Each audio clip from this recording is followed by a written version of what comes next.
the Game Safe Cup, live from Nottingham here at the Confetti X Arena. My name is Rachel Stringer and I'm joined by Richard Buckley, and we are so excited for Championship Sunday here.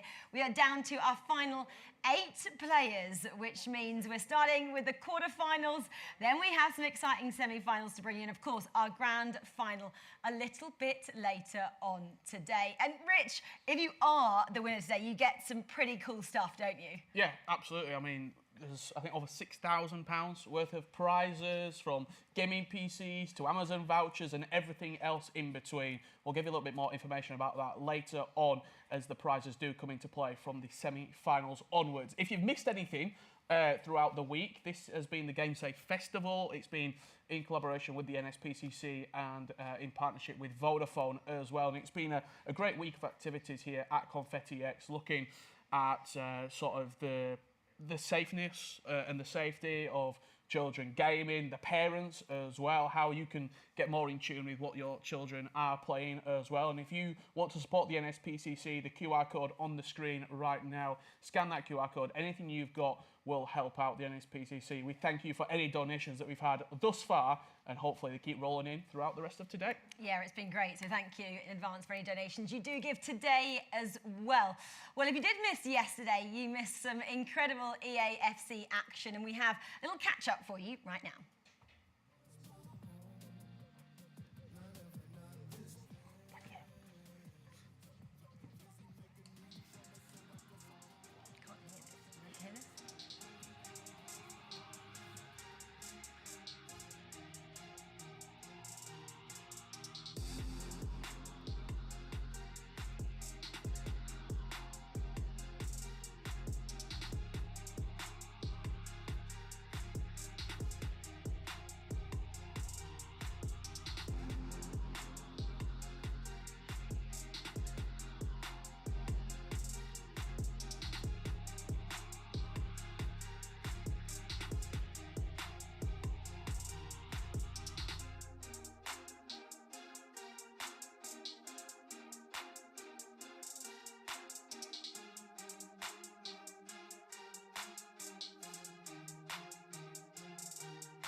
Well, we halved the players, didn't we? We slashed it in half from yesterday. 16 down to 8 who you're going to see in action today. And there are common themes, weren't there? For AJ, it was a bit of the dart throwing, his celebrations, and a lot of shushing from the likes of Alia and Shauna.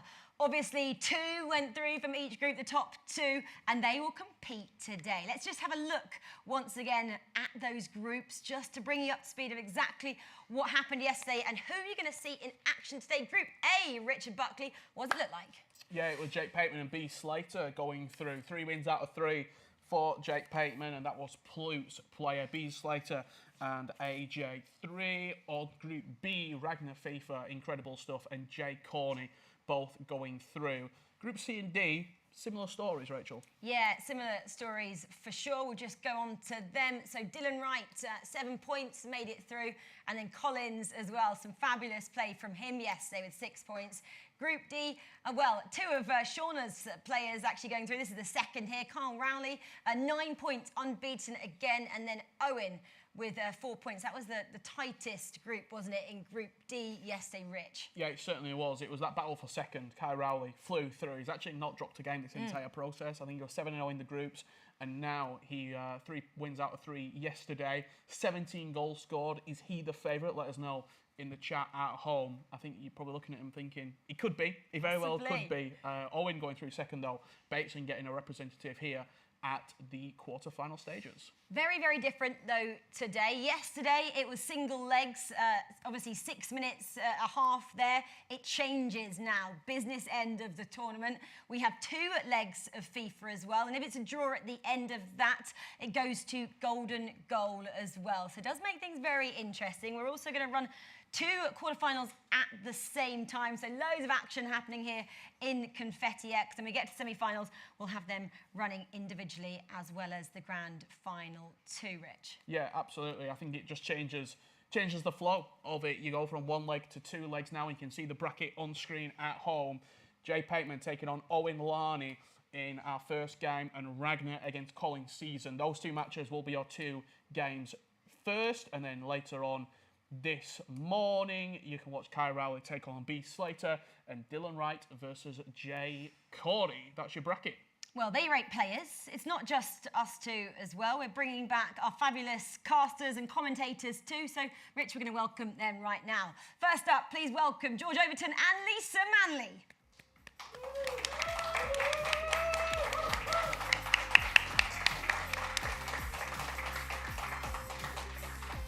And joining George and Lisa will be Brandon Smith and Ryan Pessoa.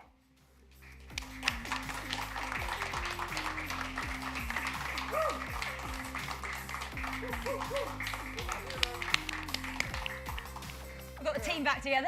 Welcome back, guys. I hope you're rested from yesterday. George, I'll start with you. I mean, we had a fabulous day yesterday, but business end today. From what you saw yesterday, who do you think has the best chance out there? I mean, I'll be honest, Collins looked great yesterday. He really did. On top form, some of the ways that he moves the ball up and down the wings, you know, incredible stuff. But he's got a tough opponent in the first quarter-final, so if he can get past him, he's my favourite. Brandon, if you're not a player right now, you're sat in the booth, what player, what creator would you want sat behind you out of the 8 that we've had available? Tough one. I mean, I'd love to say Shorey, but I think he might be on an early train home.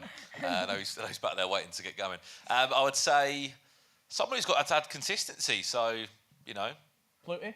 Probably an AJ3. Okay. I'd agree with him. Right, well, guys, you've got a long day of action. I'll take the mics from you and let you get going. Get up to your booze, and looking forward to hearing you a little bit later on. Best of luck. I'll take that off you. Got a headset, mate. You don't need that. Righty. Okay, Rich. So we've seen the casters. We kind of know what's going on here.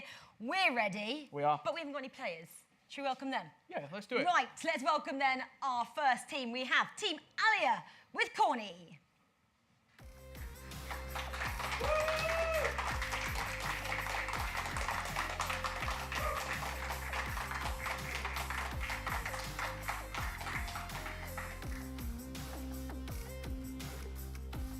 Up next, Team Bateson with Owen Larney.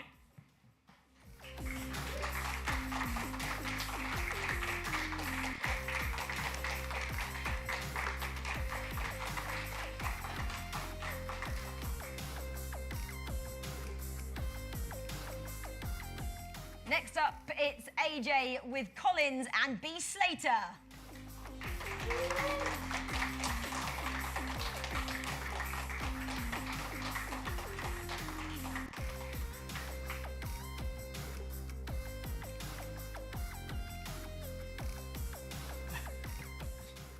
Up next, maybe creator of the day, 2 players both top of the group. It's Team Plute with Jay Pateman and Dylan Wright.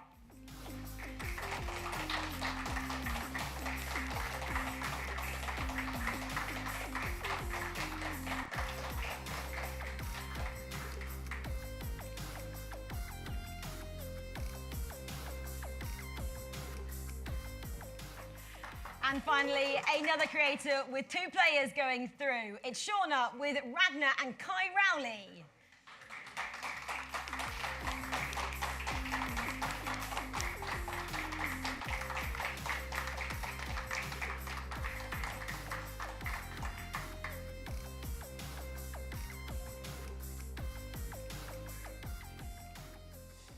Yeah, we did have something pretty special, though, as we walk over to the middle of the stage, because, Shauna, you had 2 players going through. However, one player who maybe we thought would have a couple of players going through was Shorey, right, Shaw? Didn't manage to do it, did he? Brandon, No. if you just started watching us, said, he's on the early train home. Well, he's not. Thankfully, he stayed with us because, Shauna, yesterday you very kindly said that if we got to a certain amount in terms of our donations, you would donate a player. We did manage to achieve that. Very pleased to How do say you feel we about that? have been getting donations overnight, which is great. So thank you all so much at home if you have donated. But we've got to decide, haven't we? Yeah, I'm Who? super, super sad, so let's flip a coin. Shorey, do you want to come on in and see who you're going to be coaching today? See if you can get off the Welcome losers back. train. Thanks, Shauna. Hi, guys. How are we? Yeah, Good. not too bad. Welcome back. Bit of a sad night for you. No players going through, but always a silver lining. You're going to be gifted a player from Shauna. Have you got it in your head who you'd like to have on your team? Well, I've seen some interesting reactions from both players. I'd say Kyle's a little bit more of a calm, composed individual. Ragnar, interesting, but I think we like interesting in this scene, to be honest. Either player, I've seen them play very well yesterday. Both won all 3 games. Sensational coaching performance over here. So, look, I'm hoping to just continue what Shauna did, I suppose. Well, Richard, I've got a coin. got a coin, so we're going to sort this out anyway, regardless of who you want. The coin is going to decide. Heads Ragnar, Yeah. tails Kai. Ready? Let's go. I've lost it in the air. I've lost it in the air. It is heads, Heads. which means it's Ragnar. You get Ragnar. Shauna goes with Kai. Get in! Get in.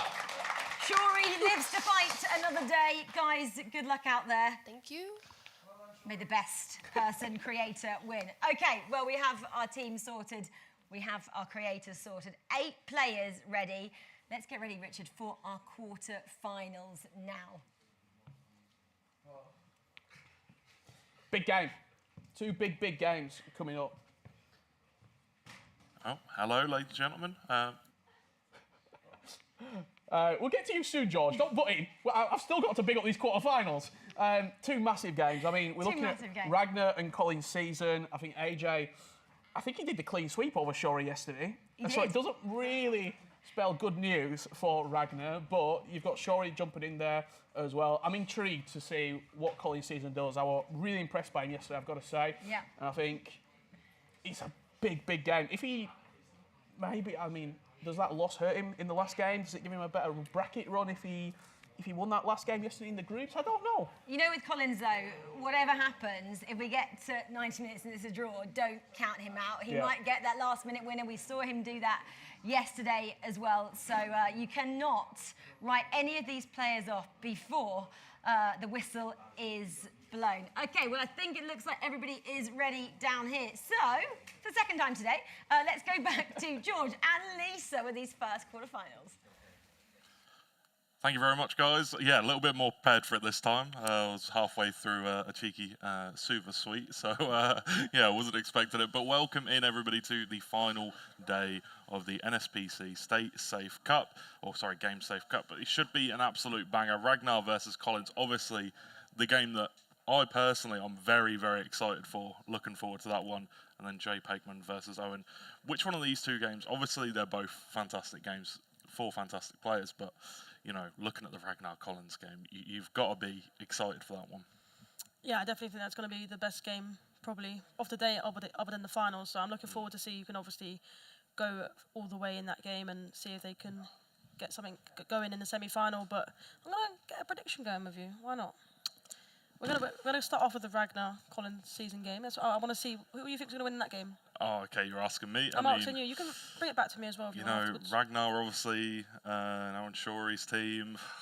I don't know. It's going to be tough to beat him, but maybe that's going to throw Ragnar off. You never know. I'm going to go with Collins. I think Collins is a great player. I think that he's going to take the game this time. Yeah, obviously a different coach as well. Yeah. Might maybe put him off. Who knows? But obviously, Jay Pakeman and also Owen is the game that we're going to watch. And of course, we'll probably show some highlights maybe, later on the other game. But in that game, who do you think is going to go all the way in that game as well? Might as well get another prediction. Why not? I think Jay Pakeman's great. I think that he's had a really good performance overall so far. But I think that Owen's the underdog in this situation. I think that Owen's obviously, going to be up against it. But I think that, it's a knockout stage. Anything can happen. You lose one game and you're out of it. But here we go. Oh no, we're not. Okay, brilliant. Come back into us. Good start to the day. Okay, so yeah, we'll be getting back into game as soon as possible. Do apologise. Obviously, these things happen. But yeah, so Jay Pakeman versus Owen. Obviously, that's the game that we're talking about right now. Group B or Game B. Obviously, looking at who they were up against yesterday. As you can see there, Bateson and Plute. Yeah, and obviously Plute had a really good run yesterday. And obviously Jay Pakeman did really well yesterday. Pretty sure he went unbeaten in the group. And I feel like it was quite unexpected. I feel like, he showed how good he was yesterday, but obviously today is a different day. Who can go all the way out of these two? Obviously, Owen looks concentrated. He's got his headphones on like he did yesterday. Of course, Owen did just about get out of the group yesterday with 4 points. Came down to the last game, didn't it? Whereas Jay Pakeman obviously was able to sort of certify his grounds and get into it quite early, not needing that last game. Of course, he did it for the sort of seed for today, and obviously playing against Owen. Yeah, obviously, B. Slater in there as well in Jay Pakeman's group, who we'll see later on this afternoon. Obviously, a fantastic player in their head-to-head game. B. Slater and Jay Pakeman, it was 4-2 to B. Slater. So we'll have to see which one of those two players can go further in the tournament. And, for Owen, it is definitely going to be a difficult one. Had a difficult group as well with Kai Rowley in there. But yeah, let's have a look at what is up for grabs today. Obviously, some fantastic prizes, as the our fantastic host spoke a little bit about earlier. The first place prizes: a game and PC, chair, keyboard, and mouse from Overclockers. £100 of Fanatical vouchers. 5 WB Games bundle. I think that's probably Warner Brothers. Some fantastic prizes in there. £550 of Amazon vouchers, and obviously that's not all. There's lots of fantastic prizes in there. Yeah, I mean, that's a lot of things that you can win, and of course, I'm sure that will help them for their gaming sort of set up at home, and maybe they can start streaming if they're not already streaming. Obviously, some players here, they do stream, obviously Owen being one of them, Collins being the other.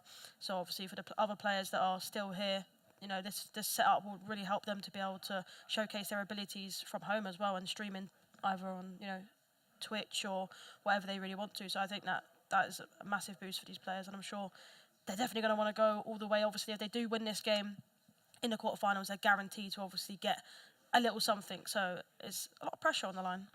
Yeah, there's a lot of pressure because there are some, fantastic prizes. You talk about completely remaking or remodeling your room over some of these prizes. The X-Rocker bedroom, you've got the Electro bedside, the desk, the 3 PC setup. There's some really great things in here, and then the Amazon vouchers as well. You could pretty much make a streaming room out of some of these prizes, so it could potentially set up some of these players that don't stream to do that in the future. Yeah, exactly, and of course the Amazon vouchers, we all know you can get literally everything on Amazon, and you can potentially get yourself a mic as well, camera from it. You can get anything you really want. You can get a different game. You can get so many things from Amazon, so obviously that's going to be massive for them. We should be getting into the game in the next couple of moments. Thank you, obviously, for bearing with through this, but here we go. The first quarterfinal of the day. And we're ready to get underway here. It is going to be Jay Pakeman versus Owen Lani. And as you can see, currently the way it stands, Owen Lani going to be attacking from left to right, and Jay Pakeman going to be attacking from right to left. You can see who's going to potentially start off on the front foot here. They're both looking concentrated as ever. And hopefully, for everyone watching, we can get an early goal just to sort of spice things up. Pele. Ball roll, scoop turn. Martinelli gives it to Mbappe. Got a bit of space, and there is the first goal of the game. And it will be going the way of Owen. Really clinical stuff. Beautiful play. Yeah, and that's sort of what he needed, momentum. We saw against Carl not so long ago that he in yesterday's game, he ended up losing by 6 goals, and I think it was 6-2 in the end. So to get that early goal in this game, he's going to get a bit of momentum going and potentially see him to get some prizes. Yeah, I mean that's the big thing, right? Getting at least into that semi-final, so you're guaranteed some prizes. You come this far in the tournament. You've played plenty of games. Obviously, it's a fantastic event, and just getting here is definitely a great experience. But you want to be going home with some prize. Oh, beautiful shot, green timed off the bar and out. Still might be a chance, but well defended in the end by Jay Pakeman. It was very close, inches away. Yeah, that was a chance that I definitely thought was going to go in there. That was screen time as well, as you saw. But you've got to remember, this is over 2 legs of FIFA, and anything can change. All it takes in game is 5 minutes or so, and you can get a couple of goals. So anything can happen, and I'm sure that won't hinder Jay Pakeman's performance, knowing that he's got a lot of time over 2 legs to try and get that goal that he needs. Absolutely. Plenty of time left here in this game. Alexander Arnold playing it out wide for Davies to run forward.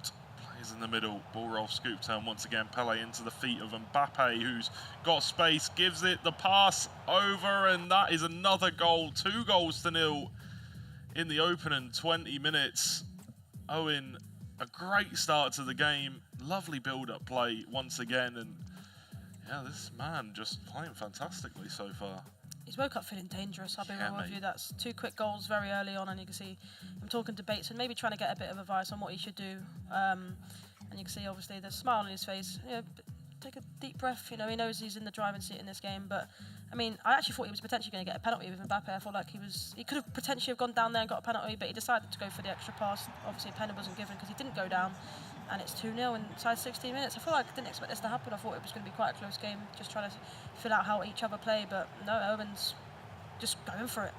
Yeah, right in there, just got to burst out the gates and go for it straight away. And if you look on screen in the top right corner right now, there's a QR code. You can scan it, get donating, help us get towards that goal of £1,000. Mbappe, Ham, there we go. A goal back in favour of Jay Pakeman. 2 goals to 1. Wow, 20 minutes in and we've already had 3 goals. What a game. I know, it seems that whenever we seem to commentate, we have at least 4 or 5 goals being scored, and obviously this is over 2 legs, so we could have maybe even double figures at this rate. Nice switch of play. Out to Davies. Trent Alexander-Arnold. Davies again. Virgil van Dijk. Martinelli now playing the ball into the feet of Mbappe. Trent Alexander-Arnold, very close there to being a very dangerous opportunity. Given away, it's quite a dangerous position to be fair. I thought that was actually a great pass, driven pass, but Yeah, I it was just a agree. little bit too much on it. If it would have worked, it definitely could have been like an 80% chance of a goal there. So Neymar just couldn't get his foot on it, unfortunately. Marlon. Frankie de Jong, De Bruyne, Mukiele, Mbappe down towards Ham, who's got a chance. Where's the goalkeeper going? Sliding across goal. We're all level at 2-2. yeah, momentum. It's switching. Jay Pakeman played really well there. Obviously, great sort of passing down the wing into the box, and goalkeeper movement there that happened, and unfortunately, he just went the wrong way for it. So obviously, it's either something that works for you, but sometimes you just do too much though. Martinelli, Neymar, big chance. Maybe a penalty, but no call from the referee. Kim Min-jae comes away with the ball, and now maybe a chance for Jay Pakeman to come forward and look for his first lead of the game. De Jong, Haaland. The pass was a little bit too much on it, a little bit too much to ask. Potential chance here. Mbappe, scoop turn, just looking to tease the defence of Jay Pakeman. And Davies does well. That's really good defending from Jay Pakeman, staying resilient there. I'm sure you would agree. Yeah, really good defending from Jay Pakeman, but I think actually really good dribbling on the flip side for Owen. I think, that dribbling there, it's so hard to defend against. You don't want to dive in and give away a penalty, which we almost really saw earlier, but another potential chance for Owen. Martinelli, Neymar, lovely little elastico there. But can't get past the defence. Trent Alexander-Arnold going for the Trivela. Straight into the wall, falls kindly for Martinelli, who's looking to go past Davies, and it will go out for a corner. Bellingham back towards Trent. Now it's Martinelli once again. Maybe an opportunity there to look for the Trivela, but maybe not with Martinelli. Llorente just holding on to the ball here. Owen, smart play. He had the lead, he had a 2-goal advantage, so doesn't want to be given too many opportunities away. Green time finish, it was a lovely bit of play there, but a massive save from Cech. Yeah, nice little ball roll scoop there to get into the better position, but potential chance here for Trivela. Will we going to see it? Another good block. He's defending really well, Jay Pakeman, obviously. Started a little bit shaky. Potential chance now to obviously watch Collins season and Ragnar FIFA. Game has just started. Yeah, obviously Colin in the Arsenal kit and Ragnar in the black kit. We'll have to see. This game is very, very interesting, intriguing. Who will come away with the win here over this double-legged affair? Haaland with a big chance, and there's the first goal of the game, going the way of Ragnar. And that man doesn't miss from that kind of range. Yeah, he's definitely someone that is arguably probably one of the used players in this tournament. He's so good, obviously, especially with the crossing and winning headers, but also in that position, being able to go down the byline and just put it to his feet. He turned nicely there and a great finish, but a great start for Ragnar. Yeah, brilliant. Right out the gates, finding an early goal. Ronaldo twisting and turning. Ronaldo, again, João Cancelo with the interception. Ragnar just looking cool, calm and collected there. He doesn't seem like he was under too much pressure. Focused. Yeah, I thought Colin Seasons there was actually going to shoot that, but he decided to opt with the pass and it just didn't end up working. But on the flip side now, Ragnar FIFA going forward, trying to get his second, but well defended by Colin Season. Musiala. Frankie de Jong with the interception this time, and now it is Hansen. Putellas comes away with it. Oh, really well played from Hansen. She finds a way through. It's going to be cruel if it does go in, and it does. Ragnar with his second. Collins caught napping in that situation. So unfortunate, but great capitalisation from Ragnar. Yeah, you can see what it obviously meant for Ragnar to score that goal there, so a little smirk. Talking to Shorey as well, his new coach. It seems like he's performing well for him so far. I mean, maybe he's giving him some tips, but potential chance now for Collins Season to go forward. Can he get that all-important goal? We did see a comeback in the last game, obviously 2-0 up was Owen, and sort of Jay Pakeman came back. Can we see that in this game? Obviously it is over 2 legs as well, so there is plenty of time. Yeah, absolutely, plenty of time left in this one. No need to get too stressed out if you're Collins. I think that he's still in the game. You just need to seal the holes at the back and prevent Ragnar from scoring any more. Don't let it get out of hand.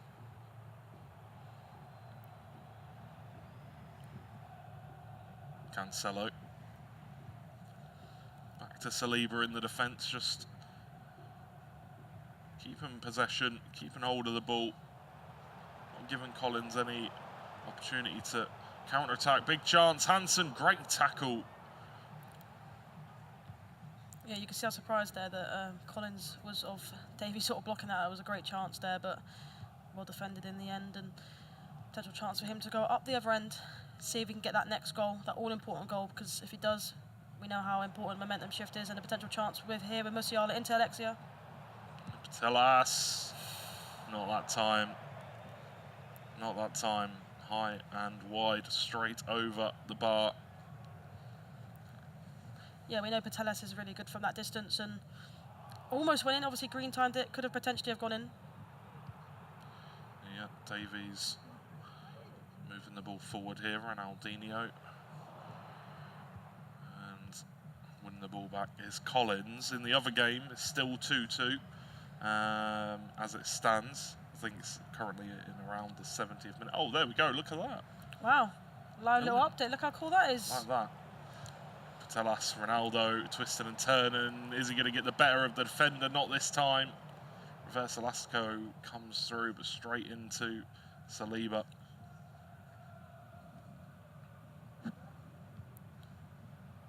Yeah, that was well defended there by Ragnar FIFA. I think the reverse Elastico there was a good idea, but it just, unfortunately for him, obviously, was defended really well by Ragnar. But it's definitely an end-to-end game. I feel like it could be a potential chance, though. Hold on a minute. Ronaldo, green time finish. Collins is back in the game once again. You can't count him out. Only 2 goals down in a double-legged affair. Still plenty of time. And now, the momentum that we do talk about so much, will it be going in his favour now? Will he feel the shift? Yeah, we spoke about the momentum shift in the last game, obviously. Owen being 2 goals up. Can Collins' season be able to get that momentum shift in this game? Potential chance here, though, for Ragnar FIFA. Martinelli, Frankie de Jong. João Cancelo building up the play here. There is an overlap from Davies. He's under a bit of pressure there from the defence, though. Ronaldinho having to move it back. Haaland blocked by Kim Min-jae. Araujo getting in there as well. Now it's back with Frankie de Jong. Hansen, Haaland, back to Hansen. Big save from Van der Sar. That was an interesting save, to be fair. Yeah, It was a it great was. save. He sort of went flying, but the dedication from Van der Sar to save that. But potential chance here for Hansen. See the Trivella, but well defended. He's defending really, really well. Collins' season is. But another potential chance here for him to get the third. Yeah, Hansen. Back to Ronaldinho. Goes to the Trivella again. And nodded back by Patelas. As we're about to hit the half-time break here in this game. And we will. So, 2-1 currently. Is this what you expected? Yeah, close game. I feel like that's what we're going to expect in this sort of tournament. But we've switched over to the other game.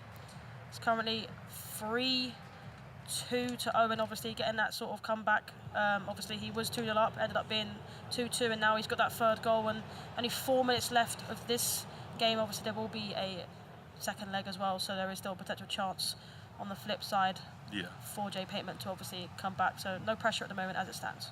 Oh, of course. You know, still plenty of time left in the game to get back into it. You know, obviously the set with the entirety of the 90 minutes in the second leg, and then obviously we'll go to golden goal if they're tied up at the end of that in a third leg golden goal, and that is exciting. That always gets me excited. I love a golden goal.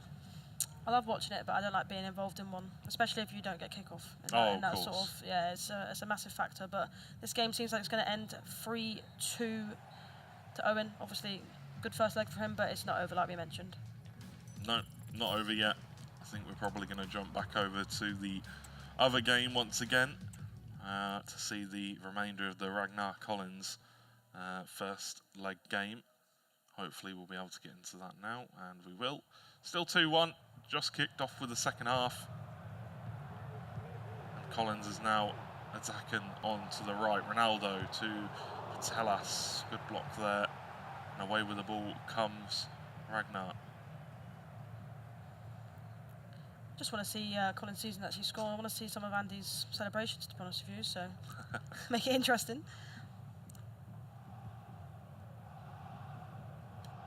Cancelo, De Bruyne with the interception for Collins.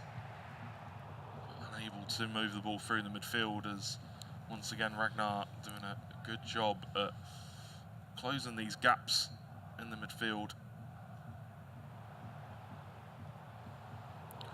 Well defended there, and Collins gets another opportunity to go forward.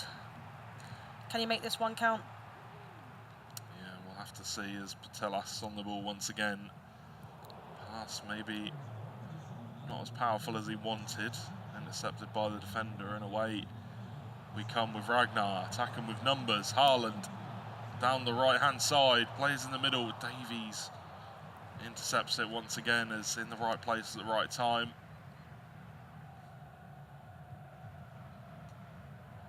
It's been a really close game, to be fair. In my opinion, I think there's definitely a couple of more goals in this game. Frankie de Jong, great run from Martinelli. Back to Hansen. Kim Min-jae puts a tackle in. And once again, Collins defending. I don't want to say, you know, really, really well, but definitely on the last ditch kind of lines. Kim Min-jae just seems to be there, like last minute, just comes out of nowhere and just swipes it. And I mean, that's what you need sometimes. But potential chance here for Ronaldo. Ronaldo, great pass, but just maybe overplaying it a bit there, twisting and turning. You know, I know that he likes to do his skill moves. A couple of donations coming in. Jake Merton, SAF Luke as well, £19, £20. Absolutely appreciate the support, love that. A great cause. And if you want to donate too, scan the QR code on screen right now. Yeah, exactly. And now at 570.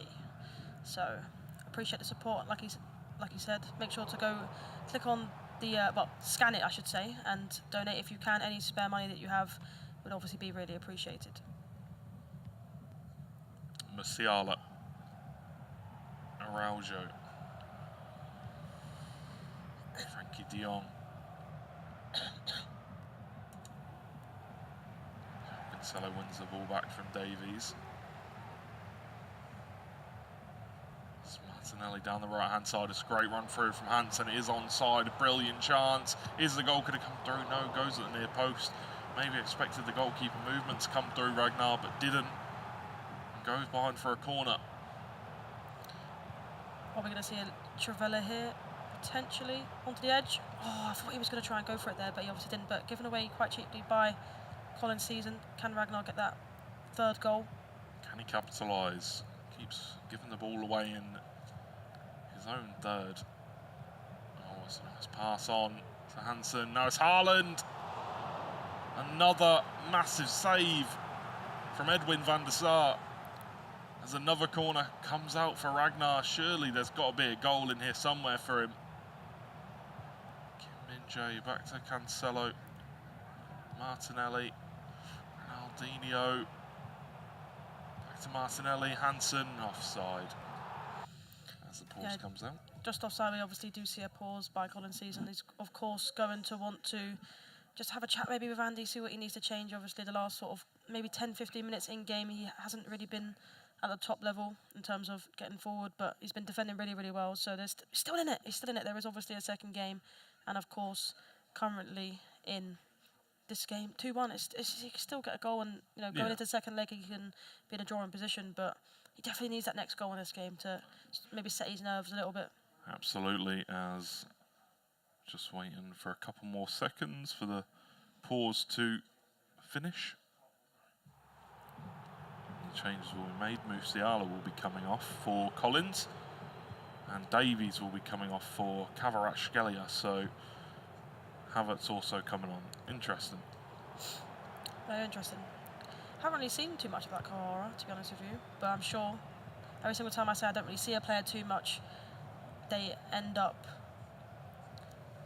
scoring. So yeah, it'll be interesting to see if Kvarat can score. Maybe yesterday I mentioned Kolo Muani. I didn't see him much and he scored a couple of goals, so maybe Kvarat can get on the score sheet in this game. Another couple of donations come through. Big Brandon Smith coming in with a £50 donation. Look at that. Thank you, Brandon. Legend.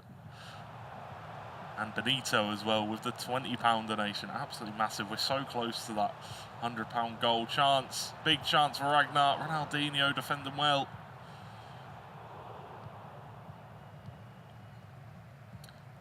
Kim Min-jae has been really good for both of these, hasn't he? He's everywhere. I've noticed him so much, and I feel like I actually packed him, but I ended up selling him. I feel like maybe I should buy him back again at this rate. Yeah, seems to be doing very well here in this competition.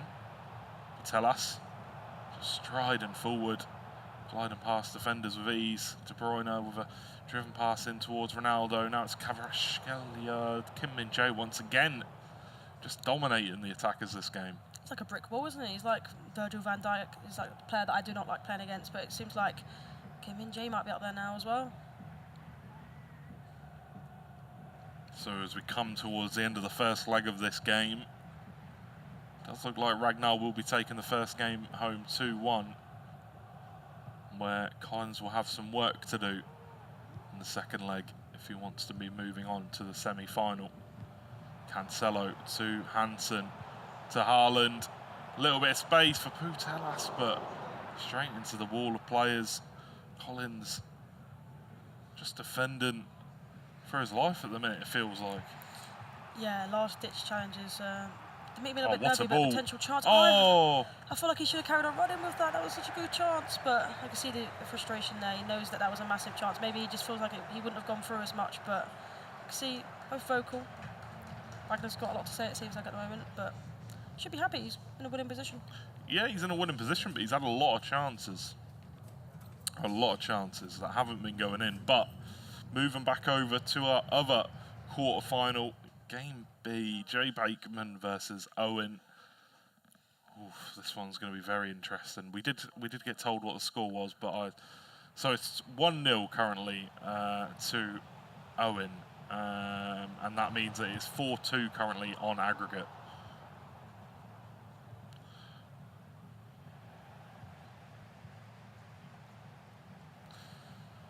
So as you can see, game 1, the result was 3-2 to Owen, and that means it is 4-2 currently on aggregate. There you go.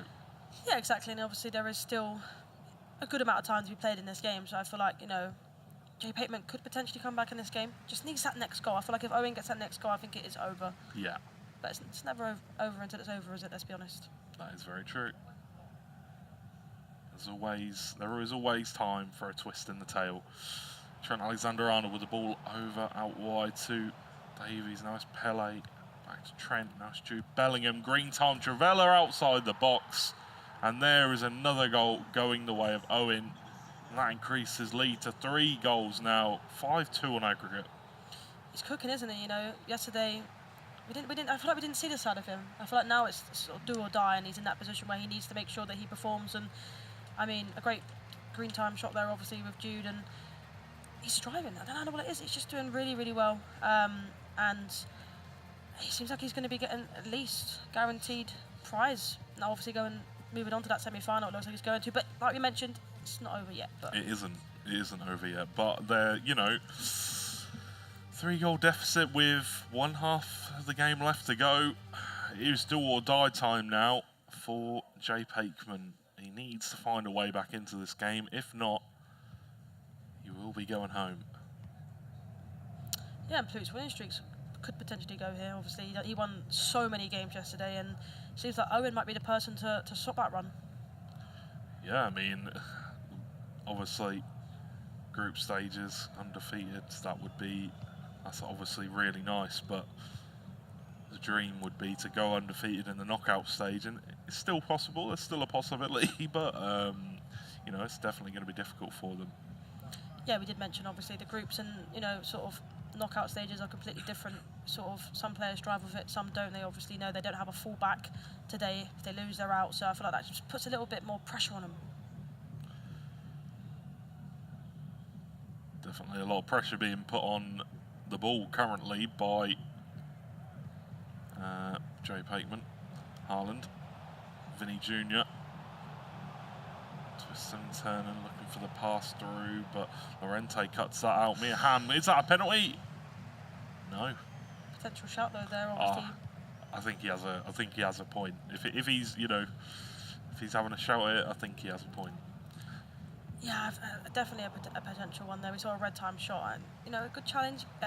Apparently, it was a good challenge. But obviously, we do see a pause here. I feel like we might probably see a change in tactic for Jay Bateman. Obviously, maybe more constant press off the possession loss for now. If he can get a goal, then obviously great. If not, then constant pressure definitely needs to come out. He needs to do it quickly, try and get a quick goal, and put some pressure on him, because no one likes it. Especially when I'm playing champs or playing another pro player, when they start pressing you, you start to panic, and that's where you sort of make mistakes, and that's kind of what Jay Pateman needs at the moment. You know, he's a couple of goals down, and he needs to try and get some quickly. There's not much time left.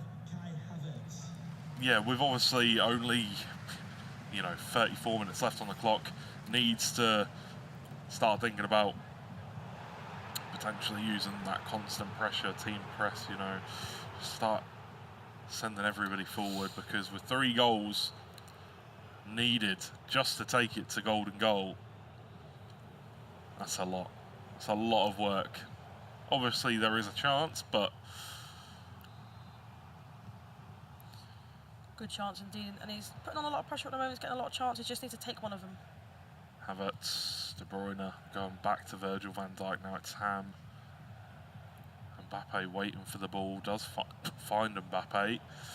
Passes through. Kim Min-jae with the interception. Does well as Martinelli comes away with it. And got to start taking advantage of these opportunities. Obviously it's difficult. It's really well defended by Owen. Stopping these passes coming through. Cutting off the passing lanes. Yeah, we know how good Owen is at keeping the ball, and I'm sure he's going to want to keep it for the rest of the game, to be honest with you. He's not going to want to give Jay Pateman any hope and chance of getting the ball to try and get a chance to score, and I'm sure that's probably what we're going to see for the rest of this game. Mbappe, ball played over the top towards Llorente, who finds Mbappe in space. Twist and turning. Being marked by 2 players though, and the Elastico there does indeed take it out of play. Also gives Jay Pateman a chance to potentially get a hoping chance of getting back in this game. Okay, I think we're going to switch back over to the other game, Ragnar versus Collins, just because obviously there's quite a big lead there for Owen. We'll come back if anything does change and it does get any better. But it looks like there just has been a goal for Ragnar by the looks of the celebrations. Perfect timing to switch, it seems like. Obviously that does mean that Ragnar FIFA is 3-1 up, but plenty of time in this game if Collins can get that next goal. Yeah, definitely needs to get the next goal. Needs to get that momentum going in his favour. Davies looking for a pass. So many players back in defence. Ronaldo, big opportunity. Check with a save. Was there a timed finish on that? I didn't know that there was, to be fair. I was surprised. Collins does like to do a green time shot, but potential chance here to do a Trivela. Doesn't go for it, opts to pass it to Musiala, and it's not really the person you want in that position, Araujo, is it? No, not really, but does win the ball back for him. And Ronaldinho, again, not the player that you usually see in those kind of positions, but wins the ball back for his team. And Saliba switches it out wide to Cancelo. Yeah, it was an interesting chance there. Obviously, a great sort of step over the speed boost from Collins, but just the finish wasn't there to match it, unfortunately. And obviously, that could have been a massive sort of boost for Collins going into sort of half-time, or potentially even get another goal from there. A potential chance. De Jong, ball played over the top for Patelas. Big chance here. Heel to ball roll. Saliba being a menace as usual. Wins the ball back. De Bruyne with a big challenge, and there is still plenty of time left in this game, but the clock is ticking down, and obviously it's rather sooner to get back into the game, Collins, I'm sure. Ronaldo twisted and turning, really good opportunity, finds a bit of space. Can he find the shot? No! Can't get the shot off. And in the other game, Owen Lani has just scored another goal to increase his lead to 4 now on aggregate. It's 6-2. Yeah, I definitely think that game's over. But Chance. Ronaldo turns in, finds Patelas once again. I feel like maybe just needs to take the shot on. I don't know. Obviously, these players are, very talented, very good players. So they know what they want to do. Hansen just running straight through. Big save, but Haaland with the finish at the end of it. Off the rebound. And that might be the one to seal the game for Ragnar. Yeah, it was a great save initially, and obviously the fullback there to Haaland, he's never going to miss in that position. But yeah, you can see the head go down there for Collins. He knows he's had a couple of good chances. Lovely flick on from Patelas. It's Davies down that left side once again, unable to get any work done. Araujo. Now it's De Jong, De Bruyne. Finds the pass into the feet of CR7. Now it's Putellas. There we go. There's a goal back for Collins. As it's just a 2-goal deficit once again. Yeah, exactly. A massive goal just before half-time there and a great green time shot. You know, I feel like prior to this, he's sort of been doing maybe a little bit too much in and around the box. You know, we saw it work yesterday, but it seems like it's not really working too much in this game against Ragnar, who's clearly really good at defending in this game, and he's showed that. So I think, you know, that was a massive, massive goal for him. Okay, so the second game that is being played, Jay Pakeman versus Owen Lani, has finished, and Owen will be moving on to the semi-final. Congratulations to him. Big shot there from Putellas once again, but saved by Van der Sar. As we might see one more opportunity before the half-time whistle blows. Nope, Musiala will clear the ball away and the half-time whistle will blow. What do you make of that, Lisa? Obviously, very well played from Collins to get a goal back, but Ragnar clearly not happy about something. Yeah, he seems like he's not happy with something. But the same thing happened in the last game. He is winning, so he just needs to maybe keep his head a little bit and see if he can carry on with this game. But I think the best thing for Collins to do is just keep his headphones in. absolutely. Obviously, he's got to talk to AJ Frey as well. He's obviously someone that has helped him along this way. So I think, you know, listen to him, see what he's got to say, and then maybe put them back in again. Because he did say to me yesterday that he likes to listen to music, sort of be in the zone like he is at home. Yeah. So. Yeah, keep yourself in the zone. Obviously, you know, if your opponent is obviously across from you talking, you don't want to let them get in your head. No, exactly. You know, that might put you off a little bit, but, you know, keep the music on, keep it flowing, and see if you can get back into this game. Only 2 goals. We do have 45 minutes left to play as well. You know, if he gets that next goal in this game, put some pressure on, I think this could be a great ending to this game. Yeah, I agree. Let's see what Collins has to offer. See if he can get himself back in this game. Is that Araujo running down the wing, of all people? Yeah, it looks like it is, to be fair. Interesting, but if it works, it works. Foul will come through, and the pause will come out.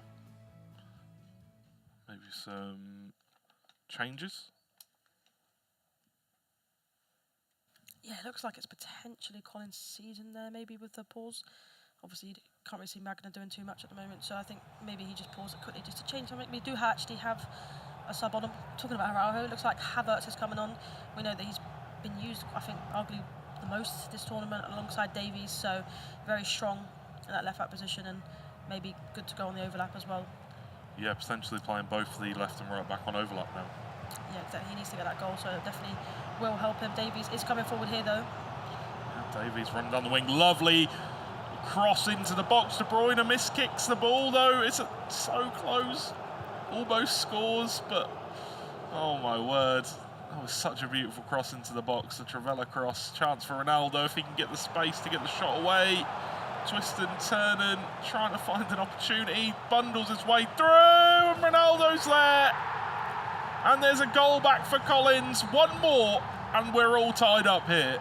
Wow, what a game this is. Obviously, to be fair, the chance earlier with De Bruyne where he completely missed the ball, I was sort of gobsmacked with that. I didn't expect him to miss that.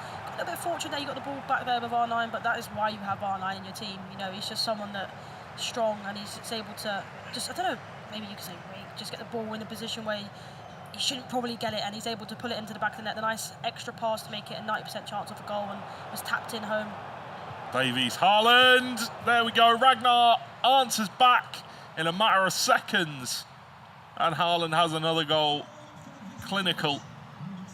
Just goal after goal. We didn't even get time to speak about the last goal. Ragnar's gone down the other end and scored, you know, nice sort of play down the line. And, yeah, again, pass across the box, and it's gone back in the back of the net. But, wow, I mean, I'm sure there's going to be several goals in this game. For the rest of the game, anyway. We've had plenty already. Havertz. Driven past in towards the feet of R9. Now it's CR7. Gives it to Putellas. Big opportunity. Finds the back of the net. And Collins, once again, bounces straight back. We're just getting goal after goal here. I know. I think we've had about 3 goals in about 8 minutes or something like that. But, I mean, yeah, it's an end-to-end game. They're both great players. And, yeah, a great finisher. I thought he was potentially going to go the other way with that shot, but he's green-timed it and it's gone flying in the back of the net. And that's why you have Putellas in your team. She's got it all. Yeah, look at that. Brilliant shot. Beautiful stuff. Beats the goalkeeper. And I think that pass across goal there with CR7 just lurking at the back post, I think that was really, really well worked, to be honest. Yeah, I feel like most people wouldn't actually see that. You know, we sort of just think, oh, we're in front of goal, let's just shoot. But sometimes if you just have a little quick look, you sort of analyse it and you can see that if you pass that ball, it's basically a certainty of a goal. You know, they're in open space, the goalkeeper's in no man's land. However, potential chance, but it's just offside. Just offside is Ronaldinho as we reach the final 30 minutes here of this second leg. Ronaldo pass into the feet of Putellas. Big opportunity. Kim Min-jae, though, comes to the rescue once again.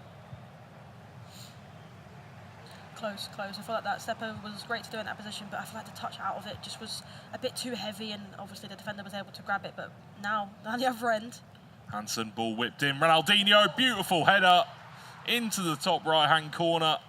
And once again, Ragnar fires straight back. end to end. What else can we say? It's probably the best game I think we've commentated on over the sort of today and yesterday. I mean, it's end to end. You just can't catch your breath, I feel like. You know, great finish there, Ronaldinho as well. We haven't seen much of him this competition, but there's a reason why he's in his team. Obviously scoring goals for him for fun. Yeah, exactly that. Couldn't agree more. You know, it's been, oh my word, what a match. What a match it has been, and this is just the first game of the day as well. Yeah, I wish there was another leg after this of these two. Hey, you never know. Golden goal might happen. It might happen. You never know. Obviously, we've seen about 6 goals so far in this leg, so it may be actually 7 probably. I think it's 3. We've seen 7 this one and 3 in the last leg. We saw 10 goals across two games of FIFA. This one ain't finished yet, so yeah. I mean, I'm sure there's going to be a couple more goals potentially. Ragnar getting that pause in quickly as well. De Bruyne. Ball played out wide for Havertz. Now into the feet of CR7. Really nice double step over into the exit. And it's R9 there with the finish. And once again, Collins answers straight back. What on earth is this game? What is going on? I don't know. I don't even know what to say anymore. I mean, what a game we have here, obviously. Now, Colin equalises. We see a pause, obviously, from Ragnar prior to that goal as well. So it'd be interesting to see what Shawry's potentially saying to him and what he should change, what he should do, obviously. Should he bring on some defensive players? But on the flip side, what will AJ3 be saying to Collins? Potentially just some maybe more attacking subs, maybe constant pressure, press after possession loss to just get that pressure on him. Because if he gets that next goal, it could potentially, like you mentioned, go to golden goal. And you can see there behind Ragnar the cup that all the players are playing for. That is what is on the line. And there is just one goal, once again, that separates these two players. If Collins gets it, and we'll be all tied up. Will it happen? I think it will. Do you believe? I think it will. You think it will? Especially if Collins gets his next goal, I think it's game on, of course.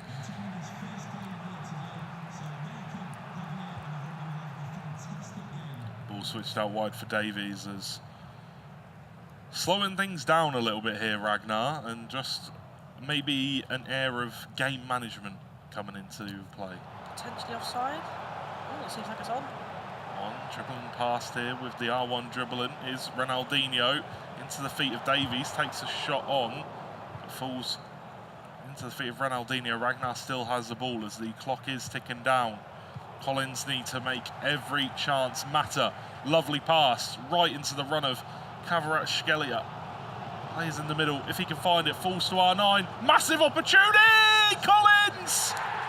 It just had to happen. We're all level. I think you're going to lose your voice again today, I'm gonna. to be honest with you. Yeah. I mean, they've even got a picture of him in the stands. They knew that he was going to score, it seems like. Wow, what a game we have here. And obviously, it does show 5-4 to Collins over 2 legs. It is currently a draw with 11 minutes still to go. If it does stay like this, we will be going to golden goal. And I mean, I think that's going to probably end pretty quickly, to be honest with you, with how many goals has been scored so quickly in this game. Putellas. Martinelli. Hansen there, can't get away from it. As Collins doesn't even want it to go to golden goal. He wants to take it now. He wants to win now. Doesn't have too many options available here. Goes back to Frankie de Jong. Now it's Putellas once again. Davies moving the ball through. Big opportunity. Not really the player that you want in that situation. Yeah, it was definitely well worked, but I feel like if you want to get in and around that position, you don't really want your left back there. He's got decent shooting, to be fair, but you're going to want, you know, the likes of Putellas, R9, obviously Haaland. He hasn't got him in his team, but you know what I mean. The sort of big players. Kvaratskhelia. Ronaldo won it back. Ooh, the pass through to R9 almost. It looks like we're going to be going to golden goal, ladies and gentlemen. No, don't There's a big chance. There's a big chance. I was close there. I feel like he probably didn't want Kvara in that position, if I'm being completely honest with you. You know, if that was sort of Putellas, he'd been able to trivela it, green it. We know he's really good at greening it, but there's still one more chance in this game, and I'm sure it'll probably lead to a goal. Hansen, ball played down the wing for Martinelli. Now it's Frankie de Jong. Ragnar could win it right at the depths here.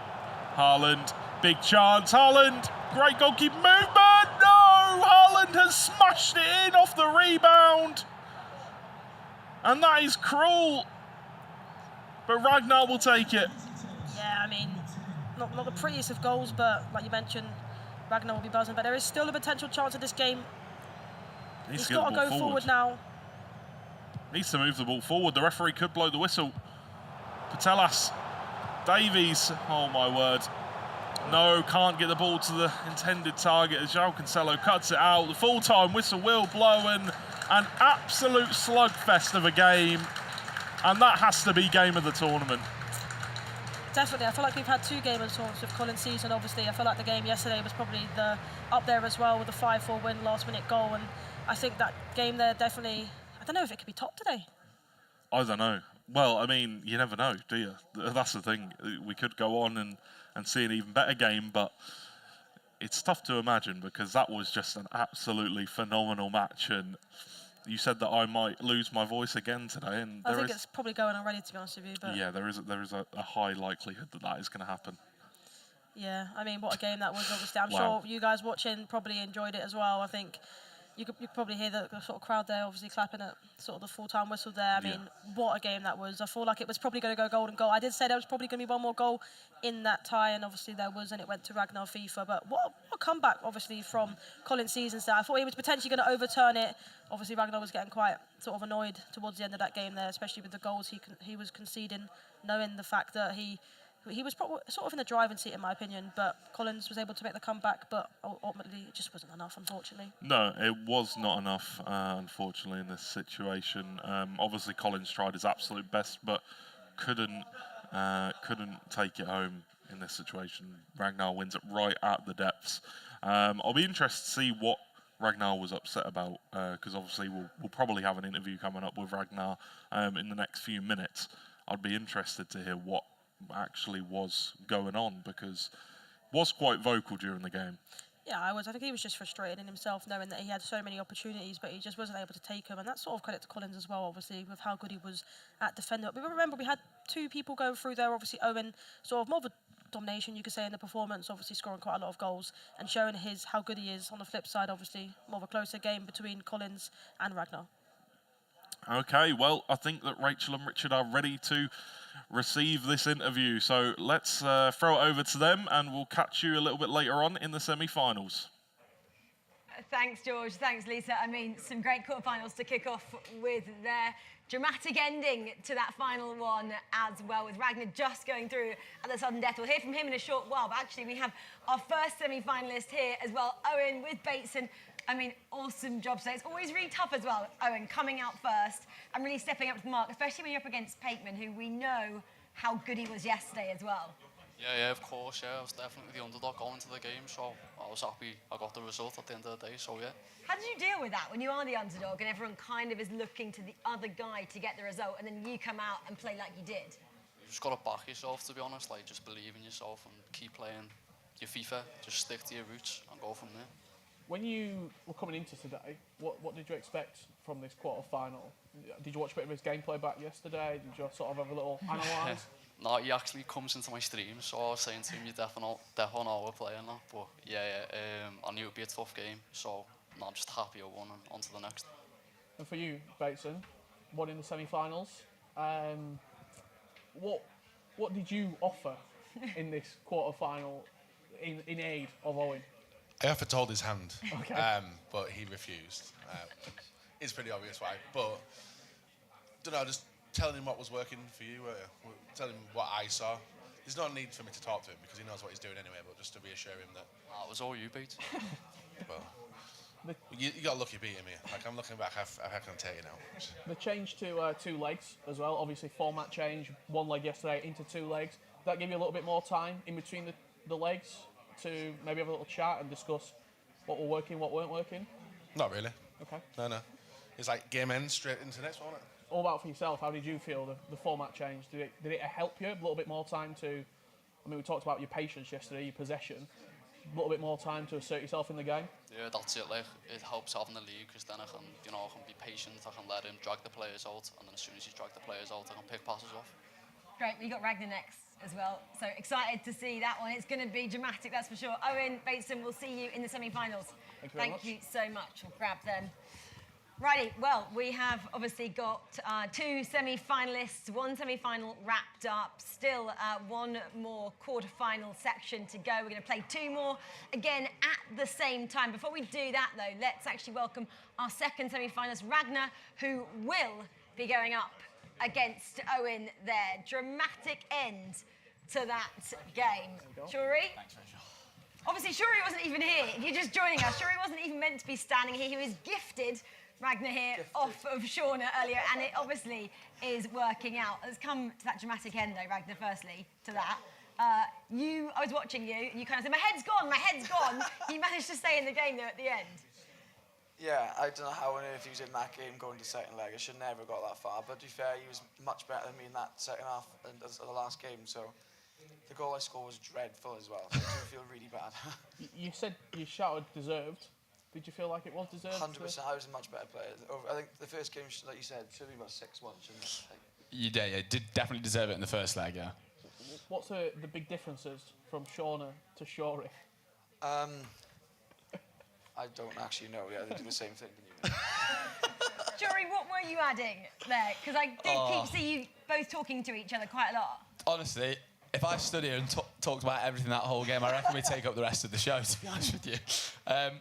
Crazy to watch. He just doesn't do anything that the pros do. Better than them all. Doesn't green time shots, doesn't right stick switch, doesn't do any of this stuff, but yet he's scoring all these goals and creating all these chances.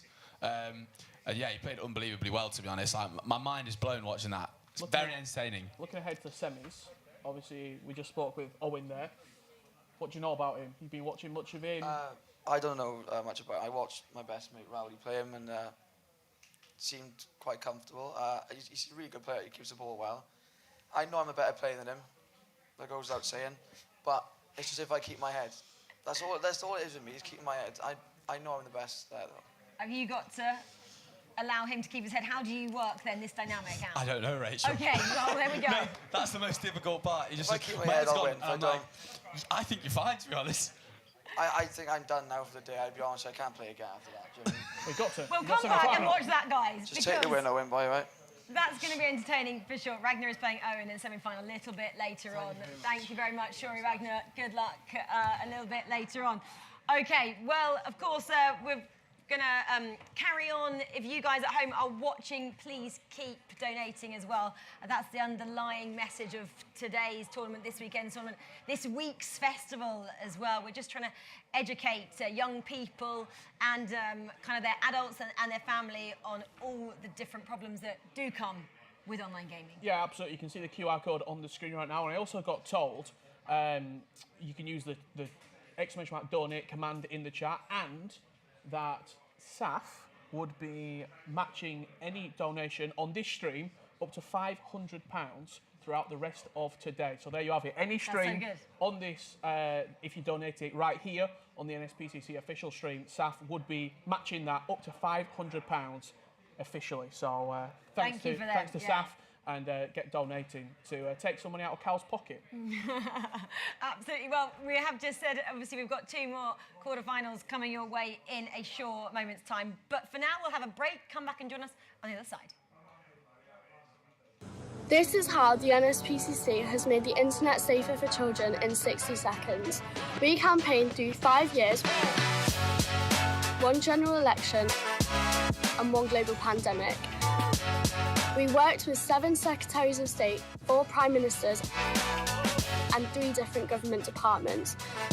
After 4 petition hand-ins, 12 versions of the bill and 102 mentions in Parliament, and thanks to 650 MPs contacted by 147,635 campaigners, we finally have 1 groundbreaking piece of online safety legislation.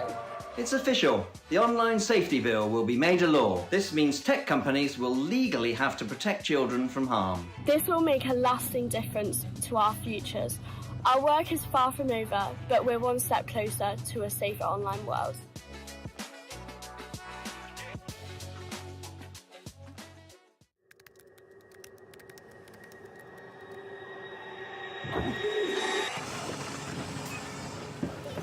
Hi, Ollie. Oh, hi, Maddie. Oh, she's nice. You're looking to get stacked. Special delivery. Thanks, Libs. You're a legend. Sorry. Have you ever seen a female do anything properly? Being an alpha comes down to muscle mass and a dominating charm. What? To get a high-value woman, you look good. I'm talking working out every day. Never seen. Fail. She sucks at parking. Come on, Ollie. Women shouldn't even be allowed to drive. Forget it, mate. That Miss Webb shouldn't be making life hard. She should be in the kitchen.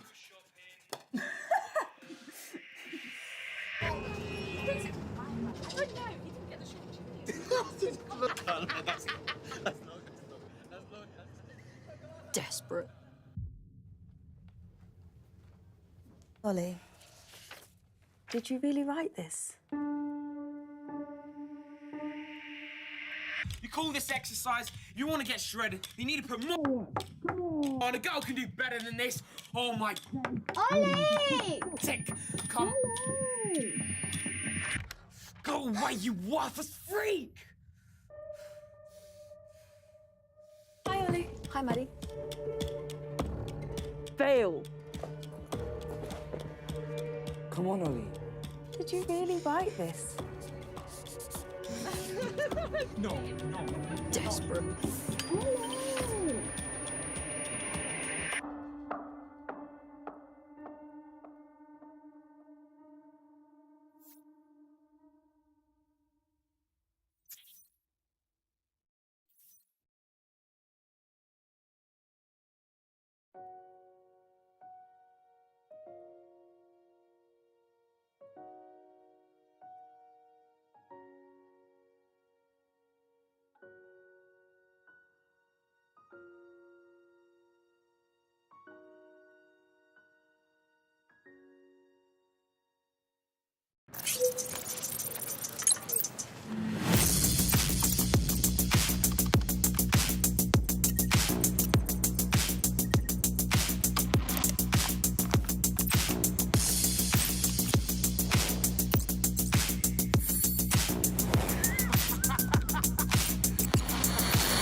Welcome back then to the Game Safe Cup here at the Confetti X Arena in Nottingham. If you are just joining us, you've missed 2 fabulous quarterfinals, which were held a short while ago. We have 2 more quarterfinals coming your way right now. And then, of course, the semi-finals a bit later and the grand final here. And this event is brought to you by NSPCC and Vodafone as well. And it's been part of this incredible festival, Richard Buckley. But it's really coming down now to the business end of the season. 4 are going to become 2 Yeah. in a few moments' time. Yeah, absolutely. I'm really looking forward to seeing how these quarterfinals do take shape. We've already got one semi in the wings waiting. That's going to be Owen Larney against Ragnar. Let's have a look at the bracket. If you've missed anything that has transpired today, we're going to cast your attention to that bottom half where Kai Riley will be taking on B. Slater. And in your second quarterfinal will be Dylan Wright against Jay Corney. Plute back in the coaching position. Alia coming in as well. And Shauna, after giving up Ragnar, will be looking to get a player in the semi-final alongside AJ3, who Collins got eliminated. So he's only got one player left as well. Yeah, exactly. And if you did watch a little bit earlier on as well, it was Jay Pakeman. He was kind of the man in form, the man undefeated. We thought he'd go through, and actually we had an upset. Are we going to see the same again with Kai Rowley in a short while taking on B. Slater? Kai Riley is definitely the favourite, Rich, but anything can happen. We've seen that so far today already. Yeah, absolutely. He is the favourite. He's 10-0 in this entire process. He's 7-0 in the groups, and he's won all 3 matches thus far. I think there's a sort of a feel around the Confetti X arena here that he is the favourite, that he's probably going to make it to a final potentially. However, you can only play what's in front of you, and if he doesn't perform, everyone here is more than capable of beating him. So I'm really looking forward to seeing that featured matchup and who does come out on top. You've got to keep your head as well. We heard that earlier on from Ragnar. If you keep your head, you know, that is when the confidence shows. I'm looking behind. Boys, are you ready? They look ready. Thumbs up from them, which means we're going to hand over to our casters now, Ryan and Brandon. Thank you very much, guys. Yes, 2 quarterfinals done. We've got 2 more coming up right now, and it's safe to say I'm looking forward to this one. Carl Rowley in action, who has been an absolute goal-scoring machine and still unbeaten on this NSPCC Game Safe Cup journey. Yeah, I'm excited to see the game. Of course, the favourite, Kai Rowley, you mentioned how well he's been performing. B. Slater as well, getting to the stage is an incredible achievement. So he's got a task on his hands against arguably the favourite in the whole competition. Absolutely. 2 legs as well we will be playing. Aggregate scoreline coming into play. We nearly needed extra time in that crazy game between Ragnar, FIFA and Collins season. Right in the last moment, there was just a late last-minute winner from Erling Haaland there. I thought we could have been going to golden goal, not extra time, is what we're playing here at the Game Save Cup. We'll be kicking off one game first, then we'll slightly stagger our second quarter-final. We'll be ending sure that we get both final scores at different times. I mean, let's jump into it right now if we can. Carl Rowley, as we said, came through that difficult Group D in the end. He looked really confident, 3 wins back-to-back, scoring 17 goals, only conceding 7. I mean, he's been the highest goal scorer in the competition, Ryan. Yeah, he's a goal-scoring machine. 59 goals in total, 10 wins out of a possible 10. So he's coming in on a rich vein of form. B. Slater as well, scoring 46 goals. However, his record is slightly less. He's, of course, lost 2 games overall throughout this whole competition. And obviously, we know that Carl Rowley was on Team Shauna Games. He went through her qualifier a month or so ago, and you're right to say he's got like 41 goals in that qualification, went unbeaten, 7-0.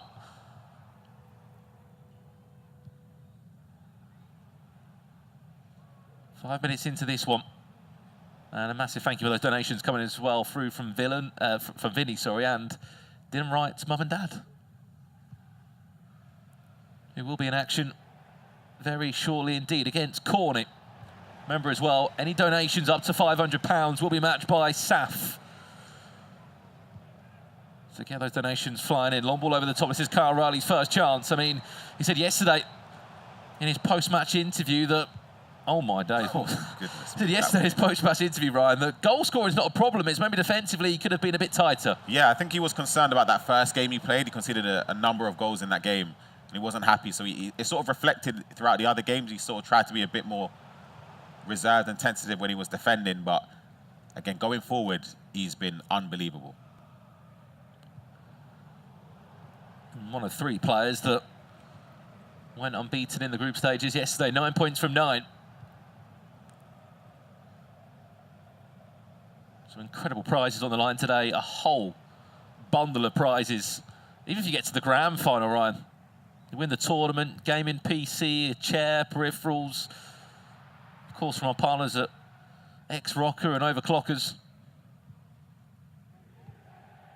Will be unfolding here today at Confetti X in Nottingham. B. Slater with his first real chance to get the ball forward. Just offside if you are unfamiliar with The ultimate team restrictions here. These players are playing on their own accounts from home, but they are allowed to use loans. Alongside that one icon, one hero can feature. It goes all the way across to Team of the Year Haaland, who will look for a one more pass, and we pull that one back again.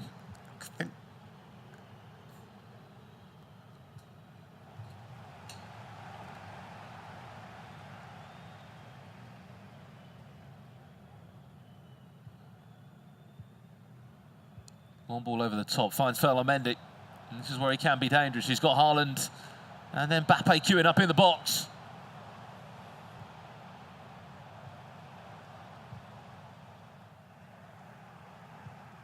Speaking about B. Slater, one of the youngest players that is in this tournament, sort of first real taste of being at LAN. One of two players that AJ3 did pull through to the knockout stages yesterday.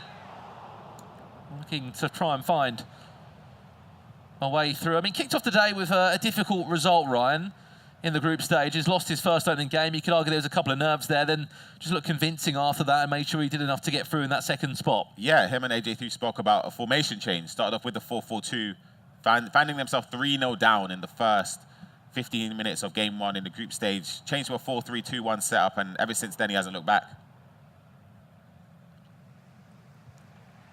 Of course, keep in mind, if you don't take that hero play, it does allow you to choose a couple more 90-plus rated players, hence why some of these teams are stacked with so many. Team of the Year is on loan. There's Cancelo Martinelli, goes out for a corner, and the pressure continues to build. We've sort of teased you with goals, but unfortunately we haven't seen many of them. Third of this game gone. Corner recycled all the way around the pitch. Nice little reverse elastico. It's been with a trademark B. Slater yesterday. Mbappe, one more pass. Martinelli just offside again. Getting in the right areas, but just the timing of those passes and the decision making maybe a little bit too late in parts. There's some crazy quarterfinals have already happened today. Owen against Jay Pateman, 6-2 in the end it was. A massive result for Owen and Team Bates, and they're going through to a semi-final. They'll be taking on Ragnar FIFA after his 7-6 last-minute winner. Maybe needs to learn the offside rule here, Ryan. Yeah, it's a couple of sides for both of these players, not happy at all. Surprised we haven't seen any goals, as you mentioned. Kyle being the highest scorer in the competition. B. Slater in the group stage had the second highest goals conceded. Well, this is a big chance. Again. Matched up superbly well by Kyle Rowley. And as this match hits the 38th minute, we're over the moon to say that the other game has just kicked off as well. And speaking of for those players as well, Dylan Wright, his mum and dad are watching from home, and they've made a donation too, so your son will be in action on the main stream very soon indeed. We are staggering both quarterfinals. Long ball over the top. Haaland goes wide. See it with the build-up there. He was looking for one thing as soon as Haaland drifted inside the box. Tries to whip it in. Of course, it's an error on Kyle's part. Of course, header's manual this year. You have to aim it right into the corner, and sometimes you get it the wrong side of the post. But even from Team of the Year Haaland, Ryan, you expect it to be on target, don't you? Long ball forward, finds Alexis Mateus.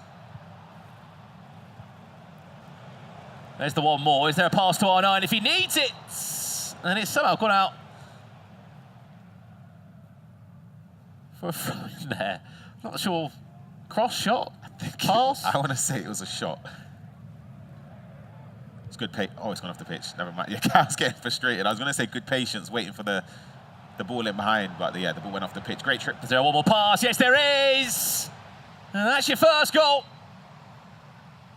In this quarter-final, it's on the stroke of half-time, and it's Gabriel Martinelli again. It's been a marquee player for him this tournament. It's a great player look there, little dink inside just before half-time, giving Kyle no time to respond, Brandon. Perfect time to get a goal. Both these players are really immersed in the game, aren't they? No headsets on, they're hearing everything we're saying. And we said the other quarter-final is underway, because it is. Dylan Wright in action against Corney. I think one thing we can argue about Corney, he was so good yesterday with that goalkeeping movement we saw in the group stage, is one thing we need to see from him. There's a few more goals, Ryan. He only scored 5 goals in total yesterday, which was enough to see him through. Yeah, it's the lowest scoring out of all the players remaining left in the competition to advance. Oh, here's Dylan Wright cooking, quite literally. Just reworking the chance again and again and again. 15 minutes in. And Dylan of Team Blue leads by a goal to 0.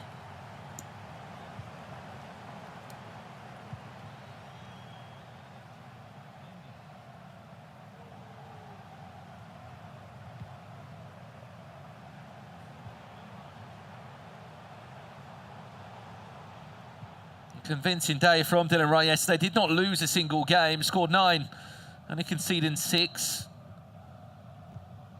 Won his first match, of course, drew his middle game.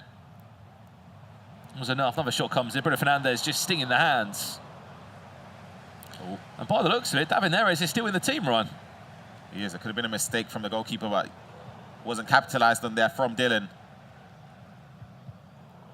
Another big win. David Neres dinks it all. That's superb. Vinicius! Great move. Just so fluid, isn't it?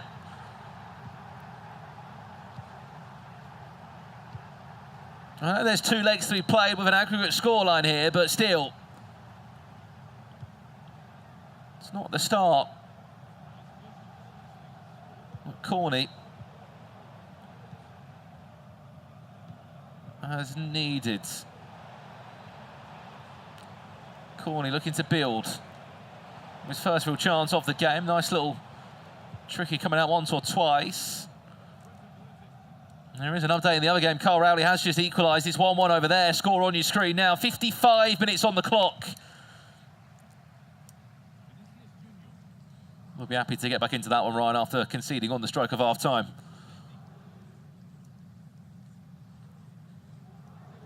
Keep in mind you are watching the NSPCC Game Save Cup. Keep those donations flying in. Grab your phone, scan the QR code on the screen. Any donations made up to the next £500 will be matched by Team SAF as well. There's a nice Elastico. He is cooking. I mean, does he know this is a quarter-final? He's 3-0 up in 30 minutes. It's a beautiful goal. To stop there with the Elastico. And, of course, a shot at the near post. Just oozes confidence, doesn't it?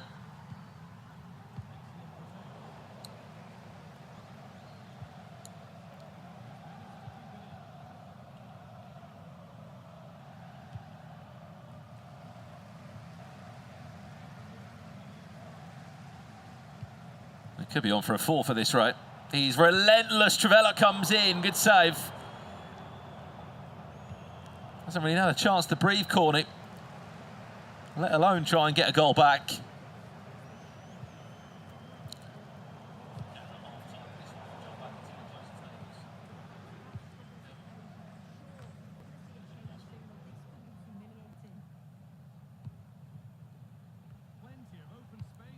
Hasn't been able to do anything so far. Corney could be 4-0 down. Finesse from distance! Oh my goodness. Times it green, Alexa Mateus. 4-0. It's a goal every 10 minutes. Probably under that he's averaging. Dylan is on fire. That build-up was beautiful. It was just fluid. He knew what he was going to do. Found the finesse shot angle and took it. Green timed as well. I think for Corney now, he needs to... So, Brandon, this is a situation now. He scored 5 goals throughout the whole group stage. 5 goals. So in order to advance in this game or to take the lead, if he copies that exact goal-scoring record... Pass. He would just about make it. So he needs to push forward a lot more and not rely on his defending. Right, well, let's leave this game for a split second. It's 4-0. Let's jump back over to the closing stages on this one. Kyle Rowley against B Slater. Last time we saw it was 1-1. What is the latest in this game now? Oh my, the goals have just started flying in. Kyle Rowley leads 3-2. Last 15 minutes here. B Slater, of course, in that Watford strip from left to right. In possession now. But I'm not sure what happened in this game. B Slater was in front at half-time. And now Kyle Rowley. 3-2 in front, which makes it 20 goals scored just in this part of the tournament for him. Only 8 conceded. I mean, alongside Dylan Wright is one of the best defenders in the tournament still. Love that Colin Mamani as well, doesn't he? The FC Pro Live item. Surprising choice, to be honest. Feel as if maybe someone with 5-star skill moves could have been more useful for him, but it's been working. He's been scoring a lot of goals and creating space. Mbappe might just about get a touch on that. Into our final 10 minutes. Remember, we've still got another second leg to follow on this one. Aggregate scoreline to determine a winner here.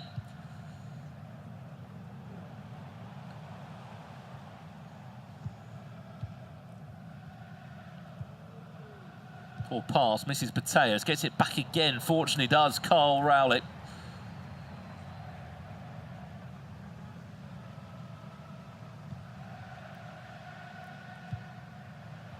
Haaland.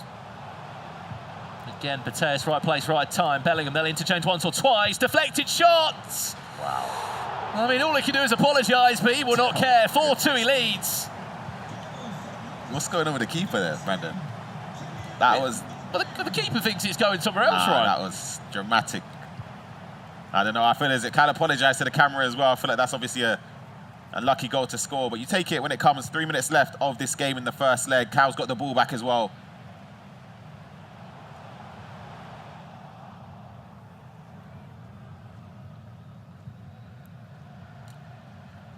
Well, a 2-goal cushion he looks to take into this second leg. Finesse, just over the bar. I feel like if he greens that, I feel like that's a goal, and that's why I think he's upset with it as well. I don't know if there'll be enough time for B Slater to get this ball past the halfway mark. Pull the referee will blow out for full time. No, she does play up. This will be a huge help if he can find a goal before the break. Has to score this one. Yeah, time. No. He could have taken a touch. I mean, Pates came from nowhere. I thought I was going to take the finish originally. Towards that post. Needed that one. Yep. Green time's a header as well. That's it. He needed that goal. The last kick of the game. 4-3. What a first. Changes it, doesn't it? A massive first leg. Completely changes the game now. If we get a full-time result here, let's jump back if we can. So Dylan Wright against Corney. Full-time result there. 7 goals in the game. Only 1 goal to separate the two, which makes that second leg super exciting. We jump back over here, and unfortunately, if you're a Corney fan, it's not looking promising right now, unless he can start a comeback. Big save from Schmeichel, but Ryan, you've been in many of knockout brackets before. You're 5-0 down. You've still got a second leg to be played. There's a lot of time, but still, you've got to get at least a goal or something just to give yourself any sort of hope. Yeah, that's it. I think he'd probably need 2 goals, to be honest. I think maybe a 3-goal deficit still amounted to climb, but you still have that second leg. It's just about scoring goals. Jay Corney, as I said, the lowest scorer currently in this competition that remains. 29 goals throughout the group stage and the regional stage to get to this LAN event. So, yeah, he needs to try and attack with more just intensity and ambition going forward. Well, a massive thank you to X-Rocky you saw on screen there.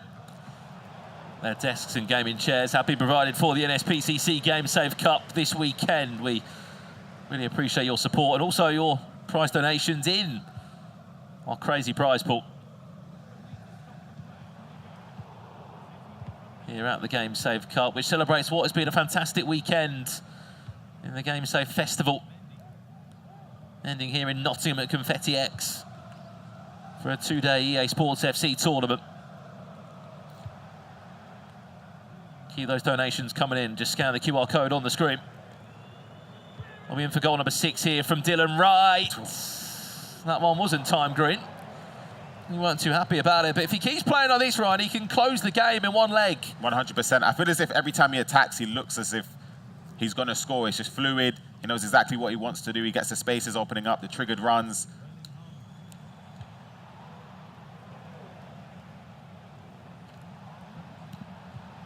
Corney. Just unable to move for Pateas. They had 3 players, making it really difficult.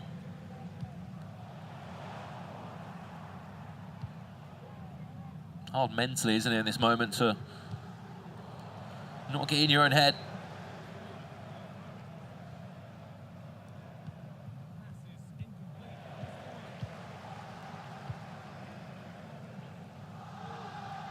Well, we'll stay with this one for just an extra minute or two. I think we'll just kick back off in the Kyle Rowley against B Slater game. We'll jump over to that one shortly. Especially if a 6th goal does fly in. He's onside still. Very nearly was able to interchange that with Vinicius Junior. I have to remember as well, Ryan, it's super impressive because we know what the restrictions are. His front three, he's got David Neres in there, who's an Evo for him. He's got Mbappe, obviously, as we know, will be a Team of the Year on loan. But goal Vinicius Junior. Yep. He's doing the job. He's going to maybe do it again. Vinicius Junior on a play.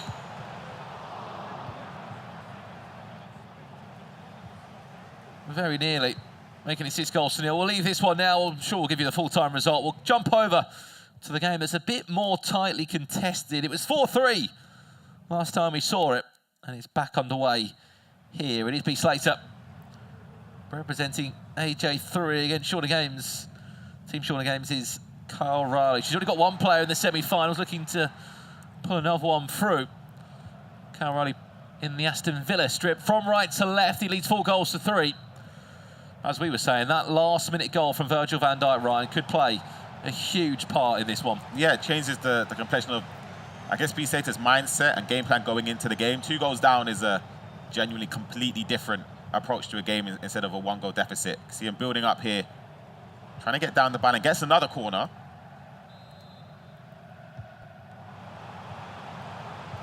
Whipped in. No Virgil van Dijk on the radar this time. It's a mistake. Juggling there from Arnhem. Offside. Yeah, that was a mistake as well. The touch. I think he wanted to something different, maybe a ball roll, but it was, of course, flicked up in the air.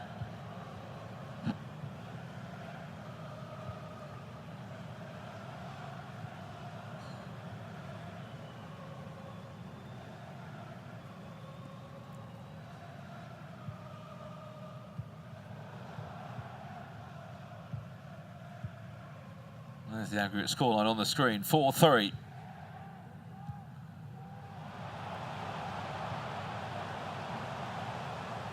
Lee Slater looking for a 4-4 equaliser. Mbappe! Thought for a second it might have been a penalty shout.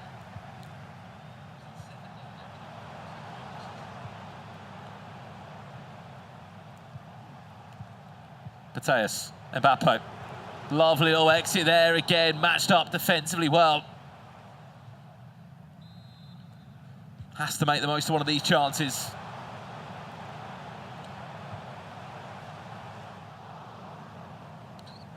Careful there, gets himself out of danger. We just had a full-time result in the other game. Dylan Wright, 5-0 winner in leg 1. Remember, still a second leg to be played there. He should have all the confidence in the world, Ryan. What a performance in the first leg. In a quarter-final, you can't ask for much more than that. Yep, 5-0 is a huge scoreline. Of course, bearing any major upset, he should be in cruise control going into the second leg.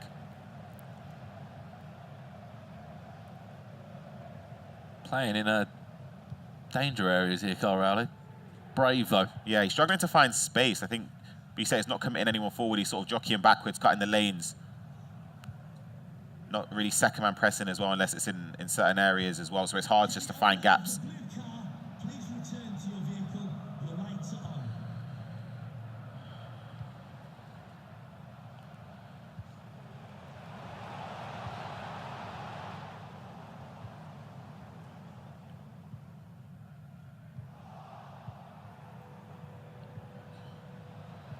(4-3), only a goal between the two.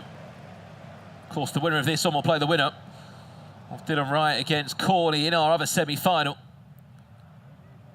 Of course, it's Owen against Ragnar in our opposite semi-final. There is a world where, of course, 2 players from the same team could meet. In our final, Mateus down the byline, down a really difficult area, which will question mark. B Slater defensively. Virgil van Dijk does well. As you can probably see, every corner just being recycled to the edge of the box. There is no need or point just to play it directly in. One more. There's Haaland. Great save at the side. Is he back up on his feet? It could be a gift for Mbappe. It's Van Dijk. Van Dijk bundled over there. It'd be great to see a replay of that if we can. And it sort of kept the players on side there.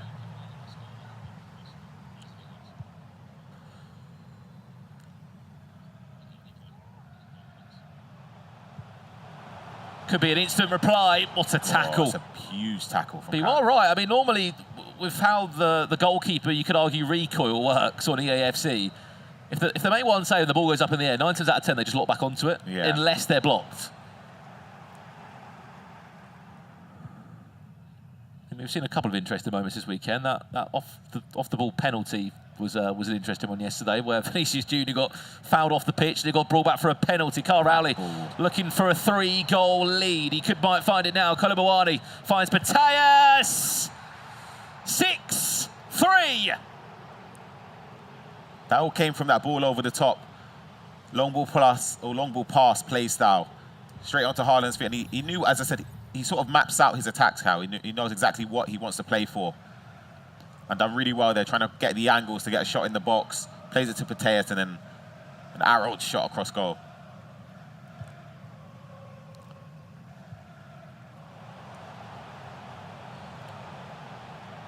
Half-time on the horizon and still no way through for this man. I have to appreciate the incredible goal-scoring form of this man. 23 goals scored since yesterday. Well, when we get to half-time, we will show you exactly what happened with that sort of opening goal in the game for Mbappe, because we were a bit confused about it. Could be for another one. I'll stop it. Kyle, love it. It's really clever. And it's the one more pass that makes all the difference. It's a lovely lofted ball into Haaland. All he has to do is just press X and just pass the ball on, doesn't he, to Colin It's a great goal. As soon as you trigger the run and Haaland's in the box, you have to be careful. Well, let's have a look at that replay then. So exactly what happened here. The keeper makes the original save. Bundles, it would have been offside. That changes the dynamics of the game completely for BZ. Of course, conceding a goal like that demoralises him as well, and then conceding straight after that too. It's a 4-goal gap, Ryan. Yeah, it's going to be tough for him to bounce back. He'd have to start pushing bodies forward, and then more space opens up. As that game starts to sort of grow into a bit of a goal deficit, this one also has a bit of a goal gap as well. The aggregate scoreline is 5-0 for Dylan Wright, who is kicking from right to left in that blue. I mean, it goes without saying, simply cannot concede again, and also Corney has to score more than the total goals he scored in the tournament. He's only scored 5 goals in the group stages, Ryan. He needs to score 5+ to turn this quarter-final around. Now, at the moment, David Neres might be on his way to a semi-final.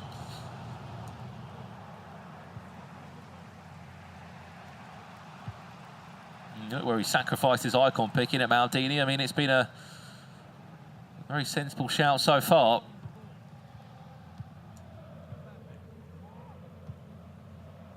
Everything has been superb from Dylan, losing confidence moving forward again.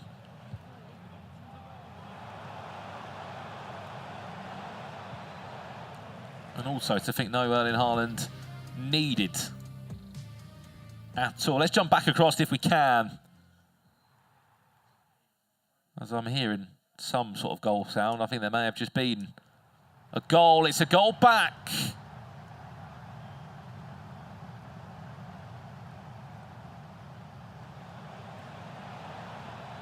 He went 3-0 down by half-time, but B Slater has got a goal back in that one now. 7-4.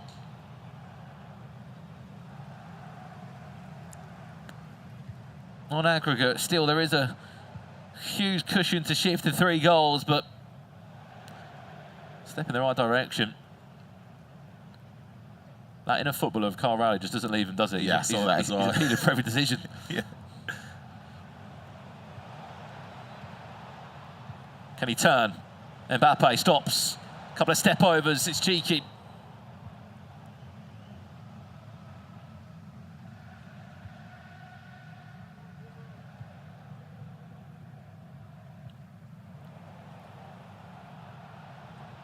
Upamecano in no man's land. Colin Mawani. All he needed is one more. Able to find a way through. Keep in mind, any donations up to our goal here on stream will be matched by SAF. Scan the QR code on the screen. We need to raise money and awareness for the NSPCC charity across this weekend. And all the great work they are doing and raising awareness online for children's safety.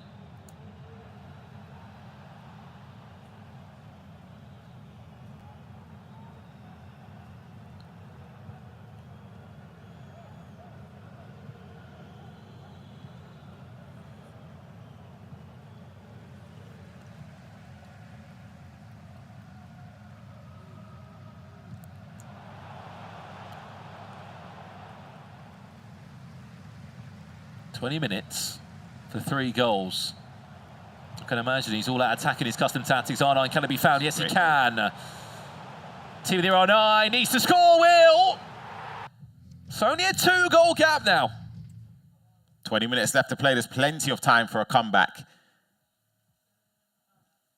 think now he has to, of course, put constant press on, put bodies forward, commit more plays to the attack, and then Kyle Riley has to be decisive if he's going to counter-attack.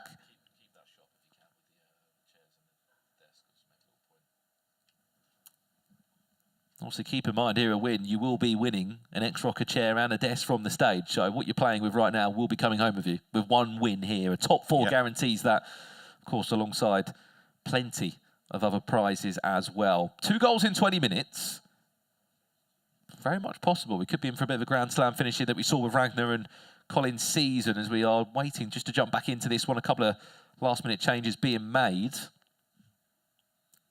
Well, we've got a split second. Let's quickly check into Dylan Wright's game just to see if there has been any goals back.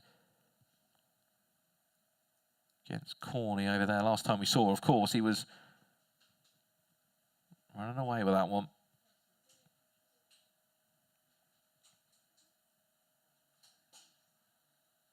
And we are back on the way in our featured matchup. Kyle Rowley against B. Slater. 22 minutes it was on the clock to find 2 goals. We jump back in now.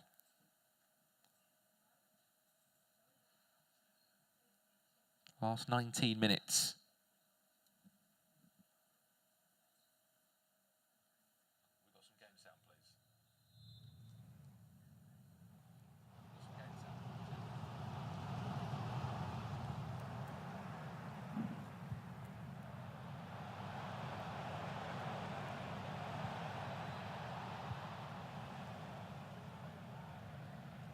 So need to score again, really does. He just takes time out of the game.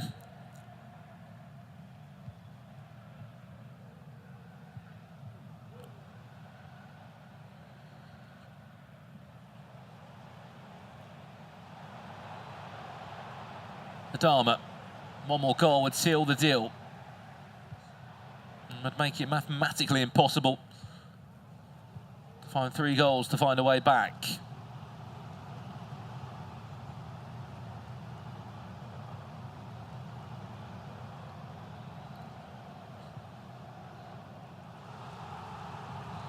Goes for a corner. Mbappe driving. Goal goes in now. It changes everything. Great save. Oh, he's happy to play in those areas. Back to the goalkeeper. It's clever.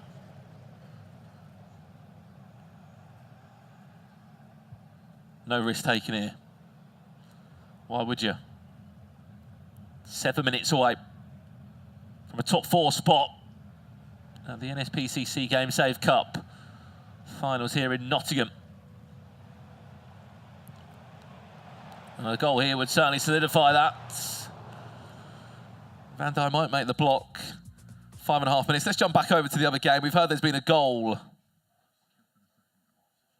And potentially a second goal in that game too. Dylan, as we saw, was cruising against Corney. There has been 2 goals back for Corney. 5-2 on the aggregate scoreline. 32 minutes on the clock, Ryan. It's possible. Unless Dylan scores again now. In possession. Kicking from left to right.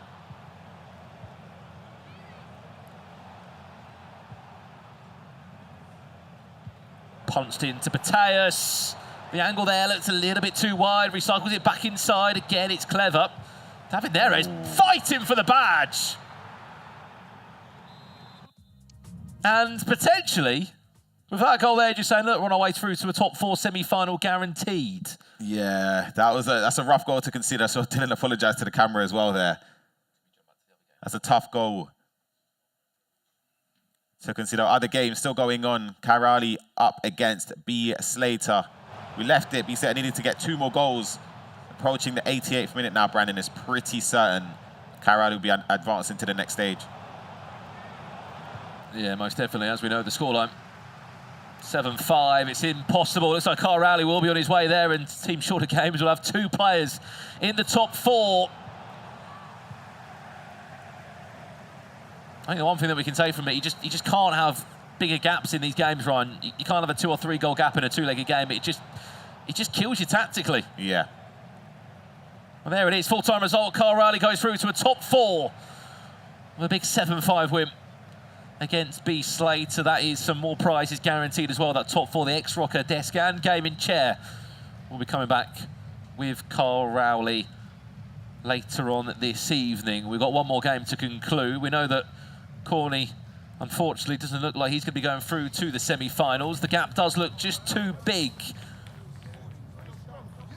Regardless of it, we'll jump over and close out the last 22 in-game minutes there. 6-2 on aggregate, 4-goal lead.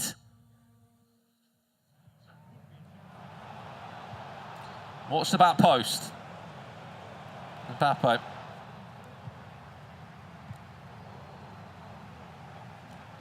Unable to find a way. Can now this time. Mbappe went for the near post.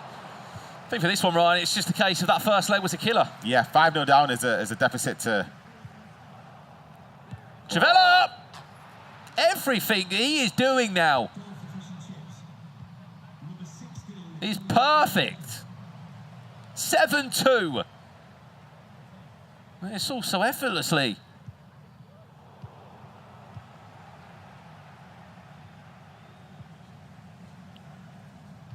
I think for me right now, he looks like the player to beat in this top 4.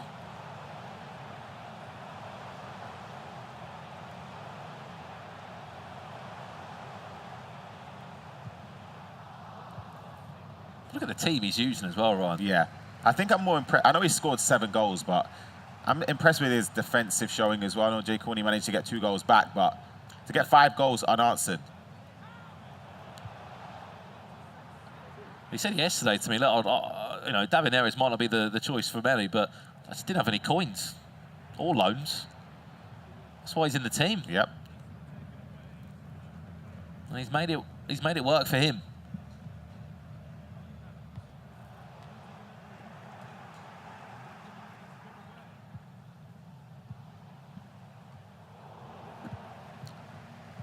Last 10 minutes. As it stands, it's your final 4 looking as follows. Owen against Ragnar in our first semi-final. David Neres, why not? He's on his way to a hat-trick. 87 Evo. David Neres of FC Benfica. 8-2. He'll be taking on Kyle Rowley. One thing that we can guarantee in that one, Ryan, goals. Yep, lots of goals. Anyway. He only scored 9 goals in the group stages, did Dim, right? Of course, that was single-legged matches. Just in this one, bagged himself 8 goals across the 2 legs.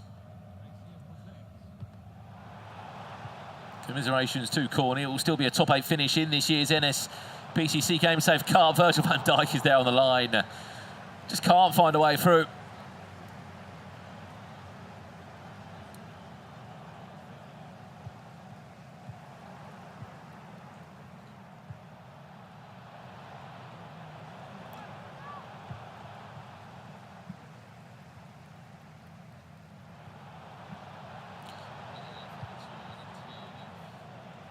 Oh, that's a great ball. And again, it's fancy. It's fancy from Dylan. He's equaled the amount of goals he scored in the group stage, Brandon. He's ended this game, this leg on a high. 4-2 win in this leg, 9-2 on aggregate. It's been a resounding win from Dylan. He advances into the semi-finals. 9-2 winner. Team Blue are on their way to a top 4 in the NSPCC Game Save Cup. What a result. I mean, look, we've seen some great performances from Dylan Wright throughout the group stages, Ryan, but that one, 5-0 in a leg. Knockout EAFC as well. There's no second chances. He sort of found the right time to turn on the form, you could argue. Yeah, definitely. It's a great start to the day. And of course, he plays a player in the next stage who's listed as the favourite for the competition. So he needs to be carrying on this form into the next game as well if he wants to stand a chance to progress to the finals. And from here, Ryan, the prize just get better and better. Yeah, exactly. You win a game, you guarantee more prize. Remember, the grand prize today is a crazy, crazy prize worth a lot of money in terms of you get yourself a gaming chair from X-Rocker, you get yourself your own gaming PC if you're looking to get into streaming for these guys and to share maybe some of their tactics or player instructions or ultimate team of how they got this far in the competition.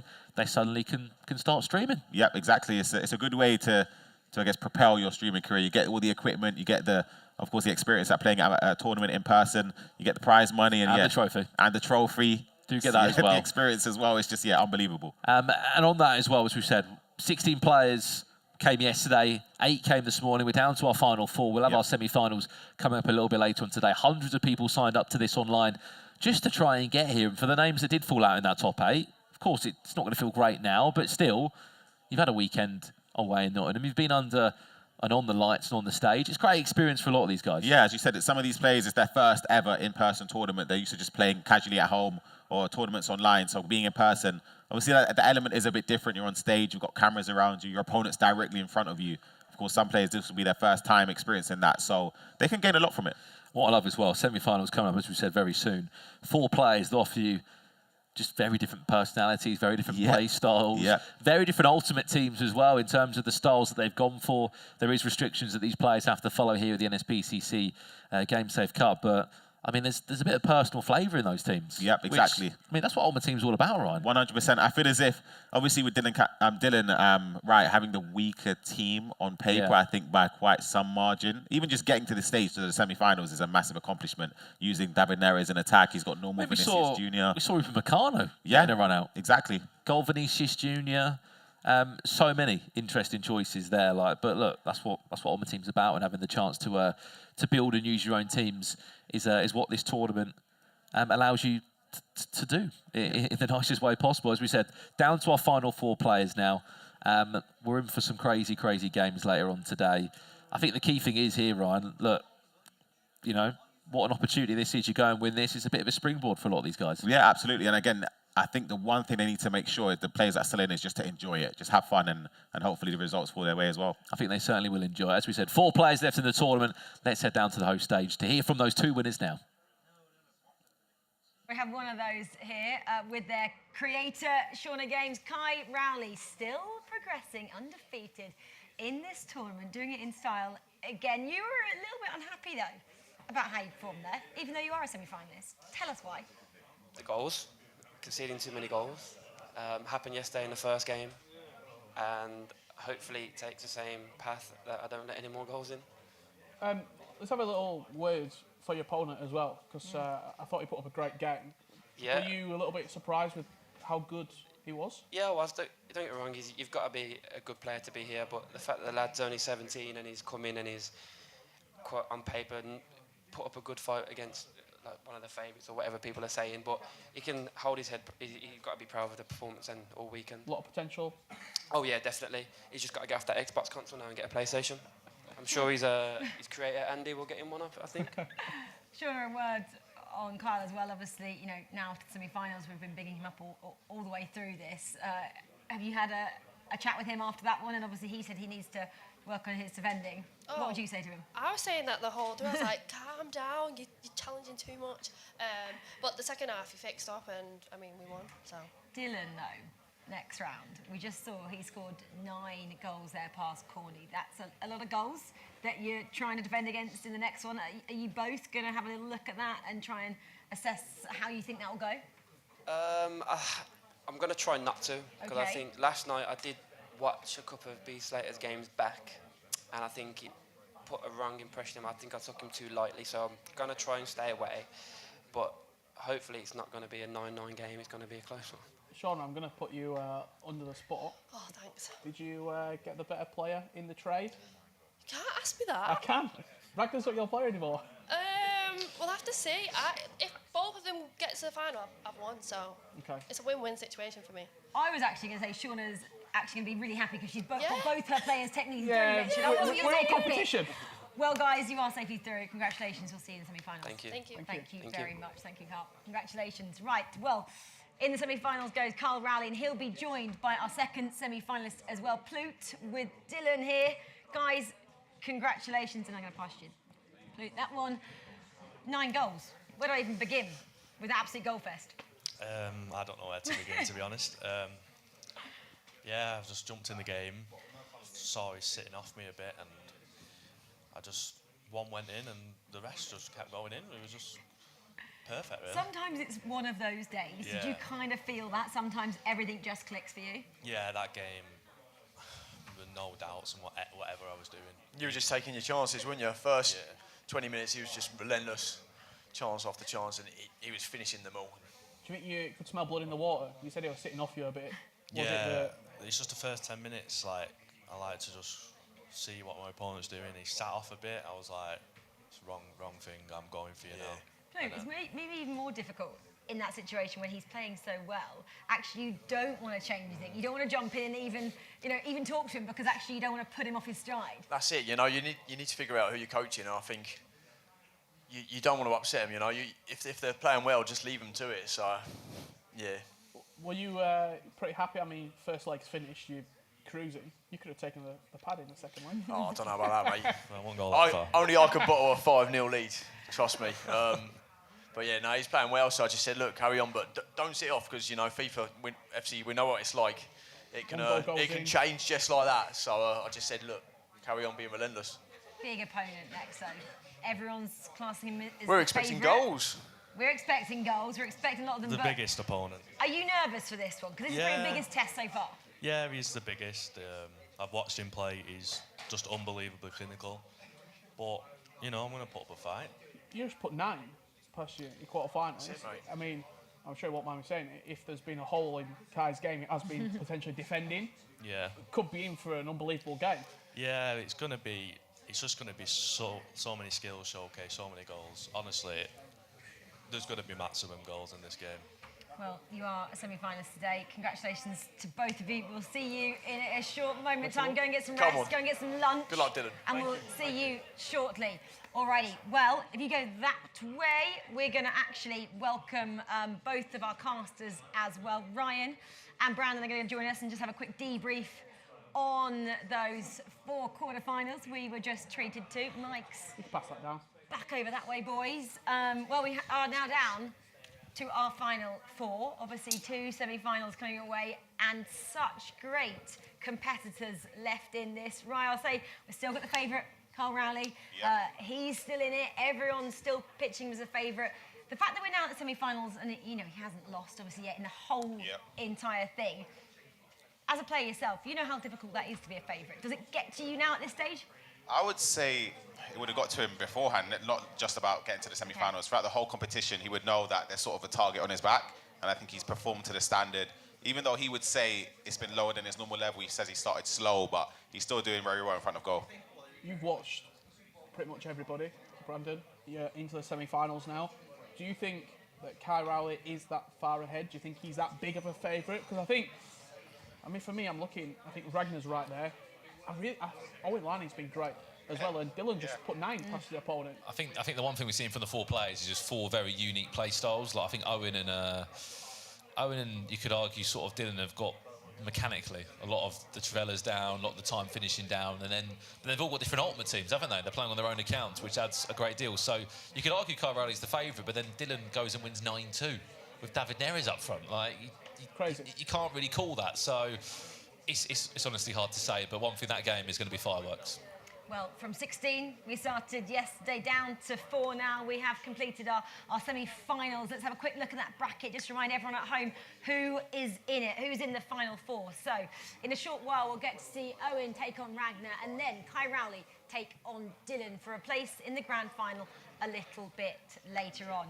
Well, Ryan, Brandon, Rich, we're all going to have a short break, go and get some lunch. The players are going to have a break as well, maybe a little bit of practice time in there.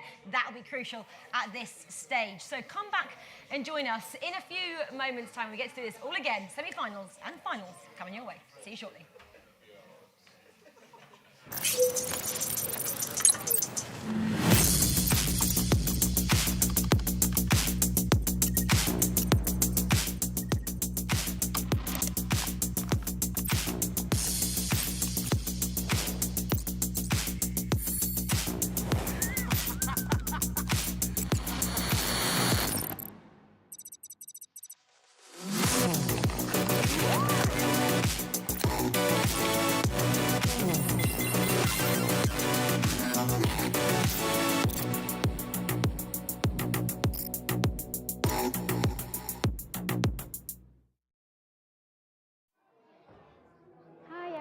We're from the NSPCC.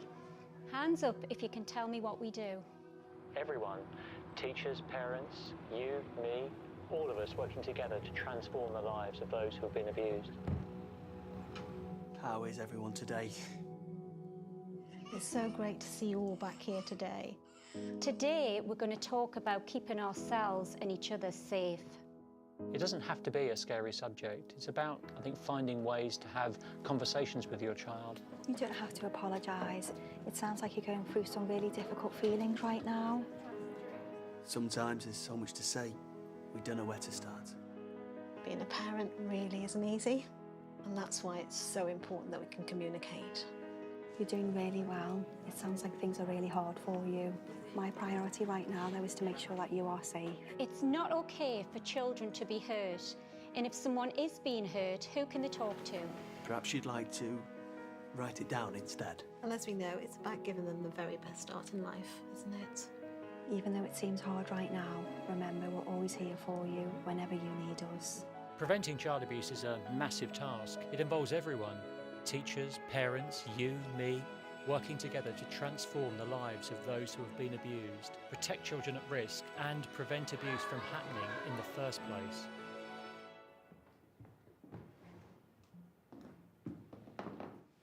Is everything okay?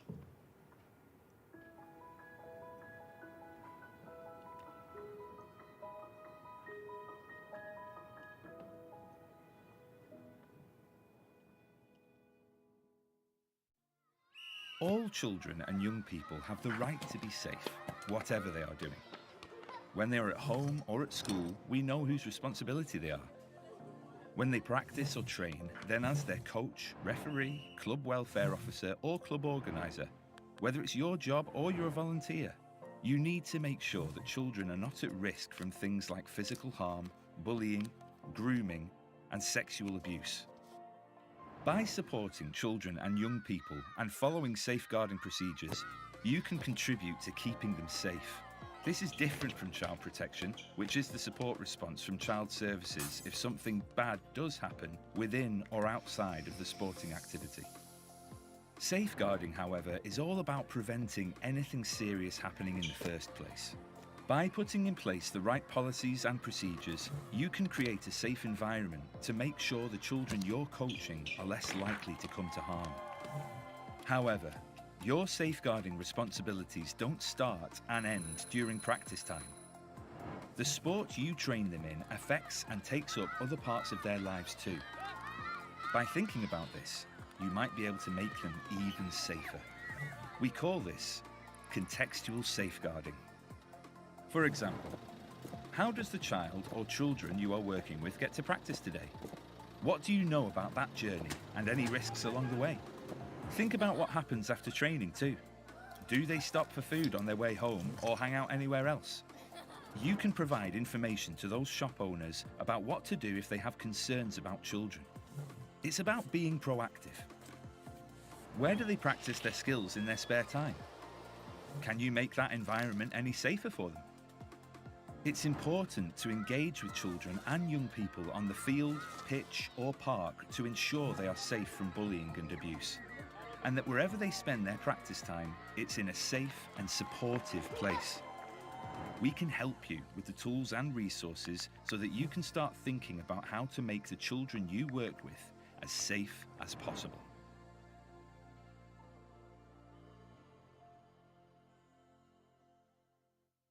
This is how the NSPCC has made the internet safer for children in 60 seconds. We campaigned through 5 years, 1 general election and 1 global pandemic. We worked with 7 secretaries of state, 4 prime ministers and 3 different government departments. After 4 petition hand-ins, 12 versions of the bill and 102 mentions in Parliament, and thanks to 650 MPs contacted by 147,635 campaigners, we finally have 1 groundbreaking piece of online safety legislation. It's official. The Online Safety Bill will be made a law. This means tech companies will legally have to protect children from harm. This will make a lasting difference to our futures. Our work is far from over, but we're 1 step closer to a safer online world.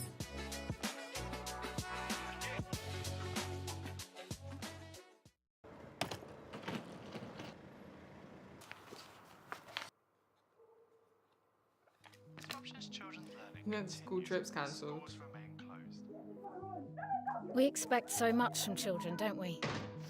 It's like whatever life throws at them, they find a way through. Dad, Wi-Fi's out again. But it's not easy, and they shouldn't have to do it alone. The NSPCC gets that. It's why we're here, to meet them where they are. Because as much as they might seem okay, let go, hold it. they're still only children. Okay. You need to... So whatever's going on in the world, whatever they're facing, Hello, you're through to Childline. I think I need some help. we're here for children.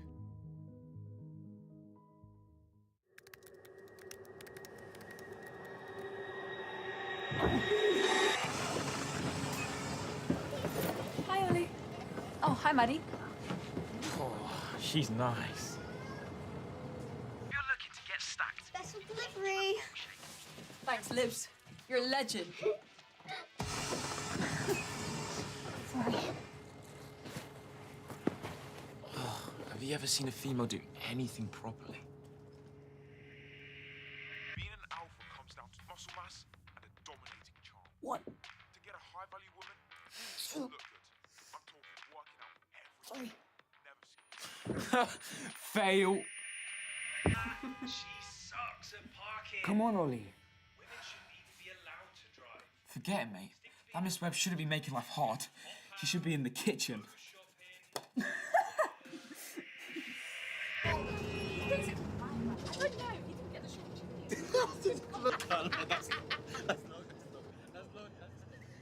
Desperate. Ollie, did you really write this? You call this exercise? You want to get shredded? You need to put more. Come on, a girl can do better than this. Oh my. Ollie! Tick, come. Go away, you worthless freak! Hi, Ollie. Hi, Maddie. Fail. Come on, Ollie. Did you really write this? No. Desperate.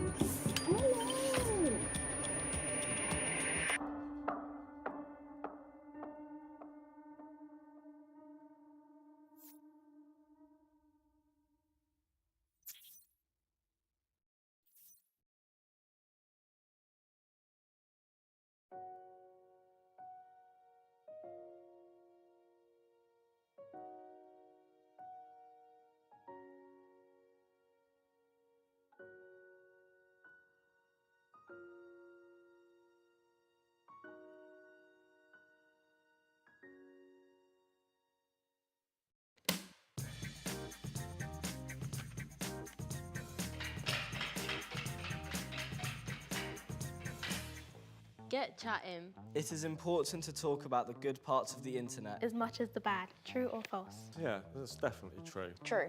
True. True, yeah.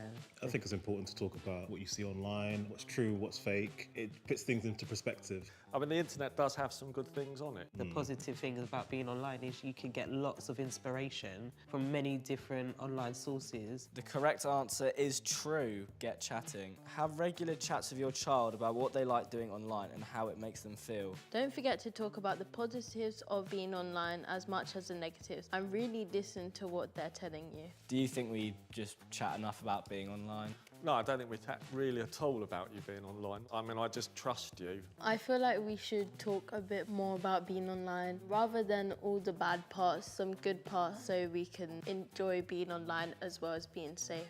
But I definitely would like to challenge us to get a little bit more into your passions and your enjoyments and the things you like to do.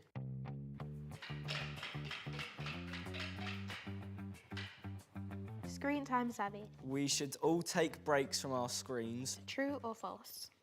True. I think that is true, yes. True. That is true. Spending less time on screens is a great way to improve well-being, both online and offline. Try setting some limits and boundaries surrounding screens and making use of the well-being settings on apps such as Instagram and TikTok or on your devices. Do you think we spend too much time as a family online? Probably, yeah, let's be honest.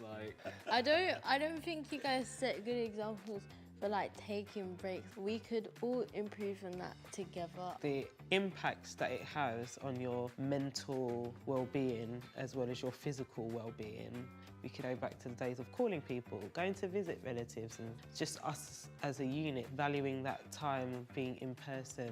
I've grown up being on screen, so it just becomes a normal part of my life. So on your phone, if you go into like settings, you can write limited time on this app. Yeah, that's done. We're going to use that. We are. So do you think we spend too much time on the phone? Yes.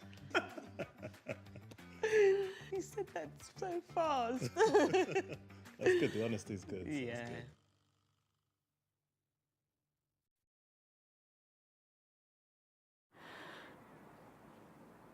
Cracked nipples and cabbage leaves. Can't laugh about peeing. You don't get instructions for new human beings. That'll tip up the wall. Trying not to swear. Shop in my pyjamas, but I'm too tired to care.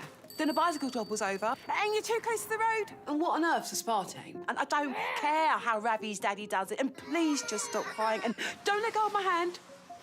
Walk to school on your own. Never stop texting. Is it too late to talk about the old sex thing? First blood in your knickers. First clown's face and makeup. First bra. First date. First, oh, thank God, break up. And you're gone, out the nest. And you think I feel blessed. Who'd have thought that I'd miss cleaning up all your mess? But the silence you've left makes me even more stressed. This is a different kind of pain in my chest. Now, it's too long since you've spoken, you don't laugh at my jokes, and your heart is easily broken. Who even cares about aspartame? And I just want to understand, and please, don't let go of my hand.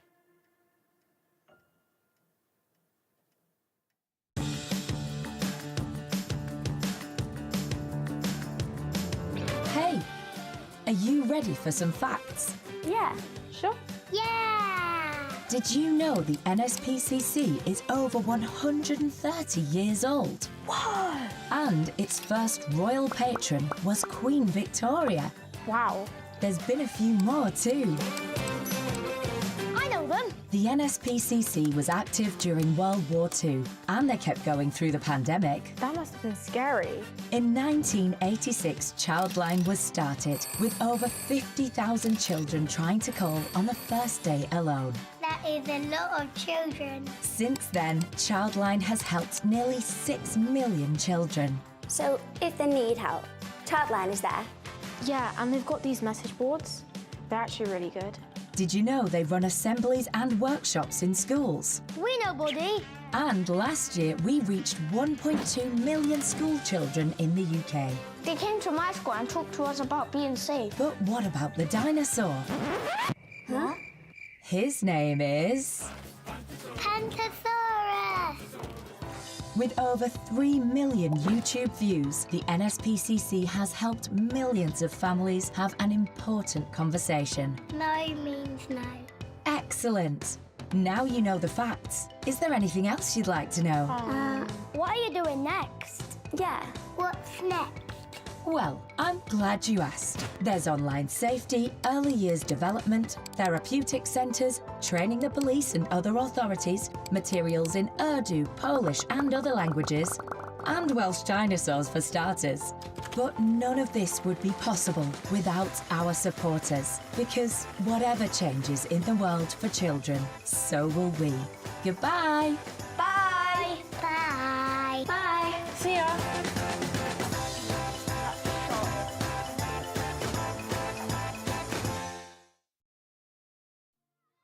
All children and young people have the right to be safe, whatever they are doing.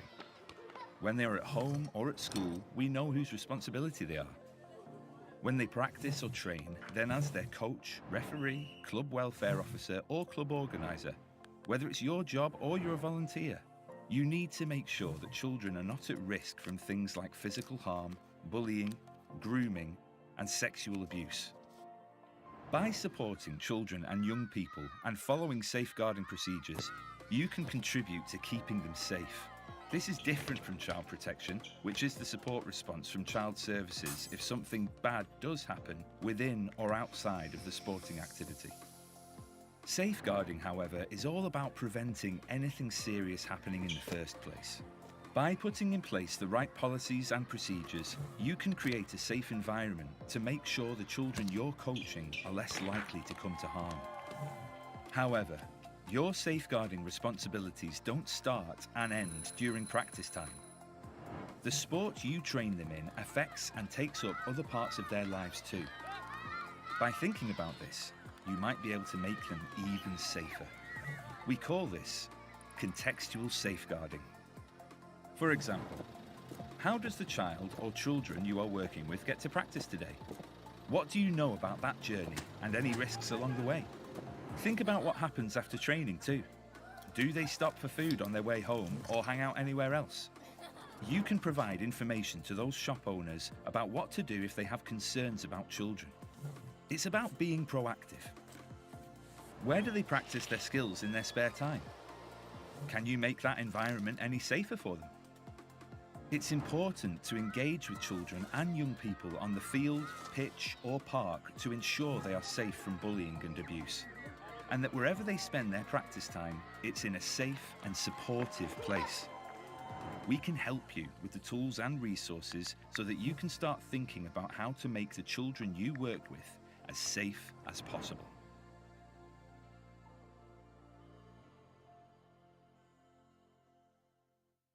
This is how the NSPCC has made the internet safer for children in 60 seconds. We campaigned through 5 years, 1 general election and 1 global pandemic. We worked with 7 secretaries of state, 4 prime ministers and 3 different government departments. After 4 petition hand-ins, 12 versions of the bill and 102 mentions in Parliament, and thanks to 650 MPs contacted by 147,635 campaigners, we finally have 1 groundbreaking piece of online safety legislation. It's official. The Online Safety Bill will be made a law. This means tech companies will legally have to protect children from harm. This will make a lasting difference to our futures. Our work is far from over, but we're 1 step closer to a safer online world.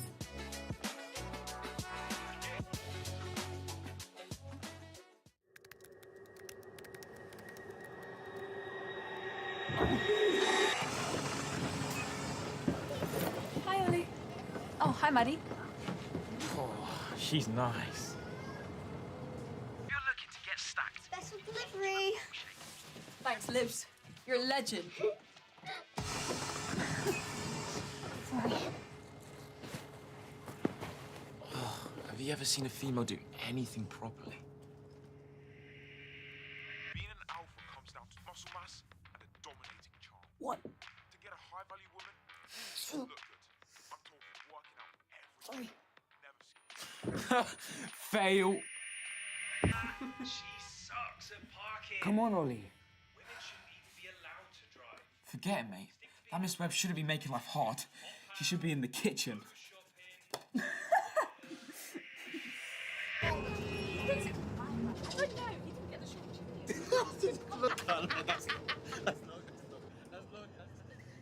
Desperate. Ollie, did you really write this? You call this exercise, you want to get shredded, you need to put more. Come on, a girl can do better than this. Oh my. Ollie! Tick, come. Go away, you worthless freak! Hi, Ollie. Hi, Maddie. Fail. Come on, Ollie. Did you really write this? No. Desperate.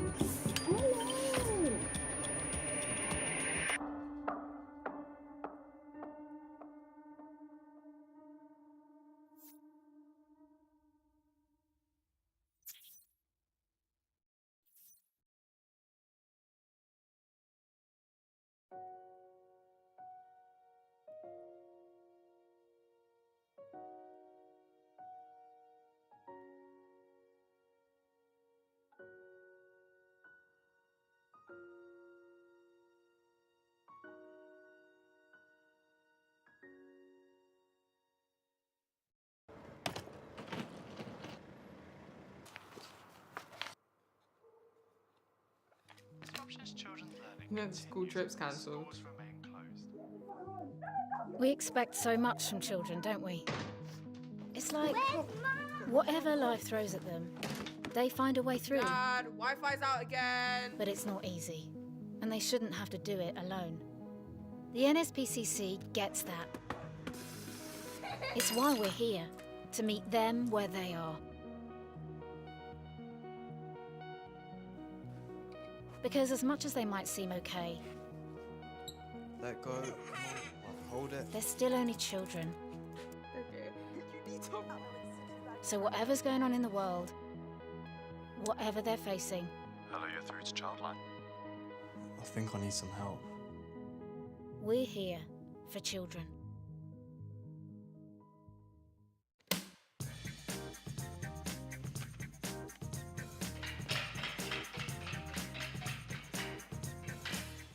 Get chatting. It is important to talk about the good parts of the internet. As much as the bad. True or false? Yeah, that's definitely true. True. True. True, yeah.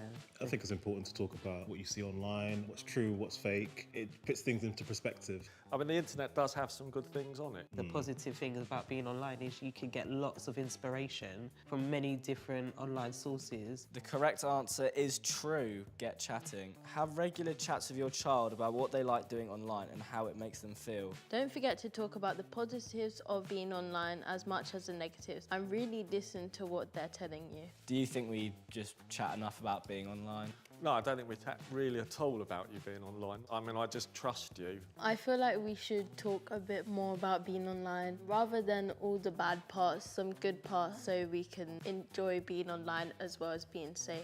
But I definitely would like to challenge us to get a little bit more into your passions and your enjoyments and the things you like to do.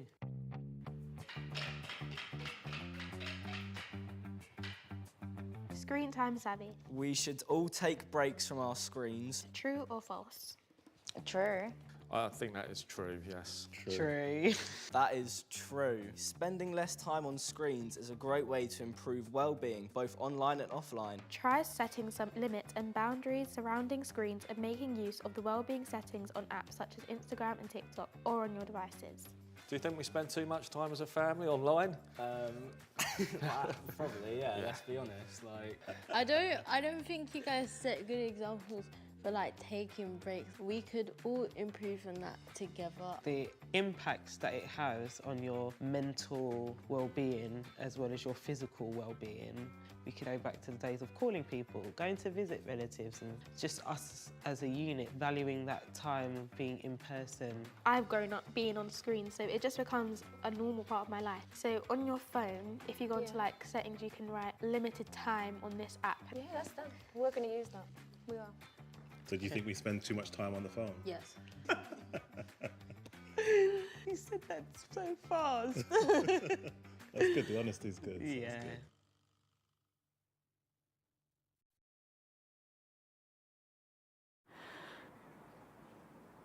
Crack nipples and cabbage leaves. Can't laugh about peeing. You don't get instructions for new human beings. That'll tip up the wall. Trying not to swear. Shop in my pyjamas. I'm too tired to care.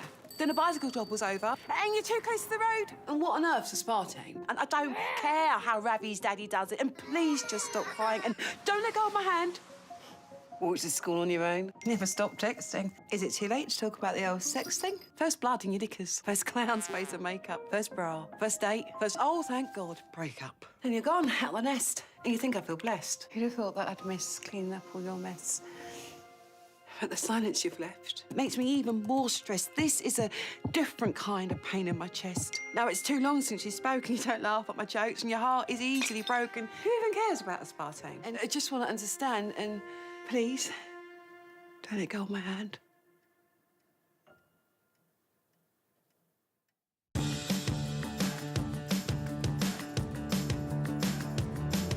Hey, are you ready for some facts? Yeah, sure. Yeah! Did you know the NSPCC is over 130 years old? Whoa! And its first royal patron was Queen Victoria. Wow. There's been a few more too. I know them. The NSPCC was active during World War II, and they kept going through the pandemic. That must have been scary.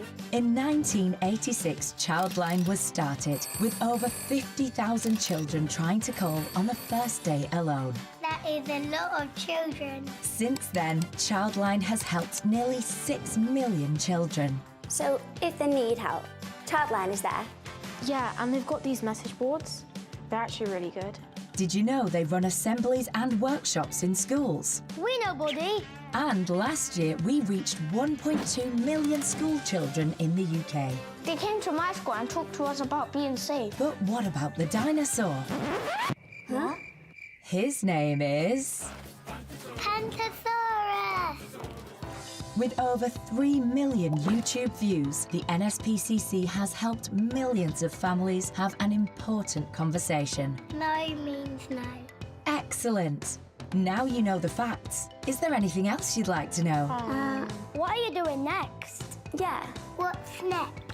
Well, I'm glad you asked. There's online safety, early years development, therapeutic centres, training the police and other authorities, materials in Urdu, Polish and other languages, and Welsh dinosaurs for starters.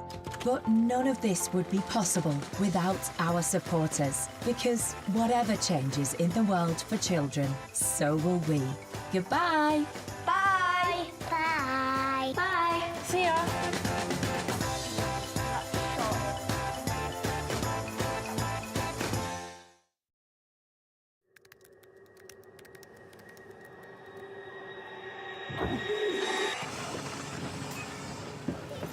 Hi, Ollie. Oh, hi, Maddie. Oh, she's nice. If you're looking to get stacked, Special delivery. Thanks, Libs. You're a legend. Sorry. Oh, have you ever seen a female do anything properly? Being an alpha comes down to muscle mass and a dominating charm. What? To get a high-value woman, you look good. I'm talking working out every Sorry. never seen. Fail. she sucks at parking. Come on, Ollie. Women shouldn't even be allowed to drive. Forget it, mate. That Miss Webb shouldn't be making life hard. She should be in the kitchen.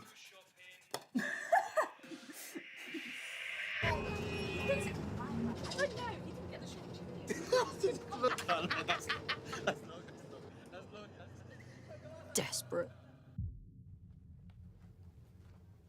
Ollie, did you really write this? You call this exercise, you want to get shredded, you need to put more. Come on, a girl can do better than this. Oh my. Ollie! Tick, come. Go away, you worthless freak! Hi, Ollie. Hi, Maddie. Fail. Come on, Ollie. Did you really write this? No. Desperate.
guys, welcome back to the Game Safe Cup here in Nottingham at the Confetti X Arena. You are joining us at the perfect time, I'm going to say, because it is semi-finals time. Now, we are down to our final 4 competitors. We started yesterday with 16, now just 4 remain. Richard Buckley here alongside me in what has been a fabulous day. Obviously, we're doing a tournament for the NSPCC and Vodafone are supporting it as well. But, Rich, the tournament is what we're focusing on today, but it's been part of this great big picture for the entire week, hasn't it? It's been a fantastic tournament, but it's also, as you said, been a great week, full of activities, full of talks and insider information, letting people coming in and just learning more than anything. Thank you to the NSPCC and also Vodafone as well, who without this event it's not possible. If you have anything at home in order to support the NSPCC and the Game Safe Festival, this QR code, give it a scan on your phone and donate what you can. Still going on, any donation that's made on this stream right now, SAF, the organisation, will donate up to £500 and match your donation. I tell you as well, I bought some raffle tickets yesterday and I won. Did you? Yeah. What did you win? Rachel always wins the raffles. My mum would say that, by the way. I won a game. They don't know which one, but it's being sent to me, so thank you very much as well to Vodafone and, again, NSPCC. But, again, raffle tickets, anything you can helps for this very, very worthy cause. That is the QR code to scan right there. OK, so let's get back to the tournament then. We have people setting up. Can you see over our shoulder? Richard, move slightly out the way. There we go. Over there. Kai Rowley is there with Dylan as well. This is the big, big matchup as well. If you haven't been following, this is the big one you're going to be treated to. Before we get into that, take a look at this.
We're ending there with Dylan, and we're going to start with Dylan here because this is the first semi-final we're seeing. Look to the bottom of your screens. Kyle Rowley taking on Dylan right there. This is a massive matchup as well, and we are so delighted to say we have these 2 players on stage with us now as well. I did say to Richard off air, maybe we should go and stand in the middle of them because they mean business, both of them. This is a big moment. Kyle, I'll start with you first. You're a defender in real life on the football pitch. Your team actually won yesterday. He wasn't there, but they still got the win, so congratulations to them. You're a defender. You let in 4 goals a minute ago, though, didn't you? What's going wrong? Good enough. I don't know if it's first game nerves or whether he's just a good attacker, but yeah, they shouldn't be conceding 4 goals. Never done that in my career. This guy, though, he scores 9 goals in the last matchup, so what have you got to do to stop him scoring that many? Try my hardest to defend. If I can't, then I'm going to have to try and outscore him. When you look at Kyle's game, do you see maybe a loophole, maybe a bit of weakness at the back? You can be honest. Pretty like, yeah. No, but I just play to my strengths, do what I know I can do. What are they doing? Getting around that box and dancing around him. Is he going to dance on you, Kyle? guess time will tell. Time will tell. You're talking at us, you're not looking at each other. Now turn to each other. Have you got anything? Final words? No, mate, just good luck, all the good best. luck. Obviously, it's a game of FIFA at the end of the day, but enjoy yourself. You too. May the That's best very tense. man win. The I'm not best. going to ask them to say anything else. I can see how tense that was. I can feel it as well. Guys, good luck. You're Thank you our very first much. semi-final. Thank you. Good luck. Ooh, Feels sorry. tense. Didn't want to do that, but I did. I did it all the same. Well, that is our first semi-final coming your way. Obviously, these players have been participating in this, not just the last 2 days, Rich. It's been going back It's been a long weeks, hasn't it? process. Yeah, I mean, each individual creator had up to 256 players enter their individual tournament, where they got down to the top 16 and down to the top 2 for each individual player. Started months ago. It's going to finish in about 2.5, 3 hours' time. Only one can come out on top. Will it be one of these two? Maybe the favourite, Kyle Rowley, in the game. It's a massive, massive matchup for him, though. Can the creators do anything No. at all at this stage to help them? Maybe just try to calm the nerves. I think there is a little bit of that tension, a little bit of nerves in the air, but you're not going to say anything mechanically on the game to try and help. It's all about that mental side, and I think the big win that Dylan just got gives him a whole load of confidence coming into this game.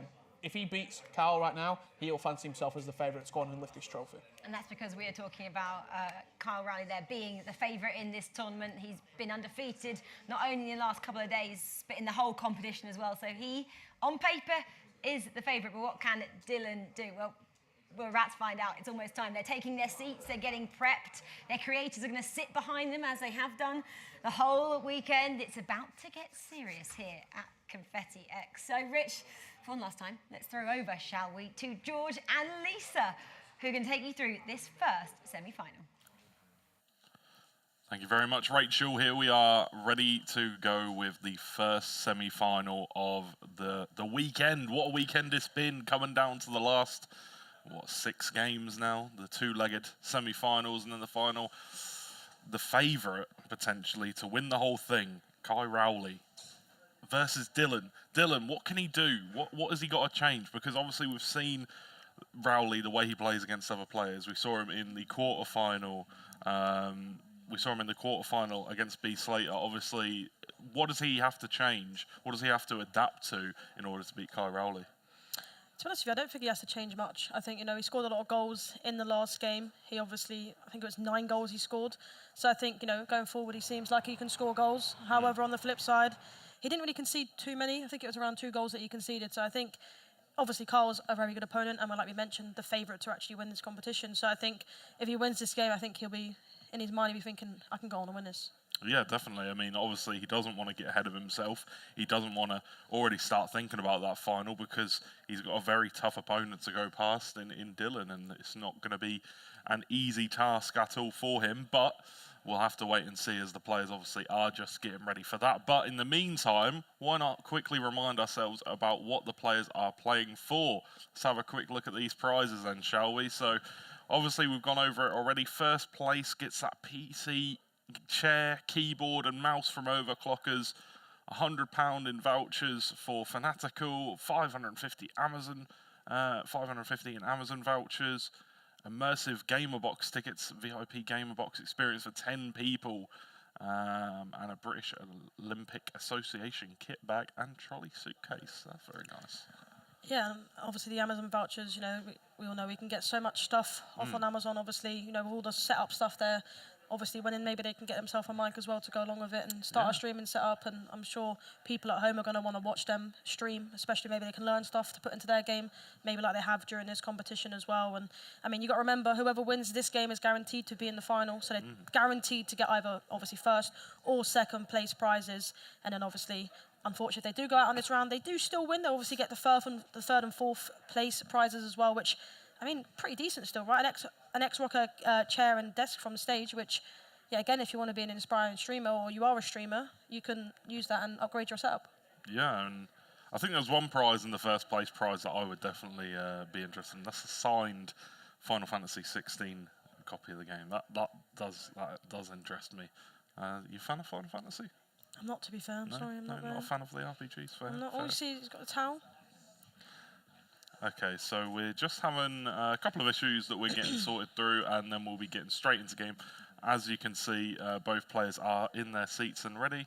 So yeah, Kai Rowley just having a few swigs of water. He had the towel on his head just a minute ago. Maybe he's Staying cool. Maybe yeah. He does get hot on stage with them lights Maybe and wiping the cameras. sweat, or he's just put it on his head. Maybe forget about what's happening. Who knows? But it's going to be a very good game. Obviously, you can see Dylan putting on the putting on his earphones, maybe to get into the sort of game and forget about the noise in the arena, or maybe he just doesn't want to hear us. Quick reminder to everybody in the chats around, obviously all our creators, whether you're watching on the NSPCC Twitch channel, whether you're watching wherever, get your phone out, scan that QR code, get donating. We're very close to hitting our goal of £1,000. And remember, SAF will be matching any donations up to £500. So that's pretty big. That is, it's a lot of money, of course, and obviously thanks to SAF for allowing us to do that. But this game should be kicking off soon. Obviously, Dylan looks ready. He's got his headphones on, and I wonder what he's listening to. What do you reckon? Bit of music, bit of something to pump him, bit of pop, or Your guess is as good as mine, Lisa. And remember, donate in the chat as well if you want to do it through chat. But yeah, we speak about the music a lot, like what players listen to and stuff like that. But whatever can help you keep in the zone and stay focused. I know people that listen to audiobooks when they're playing. That's interesting. That is very interesting. Did he win many games doing that? Or? Very average. Very average. Maybe the chat might listen to that, and maybe they'll start doing that as well. Maybe. Who knows? You're playing FIFA and you're, indulging your Learning. brain into. Yeah, exactly. Interesting. Seems like they're trying to get into game. Sure, it will happen soon. You know what? I'm gonna throw a prediction out there. All right, Why not? go Let's on. spice things I know up you a little love a bit. prediction. I do Go love for a it. prediction. You know what? Obviously, everyone going into this will say Carl will win, and I think he will. But I'd like to spice it up. Maybe Dylan, if he gets a couple of early goals, maybe could potentially see it. But tough one. We saw it. We saw it in the quarterfinal. He's obviously very good at attacking in the early stages of games. He got 3 goals in, I think it was the opening half an hour of the game. So I think that he can do it. I think that he believes in himself, but he's coming up against a very talented player and a very experienced player, not just in the FC24 world, but in real life football. He's obviously got a great mental head, I guess you could say. He's also understands the game to a very good level. Yeah, Carl looks pumped up as well, ready to go, sort of nodding his head there, leaning forward now. He's ready to go. The game should be starting very, very soon, and I think it's going to be interesting to see. I think the first goal is everything, settle the nerves, obviously. For me, when I go into a game, I'm always nervous going into it no matter what, even if I think I'm going to beat the person or not, I'm always nervous. But if I can get that early goal, or even just the first goal, whether that be in the first half, in my head it makes me think, I've got this. So hopefully one of these can get an early goal. And every single time we've commentated today, obviously we've commentated 2 games earlier, and they were both bangers. Like, they were so good. Loads of goals going in. So hopefully this game can do the exact same thing. Kai Rowley versus Dylan Wright. Who is going to pick up the win? Who is going to move on to the grand final of the inaugural NSPCC Game Safe Cup?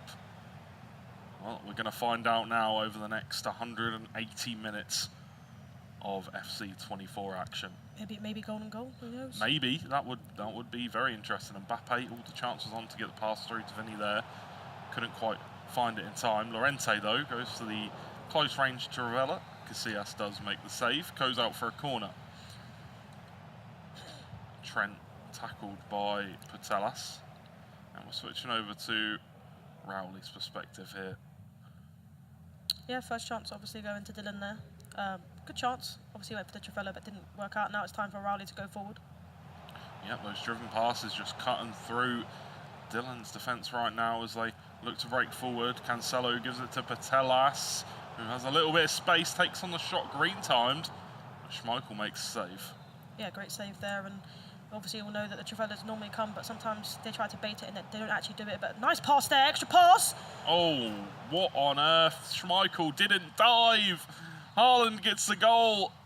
And Kai Rowley, well, there's the first goal of the game going his way. Yeah, I was literally just mentioning how much of a great save that was for Schmeichel before it went out for the corner, and it just didn't seem to dive there. Maybe the animation didn't quite get it, but a great start for Kyle Rowley. Yeah, I don't know what happened there. As you could probably guess from my reaction, what a pass. I mean, it all came from that one pass, and then obviously getting it across to Haaland. There could be a chance here for Dylan to equalise, and he has, through Kylian Mbappe, player of the month. Who would have predicted 2 goals in the space of 12 minutes? We did say it'll be a great game. They're both good going forward and both good defensively. It's just who can outplay each other, really. Who can get that initial goal, or initial couple goals, because getting a couple of goals ahead of your opponent is, especially in a tough and a high reward game, especially with all the prizes that are up for grabs, who's got the nerve, you could say. Yeah, absolutely.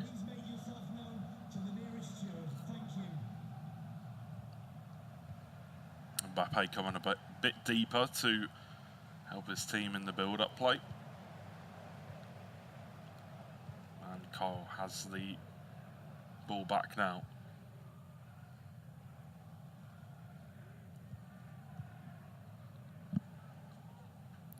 Taking it slow, just trying to build up slowly, doesn't want to rush it. Don't want to give away the ball in key areas, and as I said that, I've seen a jinx, big jinx over here. He wins it back though, pretty quickly, and might have a great opportunity. Chooses to remain patient though, and this is what we say about his mentality and awareness of the game. Big chance for Kolo Muani. Takes his time. Putellas finds the back of the net. And Kyle Rowley once again has the lead here. 2-1. Will Dylan bounce back just as he did the first time? Yeah, great defending initially, obviously. Unfortunately, they bounced back, but when you have Putellas in and around that area, she's crucial. She's vital. She just always seems to get it on target and trouble the goalkeeper. Of course, Schmeichel in that instance was nowhere near it, but a great finish from Carl, and I'm sure he'll take it. Sometimes you just got to take the luck on your side because you don't always get it. Yeah, absolutely. Kolo Muani, Mbappe making a run through the middle. Just taking his time. Does get tackled in the end. Gives it away though, Dylan. Needs to be careful. Well defended to get the ball back. Does need to be careful though, giving the ball away in those kind of positions. Yeah, he does. You know, he won the ball up quite high there and was able to capitalise earlier on it, but that time didn't defend it really well, but another chance going forward right now. Yep, João Cancelo, Mbappe, lovely pass. A bit of flair there with the flick on. Foul, says the referee. I was about to give a little bit of praise there to Kyle Rowley because he's winning the ball so far up the other end of the field. You know, he's doing a really good job at pressing.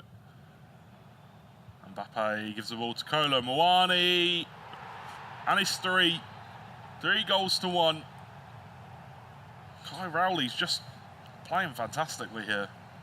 Yeah, he's dominating. I feel like that's what a lot of people expect to go into the game. He's using the wing play really, really well. He was able to come in from the wing, do the pass, and most people there would shoot, but he did the extra pass into Kolo Muani, and in that area, he doesn't have to green it, and it just goes in the back of the net. And it's honestly, he's playing Barca style of play, I'd say. The way he's playing, just pass, pass, pass, and it's so hard to defend against someone that can do that because you can't switch quick enough. It feels like. Mbappe looks to give the ball in behind, but I don't think he was looking for Putellas there. Yeah, no, I agree. I think that Rowley is just moving the ball a lot quicker. He's reacting faster. That's all it is right now. Obviously, we had a 45-minute break before this game. Maybe that's just taking Dylan off his front foot a little bit, you could say. Yeah, he definitely would have wanted to have that straight away. Potential chance here.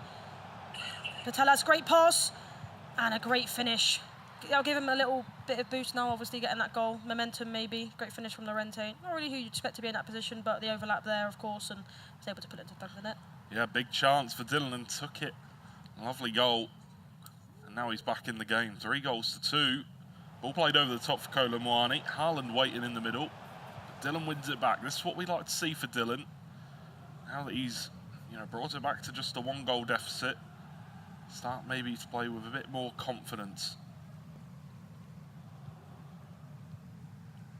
Trent Alexander-Arnold, no added time, so this will be the last chance. Oh, referee says no. Oh, I thought he was going to potentially allow that, but there was no +1 added on there, so it didn't end up happening. But yeah, I was going to say, I think the break probably wouldn't have gone in favour of Dylan. You know, he's just played a game, he scored 9 goals. You know, you're going to want that momentum going against a player like Kyle Rowley, but obviously, you know, a little quick break and then coming back, and he's getting back in the groove, I think. You know, 3-2, this game's not over, 2 legs of FIFA in total, and then we're only halfway point of the first leg, so if he can get the next goal, game on.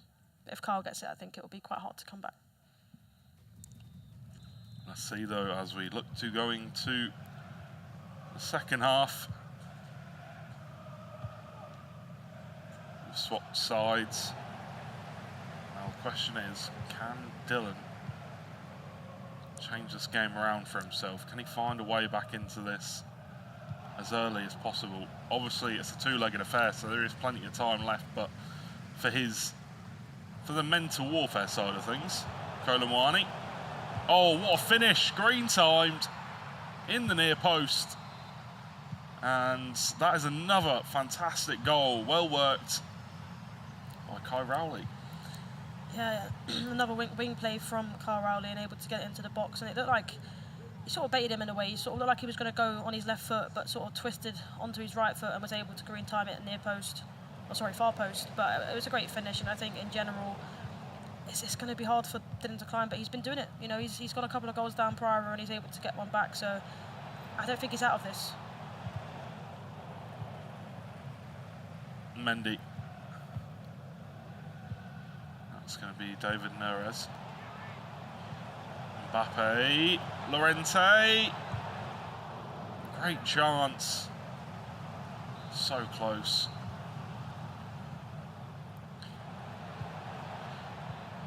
Bruno Fernandes fakes the power shot there and takes the ball away, does Rowley. Now maybe a chance to come forward to take his advantage even further. Dispossessed. Yeah, it was a good chance earlier for Dylan. Sort of McGinney Council, Collins season-esque, as we saw yesterday. But ended up getting the ball to Llorente, but I think he just took maybe too many touches or took too long to sort of shoot, and it was well defended by Kyle Rowley, but that could have been a huge goal in this tie. Kolo Muani. Now it's going to be Cancelo. Bellingham switching the play as we reach the hour mark here in the first leg of the semi-final.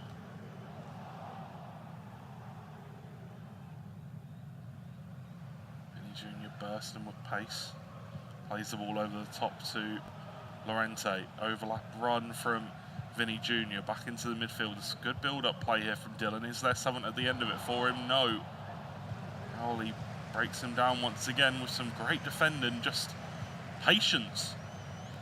Yeah, he's good defensively, but going forward, he's deadly. I'll be honest with you. Every time he goes forward, I feel like there's going to be a goal. And for me playing against someone like that, I'd be nervous the whole time, just trying to stop anything that he tries to do. And it's so hard. He's so unpredictable going forward. Patelas into the feet of Mbappe. Overlap and run from Cancelo. Kolo Muani blocked by the defence, and Dylan now gets the ball back and can build out from the back.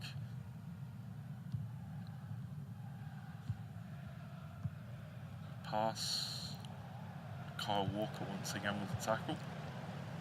Good defending yet again every single time he tries to go forward.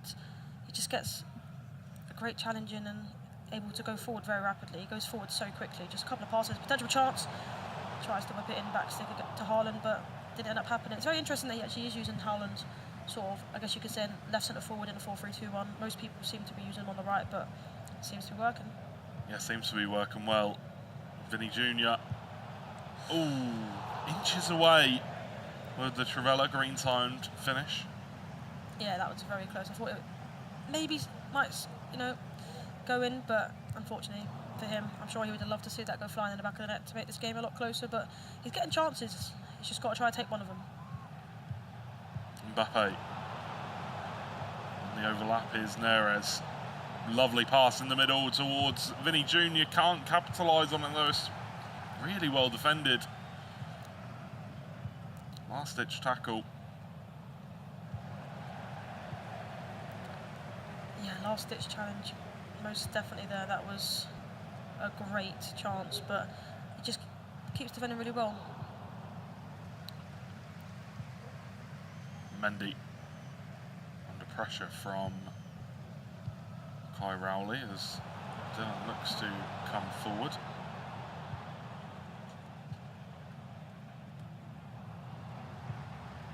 Haaland.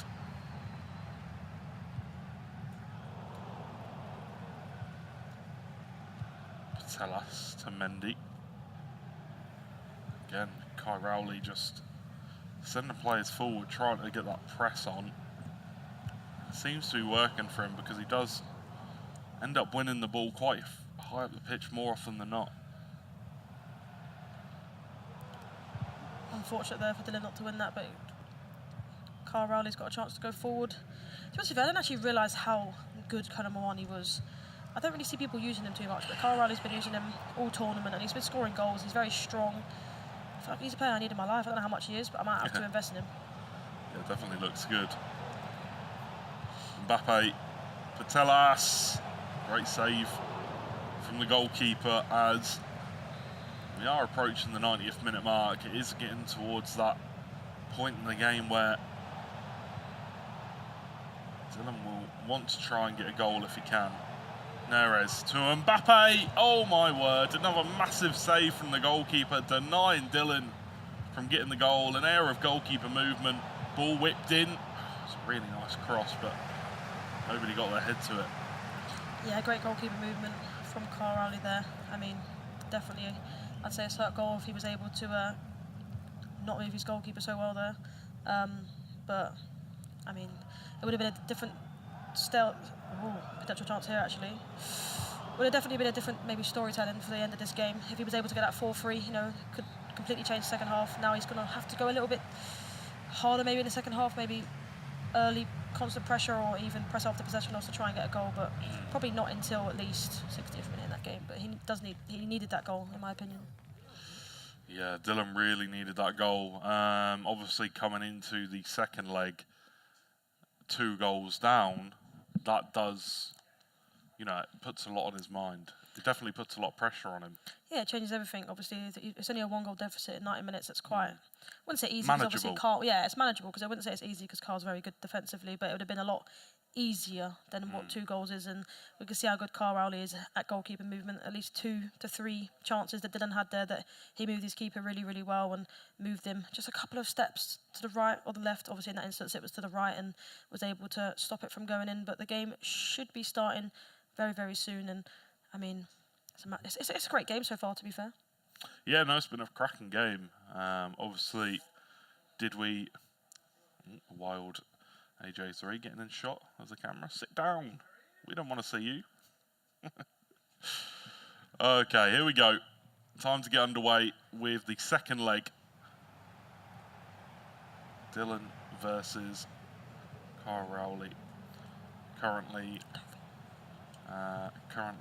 4-2 on aggregate to Kyle. Let's see if there is a comeback for Dillon.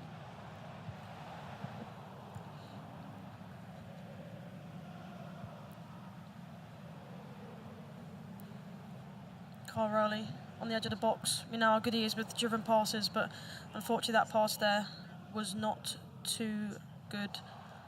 Now, no potential chance to go forward here. Great defending from Dillon. Is he able to win the ball? Potential to Freda. And a great save. Can he get the rebound? Maybe pass across the box to Mbappe. And a great finish there from Kai Rowley to see himself go 5-2 up. Yeah, 5-2 up indeed. Fantastic stuff from Kai Rowley. But for Dillon, it is now at a point where he's really got to start getting things moving. He's got to find a way back into this match now. If not, he will be going home. Ball played over the top. Back to Trent Alexander-Arnold. Bruno Fernandes. Look at midfield, just so congested. But the offside trap was played. Oh no! the extra pass. You just want to go for the shot. It's so unfortunate. I think maybe just too much again. Obviously, Carl Rowley made a massive mistake there with the offside trap. Wasn't timed perfectly and gave him a chance. But, you know, the pass across the box was perfect. I feel like just a shot there and it goes in. But sometimes you just got to try and make it a certainty of a goal, and he tried to do that there. But unfortunately, it was just not the greatest of passes backwards to try and get the goal there. But I feel like he's just not seeming to take his chances at the moment, and it could go on to bite him It towards was the a end of the massive game. mistake, though, from Rowley, and you've got to punish him. He doesn't make mistakes often, so when he does defensively, you've got to punish him. Vinny Jr. A bit of something there, but we're all good. Mbappe, great touch, but Mendy continues following the run and manages to pick the ball up. Yeah, he does, and I feel like it's just one-way traffic at the moment. He's had that one chance this game, and he hasn't really got anything else. Carl Rowley's sort of keeping the ball really well, going forward as much as he can, and trying to get that sort of goal to, you could say, really that might end the game, really, in terms of not giving Dylan a chance to come back in the game. But if he can get a goal, maybe two before half-time, Dylan, it's game on. You know, we saw quite a few goals earlier from Collins season, but a potential chance here with Mbappe. Oh, a great finish. He must have heard me. I mean, I know he's got earphones in, but, you know, he must have heard me there. You know, that's gives him a little bit more of a chance. Yeah, Dylan brings it to a 2-goal deficit. A great opportunity now for him to build upon this with plenty of time left in this game. Just needs to try his absolute best to not let Rowley score anymore. Easier said than done. Exactly. We did see a comeback, obviously, from Collins season earlier. Unfortunately, they conceded in the 90th minute, but I think, you know, it shows that you can come back in a game, and it is 2 goals as well. So I think it is potential, and with a mistake Carl made earlier, maybe he could make a mistake again. But even if he doesn't, he seems to be playing really well going forward, and we know he can score goals, especially with the amount of goals that he scored in the last game that he played in the quarter-final. Yeah, of course. Mbappe almost getting on the end of that, but it's a good header back to the goalkeeper. And the switch would play out wide to Mendy. Patelas to Mbappe. Televised. Unlucky. Really good interception. Once again from Kai Rowley, showing how good he is at defending. You know, I would say one of the best in the tournament so far, but has conceded 3 goals in the last, 120 minutes or so. Yeah, I know he was annoyed about the quarter-final game as well against Ben, because he was annoyed that he conceded so many goals, and I know even if he does win this game, he'll be annoyed about the amount of goals that he conceded in this game. He said he kind of wanted to go on and not concede any more goals in this tournament in the interview that he had earlier, so I know he'll be frustrated, but a win is a win at the end of the day if he can try and come out with a win here and get another goal. Won himself a corner here though. Goes for the finesse from an audacious angle. I've seen him go in, to be fair. Could have, especially with a green, but that one did kind of go nowhere near the goal. Yeah, it did. But, on a different day, maybe, different wind, who knows. Cancelo back to Walker. Looking to try and get that interception there. Couldn't quite make it happen. Trent Alexander-Arnold. Great pass into Haaland. Big chance. Denied. Patelas. Great tackle.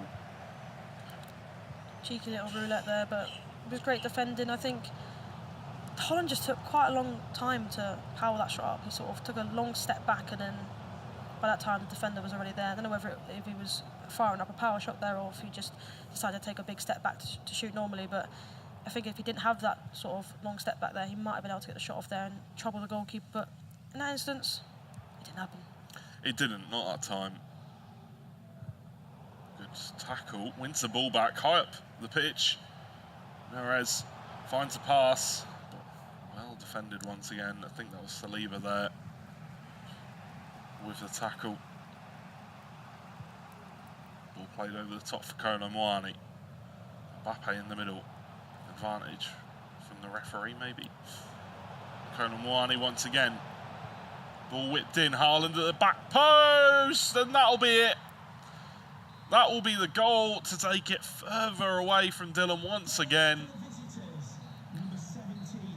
You can see from his reaction there, it's just so hard to stop Haaland. The only really way of stopping him, we was mentioning this earlier to the other players when we realised that Haaland was so good, mainly in the air. It's like, how do you stop him? And EFC Pro Open, we saw a lot of people either using Vieira at right back because he is tall and strong, or Hullet at centre back. But obviously with the restrictions, you can only have one icon, and the majority of them are using R9 or Mia Hamm. So it is hard with the restrictions to try and get someone that can actually stop Haaland, especially in the air. Only really way you can do that is basically trying to stop the cross, to be honest with you. But when he's in the air, how tall he is, how strong he is, and how good he is at heading, it's just impossible to stop that. And you can see with his reactions, he's a little bit frustrated with that, but there's literally nothing you can do. Here we go, back into the game. It is a 3-goal deficit as it stands for Dylan. Needs to score 3 times just to take it to a golden goal. Let's see if there's a little bit of magic left in this game. Mbappe, big chance. The goalkeeper movement went across, but could not get it in at the near post. Could not beat the keeper. Trent back towards Bruno Fernandes. Vinny Jr. Great tackle. I feel like he sort of overworked that there. I feel like he got the ball with Bruno there, and he looked like he was going to do the ball roll Trivella, but he kind of stopped and passed it off to Vinny, I think, or back to and then to Vinny. But I feel like he could have just shot that with Bruno and troubled the goalkeeper, just because he needs some goals. So I think he just needs to shoot. Yeah, no, I agree. I think he needs to just take his chances. I think he needs to just go for it at this point, to be honest. There's not long left on the clock. You've got to score 3 goals.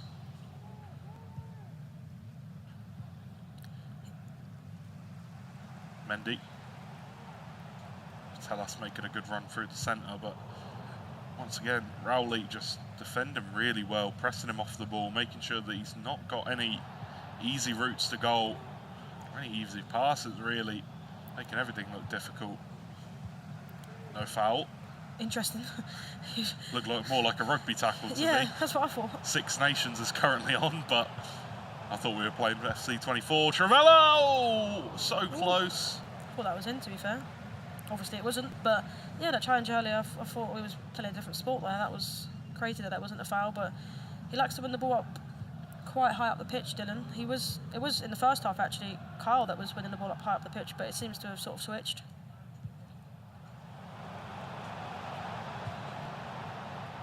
Headed away, nodded down.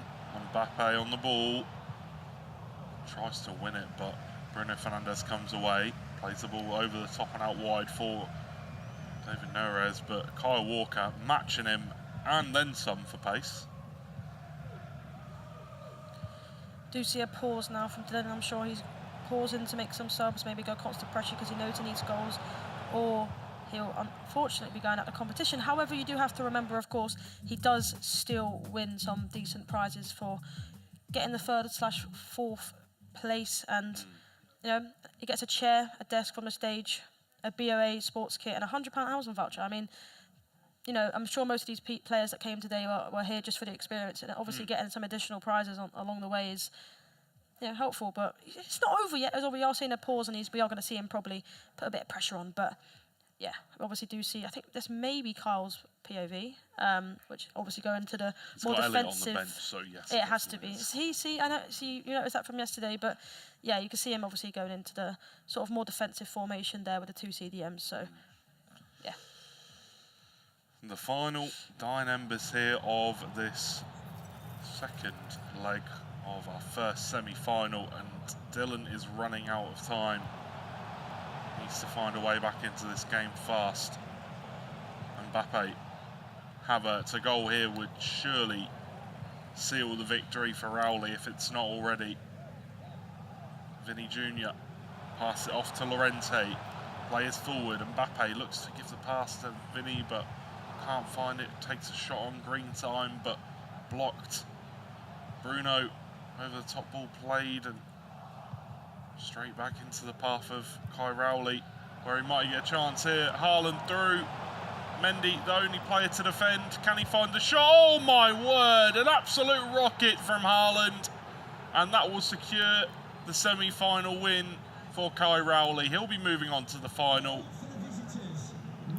So I was just looking at his celebration there, saw the little kiss over.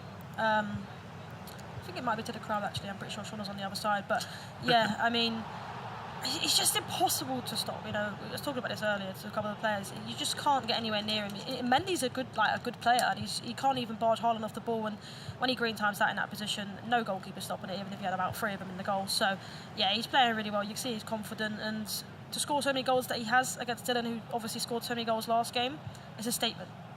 It is indeed. There might be another goal still for Kai Rowley. Patelas. Oh, great save from the keeper. It was green timed. As usual, to be fair. Patelas going for that green time finesse once again, but can't quite make it happen. Mbappe gives it to Patelas. And now Dylan has the ball back. Can we see a goal from Dylan? Just, you know, so it rounds it out on a slightly sweeter note. I don't know, it seems like Carl's getting a little bit confident over there. I'm seeing some no-look shots again that we saw yesterday against Jordan. I'm sure he's going to try and do it again. But yeah, he's flourishing. He's got the confidence and he's winning, so why wouldn't he? I guess he's guaranteed himself, you know, first, second place prize. So what can we see? Ball played over the top, falls through to the goalkeeper. Not too sure what's going on down on the floor, but a bit of commotion. Rashford. Maldini does well defensively as we come down to the final 9 minutes. Mbappe with a chance. Good tackle from Virgil van Dijk. Kai Rowley just keeps winning the ball back, doesn't he? He's just, even though he's winning by 4 goals, he doesn't care. He just wants to keep playing, keep fighting, keep just wants to scoring. Keep the ball. Yeah, he just wants to keep it and try and get more goals to show people that what he's about really. And I think, like you mentioned at the start of this competition, he's definitely the favourite. And I think with how he's played, obviously unbeaten in this competition, didn't lose in the group stages. I think going into that final, whoever he plays could potentially be worried or nervous to play him because he's scoring goals and defensively he's solid. Mbappe. To Vinny Jr. Now it's Mbappe once again. Patelas turns straight into a tackle. Bruno Fernandes plays it out wide.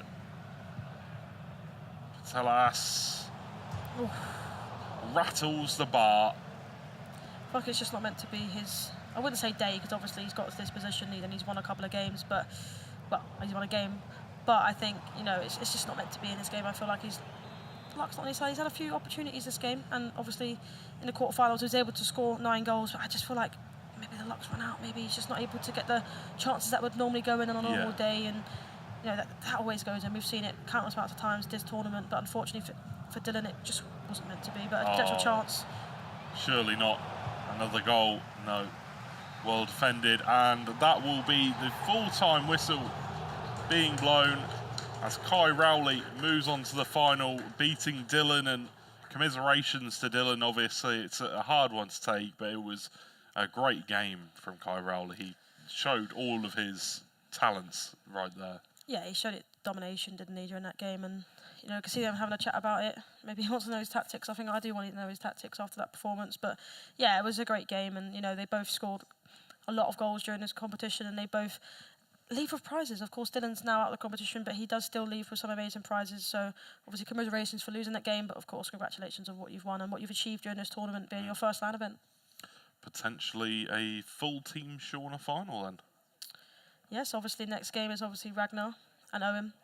It'll be interesting to see who can come out on top of that game, but I think it'll be close. I think, you know, throughout this whole tournament, and especially the games we've commentated on recently, they've just been amazing. They've just been end to end, not knowing who's going to win. So hopefully that can happen in the next game as well.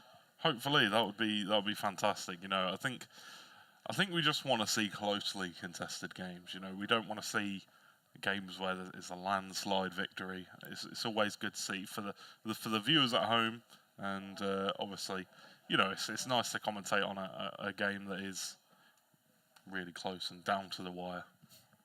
Yeah, you don't really want to see a one-sided game. It's not really fun to watch and sort of commentate. You don't want it to be like that. But throughout the games that we've done today, they've literally been like end-to-end. It's been like 3 goals in the space of 10 minutes. So, yeah, it's been obviously great to commentate on. I guess great for you guys to watch at home. But obviously, don't forget to donate if you haven't already. You can obviously scan the QR code next time it's on the screen. Can we get the 1,000?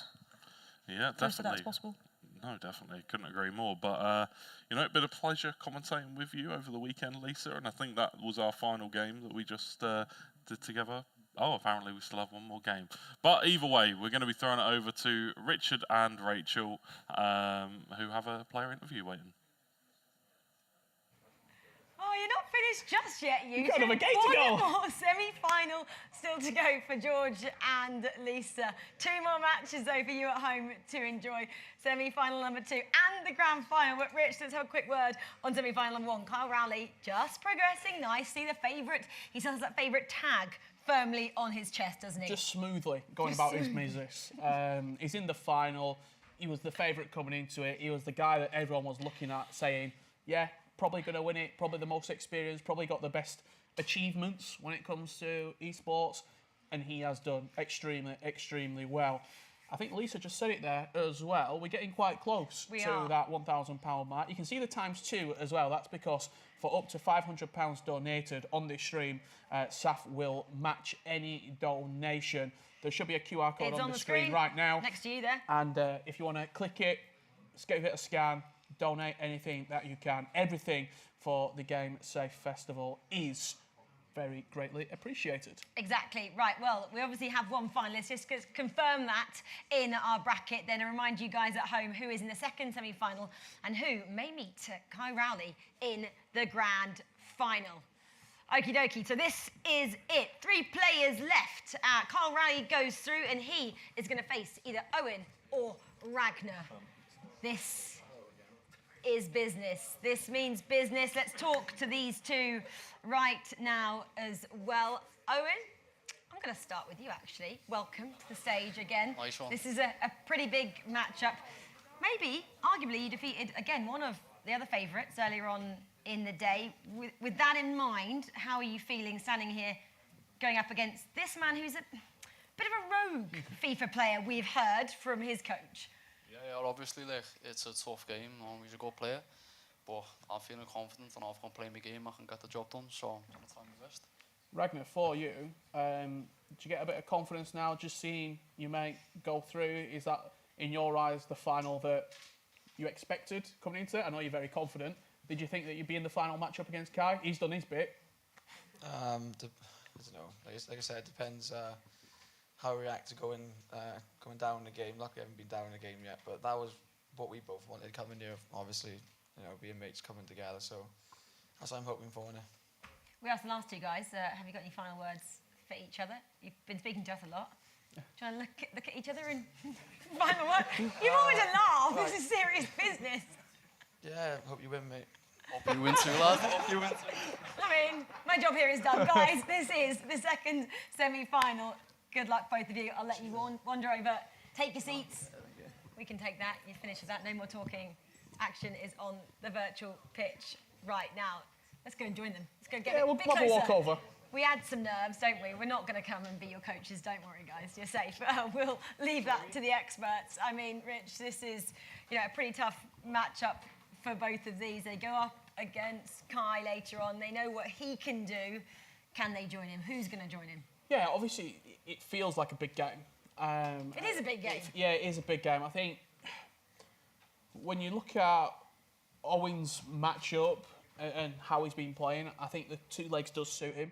The sort of the possession style that he plays and the real sort of control that he has over the game. And I think what Ragnar said there, if Owen does go in front, it's going to be a really interesting game. What can Shori offer from behind him? We're talking right now, and they're literally 3 meters away. They can hear everything that we're saying. I'm going to bring him over. Because Shori, what can he offer? Well, let's ask him, because he's so close to us here. He can tell us exactly what he's going to offer. Obviously, as well, you've adopted said player here, Ragnar. Shauna was very, very kind earlier, wasn't she? Extremely kind. You've had to kind of adapt really quickly and build this relationship. Shauna has had a couple of kind of days to do that. How have you found working? Best mates now. I don't know if you caught that on camera. He's told me he's moving into the house with me, apparently. Moving into the hashtag house. Okay, but that does obviously bode well in terms of relationship on the virtual pitch as well. Yeah, absolutely. No, I'm looking forward to this game. He's saying that he doesn't want to experience going 1 goal down. But you know what? I reckon no matter what happens, we're going to have a mental reset this game no matter what. So I'm excited for it. I know it's going to be... I'm just so interested to see what he says throughout the game of this game, because I've never seen a player talk so much throughout a game. You know, I'm used to seeing players like quite locked in and stuff, no matter what happens. Like, one point in the game he goes, just don't know how to over the top through ball. I was just like, interesting, very interesting. You've obviously watched a lot of people before. You've had the opportunity to I'm just coach. going to interrupt. Come this side a bit. You're a bit close to that wall. You've had the opportunity to coach. You've had the opportunity to sort of be coached as well. What does he offer in terms of a player? Obviously, you talked about the not necessarily playing the meta. Yeah. Like, how is he here then? Because he's very good at the game, very good at like just the fundamentals, basics, the fundamentals, which we speak about all the time, Richard. Yeah, and I think if anything that shows actually a little bit more talent, not having to use all the stuff in the game that's necessarily like the meta stuff that works every time. So I genuinely have to tip my hat to him, because he's done extremely well to get this far, playing with what none of the pros, like, you don't do anything that the pros do. Richard, shall I let you go and talk to Bateson and he can defend his player as well? Because Shori's having a limelight here for Ragnar. Thank you very much, Shori. Good luck. Bates, obviously, big game, semi-final. I feel like they've got a bit of a bromance here. I think, is it a Liverpool thing as well? Big Liverpool fans up here?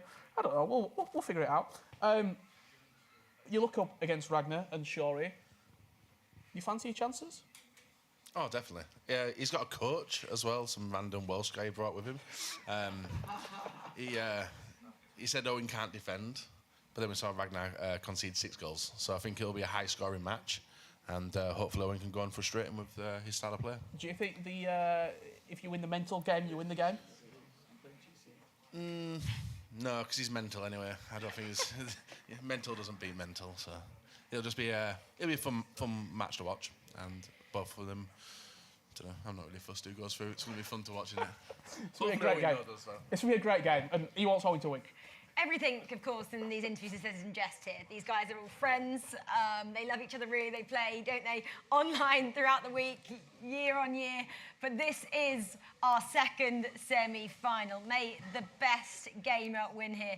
Ragnar taking on Owen. And we're going to hand over now to our casters for this one. And George has jumped out for Brandon, and he's joined by Lisa. Super sub, last minute super sub. Yeah, well, we're going to be guiding you through our second semi-final here. Owen, of course, going up against Ragnar. I mean, this is a great chance. We could be seeing here, Lisa, 2 players that actually came from the same team in the grand final, if Ragnar was to win. Yeah, exactly. I think it's going to be a great game. I think, you know, Ragnar said that he doesn't want to go 1 goal down against Owen. We know that he's very good at keeping the ball, and I think that's why he's saying that. But it'd be interesting to see if he does go 1-0 up. Can Shori help him in terms of maybe giving him that boost to get him over the line and try and get that goal back? Well, he said earlier, I think yesterday, Shori said about Ragnar, he doesn't really green things. He plays maybe a little bit unorthodox, maybe compared to a typical sort of pro player. So there's a bit of a different play style in there from him. But whatever he's doing, it's working for him. He's scoring goals, and so far he's unbeaten in this tournament. Went 3-0 in the group stage and hasn't tasted defeat since. Yeah, I think he's just got the fundamentals. We heard Shori say it earlier. You know, I played cart with him actually last year after he did E-Prem, and he doesn't know how to green. You know, he was playing, he was like, how did you do that? It's like, how do you not do this? You're so much better than me. But I think, like Shori mentioned, he's got the fundamentals, and he knows how to play football. You know, he knows how to play the game, the quick passing, and that's how he sort of beats his opponents. Yeah, well, I think we are loading into our semi-final now. We'll have our grand final coming up very shortly indeed. Of course, both these players have already guaranteed themselves an ex-rocker chair and desk. Have a chance to take their prizes a little bit further forward as we jump into a couple of small changes before we get going today. I think one thing just about Owen, though, which we saw, especially in his quarter-final game, Lisa, is that mechanically he is pretty unbelievable. I mean, looking at this group stage, it wasn't perfect by any means. Scored 10 goals, conceded 10 goals, won a game, drew a game, lost a game, just about scraped through in his difficult Group D. But in that quarter-final game, he won 6-2. He was time-greening shots. He was Travella into the near post. He was just doing some really sort of not typical and fundamental FC24 gameplay that I think could be quite challenging here for Ragnar. Yeah, I feel like in the group, you know you can have a sort of fallback. You know, you can potentially drop some points or, you know, concede some goals. Whereas now it's sort of do or die. You have to make sure you win the game or you're going out. There's no fullback. You can't go into the lower bracket and save yourself. So I think that's sort of on their mind as well. Well, it will be Owen kicking from left to right in that black strip. One of the first chances of the game. There's that Trivela we mentioned. That is, I mean, it's difficult to defend first and foremost, but especially when you're going towards the near post, you often see it from these sort of areas here, where you'll look to sort of angle it towards a back post finish. Went for the near post there, was saved up and matched up well. One thing I think that Ragnar has in his favour, Lisa, he just doesn't really feel any pressure, does he? Yeah, of course, he came into it saying that he's going to win this competition, so I feel like he knows he's a good player and he just needs to back himself now and go all the way, but he has got a hard opponent in Owen in the way of him.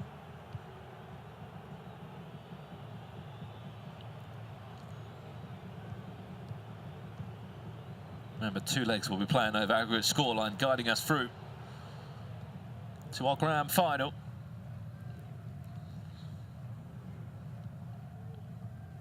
Here's the interesting choice of Pele, one of the only players actually to draft in Pele in their ultimate teams. Has been a call that Owen has used him alongside the team of the Mbappe on loan. There's the overlap and run into Gabriel Martinelli, who has been involved in pretty much every single team you've seen across the weekend. It's good feet from Mbappe. Thought about it, didn't he? Yeah, he tried to go for the sort of ball driller there, but defended really well from Ragnar. He obviously knows that he's going for it and something that you can just try and stop, but he uses this Ronaldinho really well, straight into Davies. There's a cutback available. There's Haaland, just a split second wide. First proper chance we've seen in the game from Ragnar. It's the first time he's really been able to have the ball. Yeah, we know obviously Evan's very good at keeping the ball when he was able to almost get his first chance in the game, but Ragnar was able to defend really well and go up the other end. But maybe do you expect Haaland to do a little bit better than that? You know, he's done really well during this competition and scored some important last-minute goals, especially today. You expect the shot to be on target. What Timothy Haaland has been unbelievable. His Neymar dancing quite literally towards the goal. Saved again by Chet there. I think what's been more impressive, Lisa, is just that these ultimate teams, you know, undoubtedly there's eight or nine players that are the same in most teams, but there's just been 1 or 2 interesting picks across the knockout stages today, and these players in the NSP CC Game Safe Cup, which have had some interesting choices. I mean, we saw David Neres, obviously, unfortunately, fall out in the semi-final stages from Dylan Wright, but regardless of it, still a top 4 finish for him. Everyone just got their own little bit of personalisation on these teams, with it being on their own accounts and their own ultimate team. Here's Caroline Hansen now, driving down that byline. Big chance for Ragnar to go 1 goal to the good. Martinelli shifts it into Pateas. Lovely fake shot back inside. Still to keep the chance alive is De Jong and Bellingham, familiar faces in that midfield trio. Tried to defend that one well. We go straight back down the other end now. Big chance for Owen. Can he try and find Pele? He's a late runner into the box. Mbappe still. And we're something about, you know, there's individual choice in the team. There's another one there. Kim Min-jae, honourable mentions. Yeah, I mentioned this earlier with some of the players when we was talking about sort of team restrictions, and obviously Kim Min-jae or Saliba is normally the choice that you'd get alongside either Van Dijk, but obviously he's in restrictions, 89 rated as well, so he's someone that, and he's very good as well, so he's someone that's going to be used quite often. Yeah, 89 or below is sort of the case, isn't it, in terms of most of your other picks in these teams. Pateas, Ronaldinho. This is Ragnar now looking to go 1 goal to the good. It's a brilliant little shimmy there. 1 or 2 cancellations of a skill move, which just made it so hard to defend for Owen on another day. Ronaldinho. Could have been putting Ragnar 1 goal to the good. 2 interesting choices. I don't think anyone else has used Ronaldinho. I don't think anyone else has used Pele. Yeah, I mean, he's actually been doing really well for Ragnar. I've actually seen him most of his games, and he's scoring a lot of goals, and obviously the 5-star skill moves and is really helpful with him. And I actually packed Pele, I can't lie, in my icon pick. Tradable? Oh, not tradable. No, unfortunately not. I'm not that lucky. Building up nicely. Where's the cutback? Oh, he goes round the goalkeeper. Doesn't need anyone else. Speak about coins, Lisa, and a player. That ice Neymar will set you back a couple of million coins, but he can lack Raqueta into a shot. That's 1 goal to the good. Owen leads. Yeah, I feel like I don't really see too much of that Neymar, that version or the Fire version, to be honest with you. But I think just because he cost so much, didn't he? Yeah, and I feel like they're really hard to pack, aren't they? But I mean, if you're lucky to pack him, I guess Owen was. I don't think that was a loan. But that lack Raqueta into the shot, it is a a common way that you can score. It's just trying to get into the area. I think often any player expects there to be a cutback pass, but on that occasion, Lacroqueta, thank you very much, into the finish. Goes for a Trivela again. It was asking a lot from Bellingham, but a great finish, 1 goal to the good. Yeah, it was a great finish, and obviously I feel like most of the time when you do that, the goalkeepers, they don't really get an animation on it, so obviously they don't ever save it. So I think that was probably the perfect choice for him to do there, because sometimes when you do a ball roll in and around that area, they just go down easy and get the ball. So probably the best thing to do if you're in and around that area.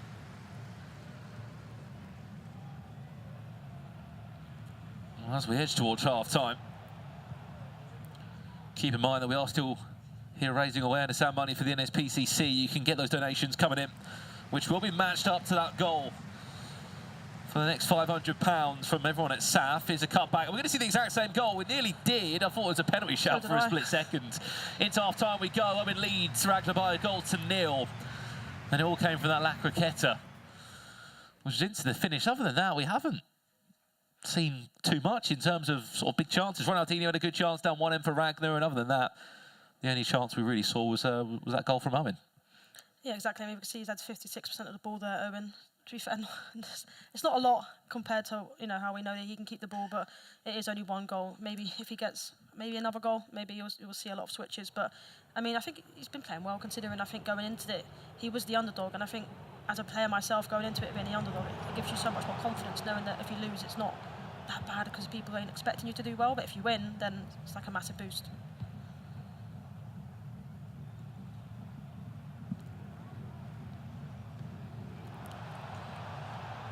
Ronaldinho, Hansen, dispossessed. I mean, it could be one of their lowest scoring games we've actually seen in this whole tournament. Both had very different results coming into this one. Obviously, it was a 7-6 last-minute winner for Ragnar against Colin Season in his quarter-final. Speaking of Ragnar, is this the comeback we're looking for? Ronaldinho, there's it. Haaland at the near post, just about. Did enough to shift it from his right to his left boot to squeeze it at the near post. And we were moaning about Haaland earlier, Lisa, not hitting the back of the net. That time, right place, right shot, 1-1 rule square.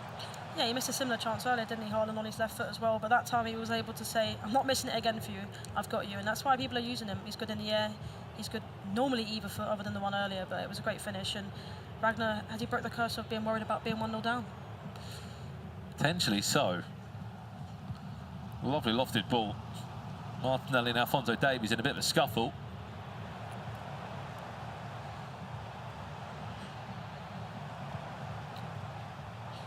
Llorente Bellingham.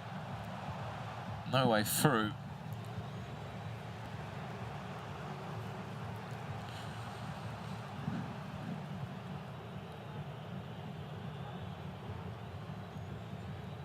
Remember, winner will be playing against Carl Rowley in our grand final here, live from the Confetti X Centre in Nottingham. In our next match-up tonight, Dion then switches play happily from left to right again. So much of this getting down this area. Then there's Haaland. If he can somehow manoeuvre his way out of that one. Sort of seems like a bit of copy and paste in terms of these attacks. It is very simple. Get down the byline, and then you're looking for some sort of cutback or maybe a skill move. Trivela, Bellingham. Oh! I mean, if that is a green shot, you're looking at maybe hitting the target. Wasn't green, just went wide. Yeah, maybe troubling the goalkeeper at least, but yeah, you mentioned it wasn't green, so unfortunately in that instance it didn't go where he wanted it, to trouble the keeper.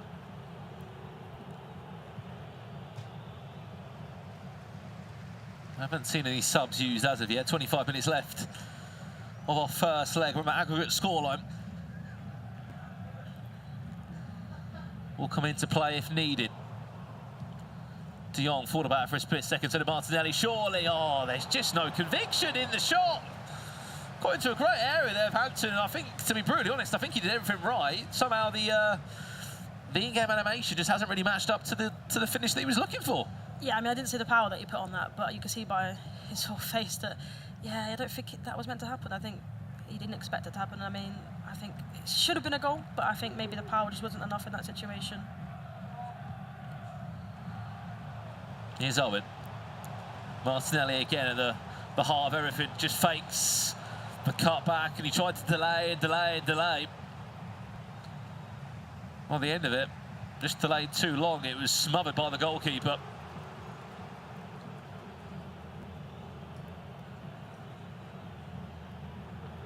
Alphonso Davies. Trivela maybe from there. He's asking quite a lot. Hansen, nice step over X. He just gives you that little bit of boost in terms of the acceleration. Hansen still teasing with Van Dijk, who's completely out of position now. Back to De Jong. Again, no real conviction. The shot. Ragnar still building and reworking the chance. Falls back to Hansen again. Shifts it onto a left boot. Ragnar still heavily in possession. He can just about keep that one in. He will. He was just at the right place at the right time, the defender there. I felt like it was basically an open chance there for Putellas, but someone just came in on time. I don't know who it was, but I mean, great block.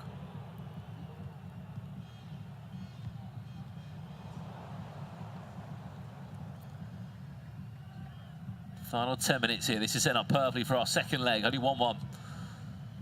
Even Stevens. As Mbappe tries his best, and even a 97 rated Mbappe, Lisa, can't always keep it in play. No, can't always keep it in, indeed. And I think this has actually been the closest game we've actually had today. You know, normally there's been at least 4 or 5 goals a game, but maybe they cancel each other out. They're both as good as each other, and maybe it will take something very special to win this game. In terms of the knockout stage, it is very much similar to the lowest scoring game that we've seen, which was only 2-1 between Ragnar and Colin Season earlier in the quarterfinals.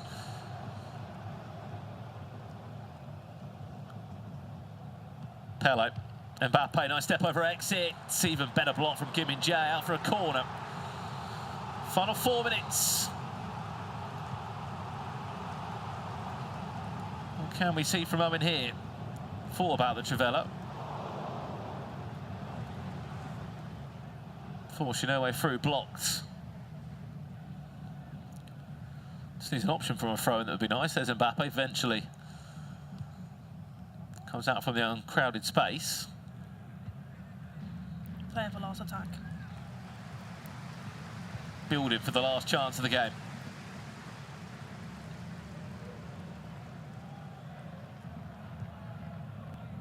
Added time to follow. Just enough time for Owen to have the last chance. Davies, there's the cutback. Mbappe. Again, just stuck a leg out, and that'll do us at the halfway point in our semi-final. It's Owen 1, Ragnar 1. Now the halfway point in the tie. And it was a really early start from Owen, going 1 goal to the good. Ragnar took a little bit of time to sort of feel his way back into the game. And it was a case of just a bit of a chess match, you know. Both were cancelling each other out, whether it was blocks, defending. And it was just a case of they were just trying to constantly ask questions of each other. At the halfway point, it is 1-1. And I feel like there's a lot more to come from this one. Yeah, they definitely both cancelled each other out there. I think it was a great game between them. I think they both had enough chances to probably come into the second game being a goal up. Obviously, Owen having a last chance there. I think he just maybe took a little bit too long to pull the trigger, and it was a great sort of block last minute from Ragnar. But this game, the second game is going to be just as close as that one. I think it will take something really, really special to win this game. Maybe another late-minute winner for Ragnar, or maybe a golden goal. I don't like golden goal myself, but because I'm never normally start with the ball and I concede from kickoff. But That's an early golden goal, then, isn't it? Yeah, straight from I've seen golden goals before that have gone like 2 games 0-0s, which is just. I think it's just because everyone gets nervous, don't they? They're just too worried that they're going to lose the ball and concede.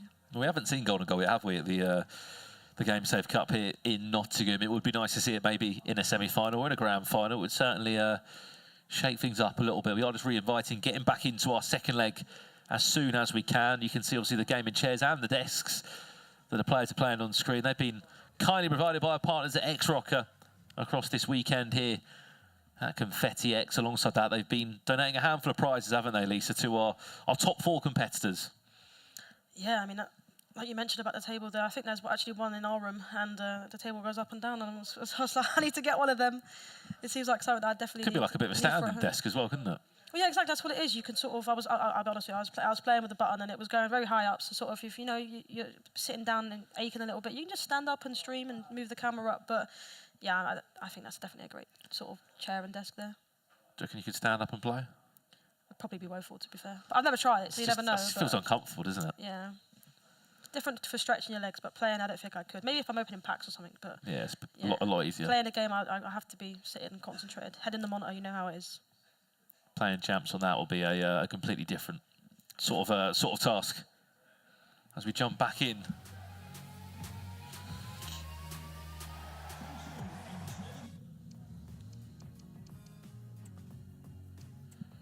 To the second leg there.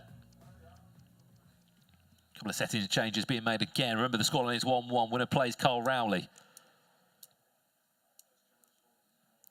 in our grand final. And here we go. We're back underway. Once again, kicking from left to right.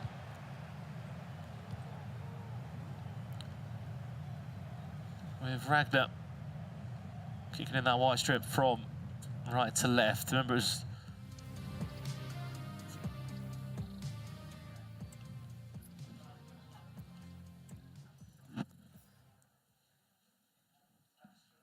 well, I'm not totally sure what happened there.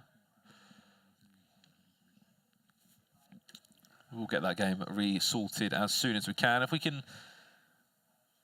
have a little look at the prize slate screen, if possible, just to remind everyone at home what these prizes are on the line for this weekend here at the Game Safe Cup of NSPCC at Confetti X. Remember, if you do win this tournament, you will get yourself a hand full of prizes. I say a handful, I mean a room full of prizes, Lisa. Talk us through it. There are so much on the line that you can earn, and thousands of pounds worth of prizes if you do win our grand final tonight.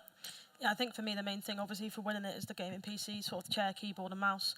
Obviously, that's basically a streaming setup for yourself. If you're not someone that has already got the equipment or can afford the equipment or just has to use money somewhere else, you can use that and start streaming, maybe show how good you are if you haven't already got a streaming equipment. So I think for me, that if I was to win, obviously I can't, but that would be something that I'd be looking most forward to.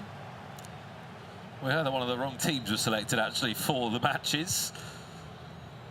If you use maybe like an objective team or something, it probably wouldn't have been a fair game. So we restarted the match lobby and we are back on the way for our second leg.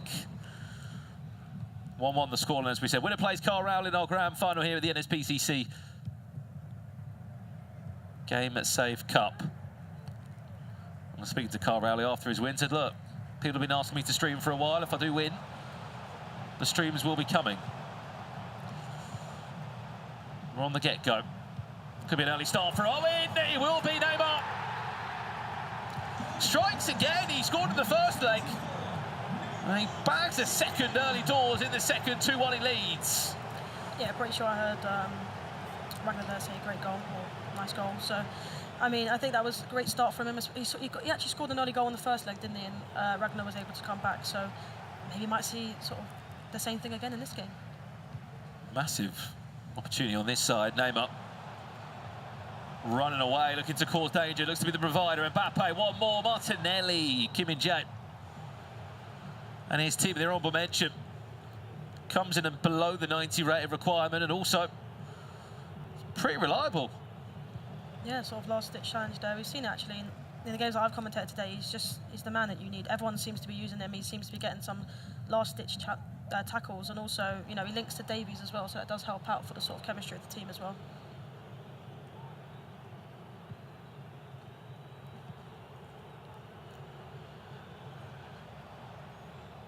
Cancelo, all the way from fullback, happy to cause a bit of an overload. Ronaldinho finds Davies, cut back, could be there as we get another £20 donation come in.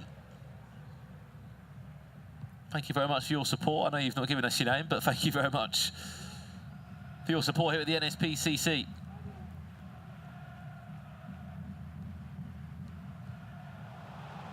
Long ball forward, Marcus Llorente.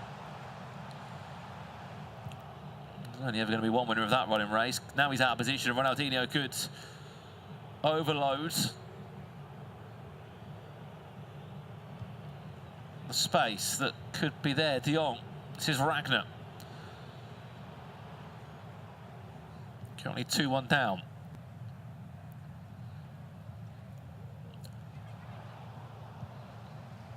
Just did a good job there, Owen, of just making his midfield and defence so compact that there wasn't really any way through. And also, what do you think? Trent Alexander-Arnold mentioned as a centre mid? I mean, he can play there, can't he? Yeah, I was just actually thinking that, as you said it, I think, you know, you don't really see him. He's been used during this tournament, but normally I feel like he comes on more than actually starting. But obviously, he's sort of under the requirements, or within the requirements, you could say. And he actually is good. He can either play right back or centre mid, and agile, you could say, in the middle. I feel like you don't really want him as a right back, don't you? You want him as a centre mid. He just offers you a bit more. Yeah, he definitely does.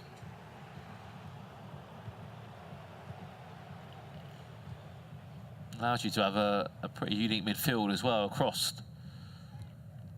the options that are there. There's an overlap there of Llorente. I don't think he has got all the pace in the world, but just enough to outsmart Alphonso Davies. Lovely little feed there, Mbappe. Cut back, simple as you like, Neymar. It's all about him in this semi-final. And it's the third goal he scored. And it's a perfect way of just simplifying the play.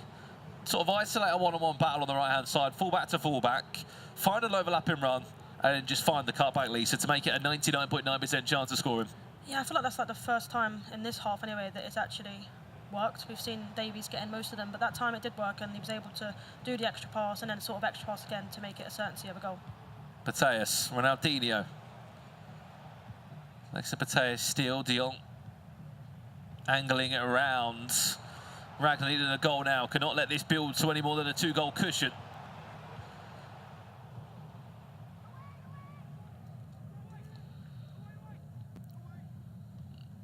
It's the first time really in this game where we've seen either the players sort of make their mark on it and take a bit of control.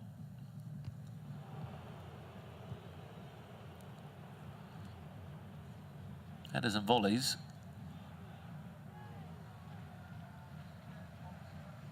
We can sort of see this one out to half-time. He should be in a really good position.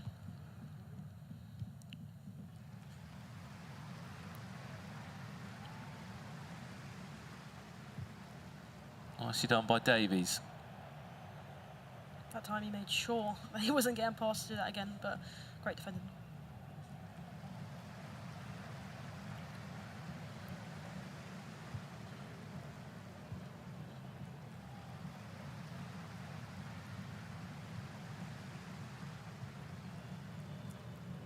Keep an eye on the back post as the overlap looks to happen again. Fullback pulled out of position completely. Bellingham does drop in slightly to try and help out.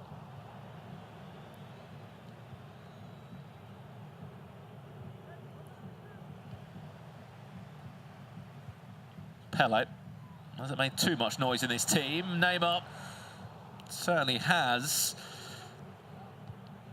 Again, nice win again from Owen. He's winning the ball up quite high up and he's able to capitalise on it. Can he do that here, potentially, though? Very direct, isn't he? Pele in a very dangerous area. Doesn't need to go on his own, cuts it back inside. 3-goal cushion on the stroke of half-time. I mean, as far as semi-finals go, Leaks, you can't ask for a better end to a half-time than that. 3-0 up, it's 45 minutes to go. You're in cruise control. Yeah, he sure is. It was quite fortunate to get the ball back there. But you know what? Sometimes you've got to take that luck in your stride. And he was able to obviously get the goal. And you can see, taking the headphones off, maybe have a little chat with Bateson, see what he's got to do. I'm sure he's probably just going to say the same thing. Maybe get the ball a little bit. So Bateson will just say, just go and enjoy it. You're 3-0 up. Yeah, exactly. You're 3-0 up, more of the same. It even looks like he's giving us some tactics there. We all know that he's good at the game as well, so I'm sure I'd happily to have him as my coach. Well, it's all to do for one man on that stage. Ragnar, 3 goals needed. If there's one person that could do it, it certainly could be him. He has been ruthless in qualification and in this tournament. Went unbeaten in the group stages yesterday, 3-0.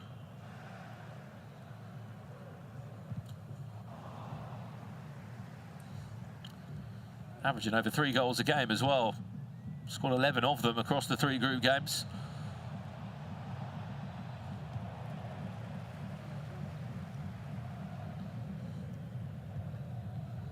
I feel like we're just going to see a lot of game management now from Owen, trying to keep the ball, trying to frustrate Ragnar.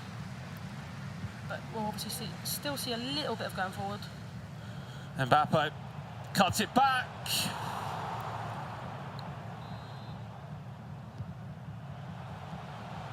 Corner. Finds it back to Neymar. Trivela from Martinelli.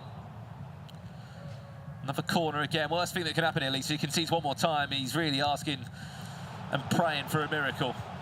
Keep an eye on Trivela from here. He's looking for it. Ball roll. Fakes it this time. Finds Van Dijk. I think that shows you the confidence of that man's feelings. Another shot with Van Dijk on the edge of the box. Back to Neymar. Penalty! Oh no, sorry. Free kick. It looked like a dangerous call, whatever it was. It's right on the edge of the box. Is he going to fancy a shot from Neymar, who has been the sort of star of the show in this semi-final? Goes to Neymar direct. Thank you very much. And what do we say? If he concedes again, it might be curtains, and it's a 4-goal lead, and it's a 4-goal cushion in the game. Yeah, it's very interesting to shoot with Neymar there. I'm personally not too great at free kicks, unless that evolution potential chance here before I say nothing happened from it. But Alaba, you know, he's very good at free kicks. Unless I've got him in the team, it's impossible to score. But you know, it shows the confidence that he's got to be able to shoot from that. We saw him not long ago, which I was going to say before the free kick. Van Dijk, shooting with Van Dijk on the edge of the box, just going into the box, but he's got some confidence and he's showing it right now against Ragnar.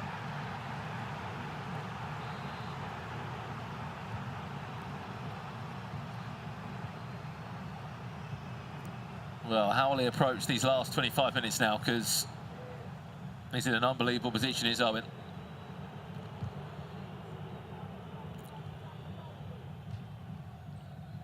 Four-goal cushion. He's playing with house money.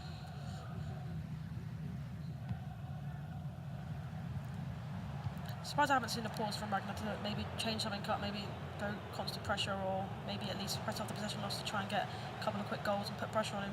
Normally we do see that at this sort of stage of between 60 and 70. Now has to. Pateas really needs this one. Completely off target, not even a corner. When you look back at the game, though, and played in his last quarter-final, look, this is pretty much the second leg plan that he seems to have. He drew his first leg 2-2 in his quarter-final, then won 3-0 clean sheet. Drew 1-1 in his first leg in this semi-final, looking for a clean sheet and a very tasty 4-0 lead. It's almost like he had it all planned out. He's making it look pretty simple at the moment, isn't he? Yeah, he sure is, and he's trying to keep the ball right now, trying to just train the time in this game to make sure that he does get the win in. I wouldn't like to keep the ball there, though, when Haaland's on my case.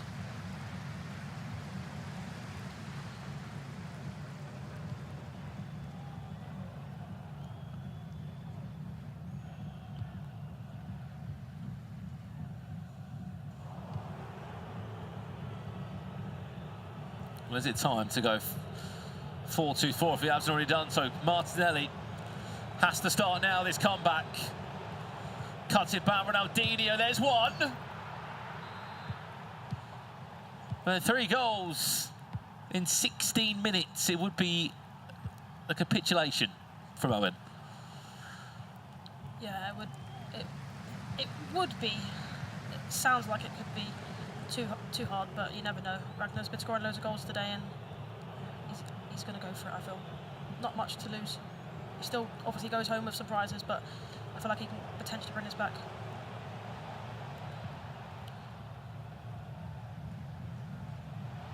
Pateas, back to Hansen.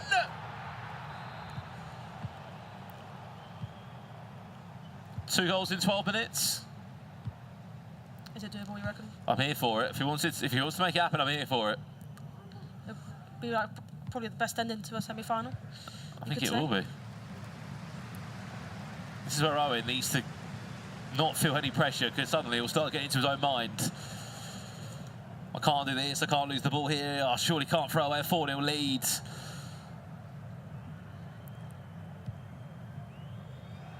That press is ridiculous from Ragnar.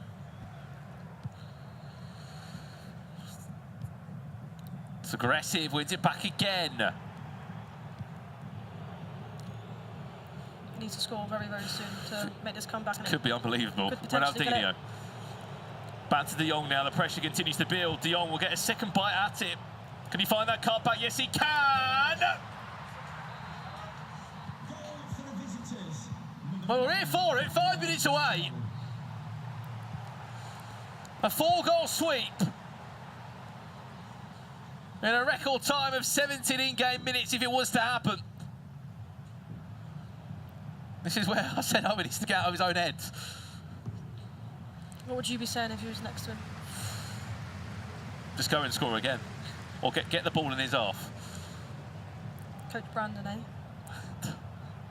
You can just see he's a little hesitant still. Added time to come in. If he can win this ball back one more time, Ragnar, there might be a Grand Slam finish on the line. Nearly got a touch on it. We'll go all the way back. He does not want to waste this chance at all when he will be going through to a grand final. Just about in the end, Owen wins this one. 4-3 in the second leg, but overall a 5-4 winner. I mean, he made it look a bit nervy at the end there, didn't he? He did. I'd be nervous as well with the sort of prizes that are on the line, but I mean, what a game that was. I thought the comeback was on.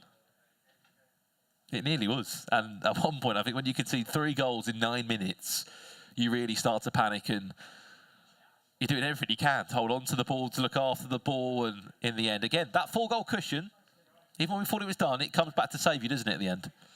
Yeah, he started to take his chances, I thought, Ragnar, towards the end there. I think he had, 3 shots towards the end there and scored all 3 of them. So I think he started to get his groove on, but obviously Owen was just able to keep the ball as much as he did towards the end there. And almost did let go of it, but obviously he went back to his keeper to make sure and won the game. And with that win, it means he's in the grand final, of course, but also there's a bit of an upgrade on the prizes, isn't there? There is a big difference. A big difference. He obviously gets himself pretty much a full X-Rocker bedroom, is basically what he's got. Loads of goodies in there. A massive thank you, of course, to X-Rocker, who've been providing our gaming desks and chairs here at the NSPCC Game Save Cup. That's what he's just confirmed there. Guaranteed top 2. Of course, whoever comes runner-up in our grand final, those or Carl Rowley, of course, that is what will be on the line. Basically, a full gaming setup. Well, there we have it. We have just done our second semi-final here at the NSPCC Game Save Cup. I believe we're off for a quick break now. When we get back, we are jumping into our grand final, which we cannot wait for. Someone will be crowned champion here in Nottingham. We'll see you in a few.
Welcome back then to the Game Safe Cup. It is grand final time.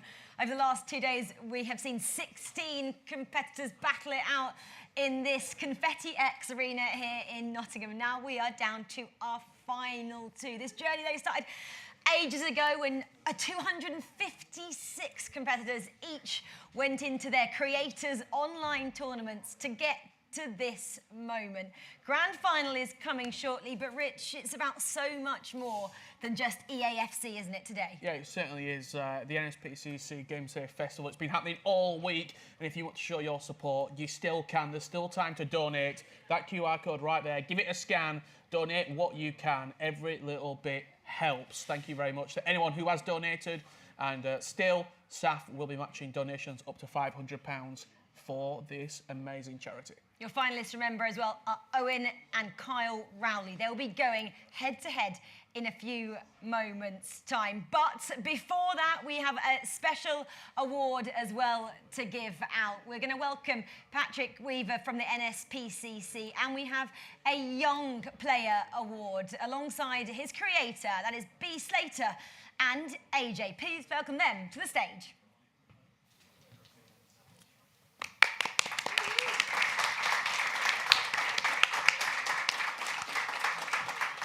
Hello. Hello, hello. Patrick, thank you so much for joining us, and thank you for putting on this great event as well. I know you have a few words to say. Yeah, absolutely. Thank you, and thank you both for hosting us so brilliantly. Yeah, this is probably going to be my highlight. Because just when we were planning all of this is obviously the NSPCC's very first tournament. And when we were planning this, originally we had it as an over-18s event only. And then we just explored that a little bit further, and the guys said, maybe we should open it up to some young players as well. And we said, well, if we're going to be talking about safeguarding in esports and safeguarding in tournaments, then we've really got to walk the walk. And we've got to actually give a blueprint to how we run the safest tournament. So we said, right, OK, we're going to lower that and we're going to make it over 13s. And I think it was absolutely the right decision, because we've seen some incredible under-18s competitors, of which, of course, we have got Ben, who is... Step forward on that one. I'm in the wrong place. There we go. Ben, who's been an absolutely incredible, incredible player. Ben, I want to ask you a couple of questions as well. This is a big, big stage. This is a first for you. You've done incredibly well to get here. New situation for you with probably creators that you've looked up to for years now. Just describe to people at home and in the audience how it is felt to be part of this great event. It's been great, to be honest with you. Never thought I'd get anywhere like this. When I've signed up 256 players, I didn't think I'd be the top two, but yeah, it's been great. Like the whole experience, this setup's really good, and yeah, it's been brilliant, to be honest with you. And Ben, how much confidence has gave you moving forwards? Taste of an esport, taste of the LAN. Who knows what might come of you? I thought you were great this weekend. Yeah, it showed me that like the LAN experience is really different to online. Online is a lot more like relaxed. Here you're under the pressure and you've got to perform. It takes a bit of time to adapt. Once you adapt, personally, I think I did all right, yeah. AJ, a question as well, because I personally feel like we've seen Ben grow in this 2 days. You've obviously known him for a little bit longer as well. Not height-wise. Tall enough, he'll make me look really short. In terms of confidence, you know, yesterday, Ben, AJ both said you're very nervous coming to this. Now you're here talking in front of an audience and lots of people at home as well. Just tell us about the journey you've both been on together. I'm really proud of him. I think he's absolutely smashed it. Like, sitting next to him in the first game, you could tell it was a big experience. It's a bit overwhelming. There's loads of people watching. It's going out on people's streams. I think you've absolutely smashed it, to be honest with you. I think Kyle's in the final, Kyle Rowley. Not to take the victory away from Kyle. They both played incredibly well. But that game could have gone either way, and that just happens sometimes. There's a little bit of luck on some of these sides that perhaps the other person doesn't get in that game. If that had been a different day, you could be sitting here in the final when you come in, and I was sitting next to you saying, you can do it, you're really good at this game, you're the best.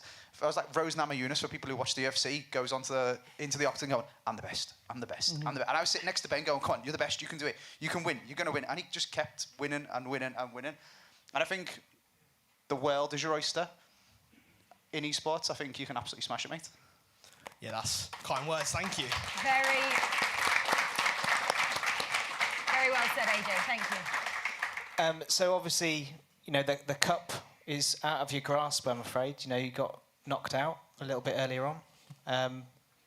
But what you might not know is actually this cup is, in fact, Best Young Player, which, Ben, that goes to you.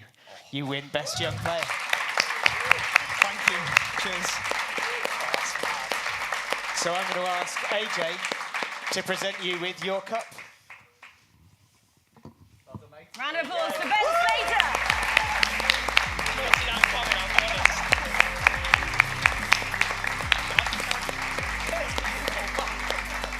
Guys, thank you very much. Ben, congratulations once again. AJ, Patrick, thank you very so much.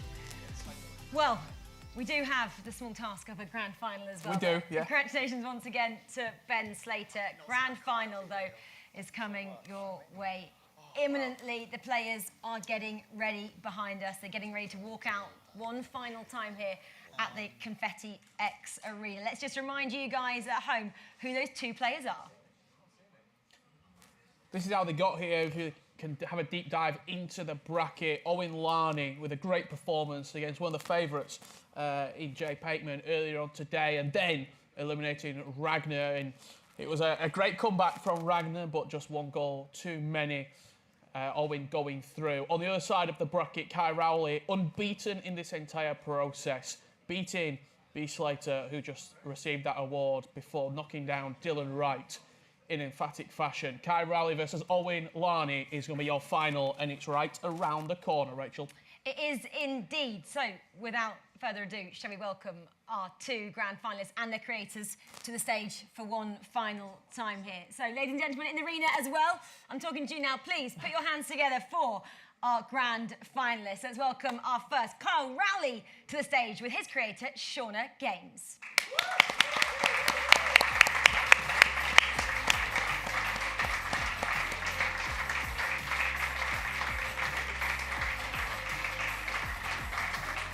And taking on Kyle in the final will be Team Bateson with Owen Larney.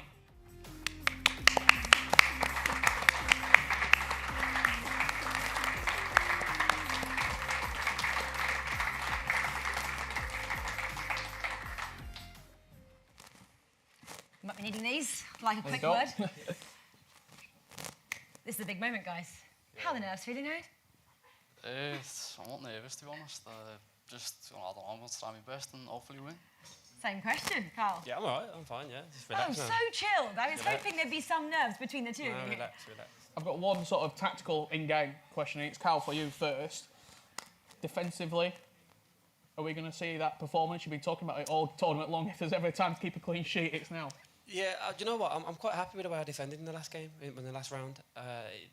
Dylan's a good player. You know, he scored 9 goals in the quarters, and I limited to minimal chances. So I defended okay, but obviously that clean sheet is still on my mind.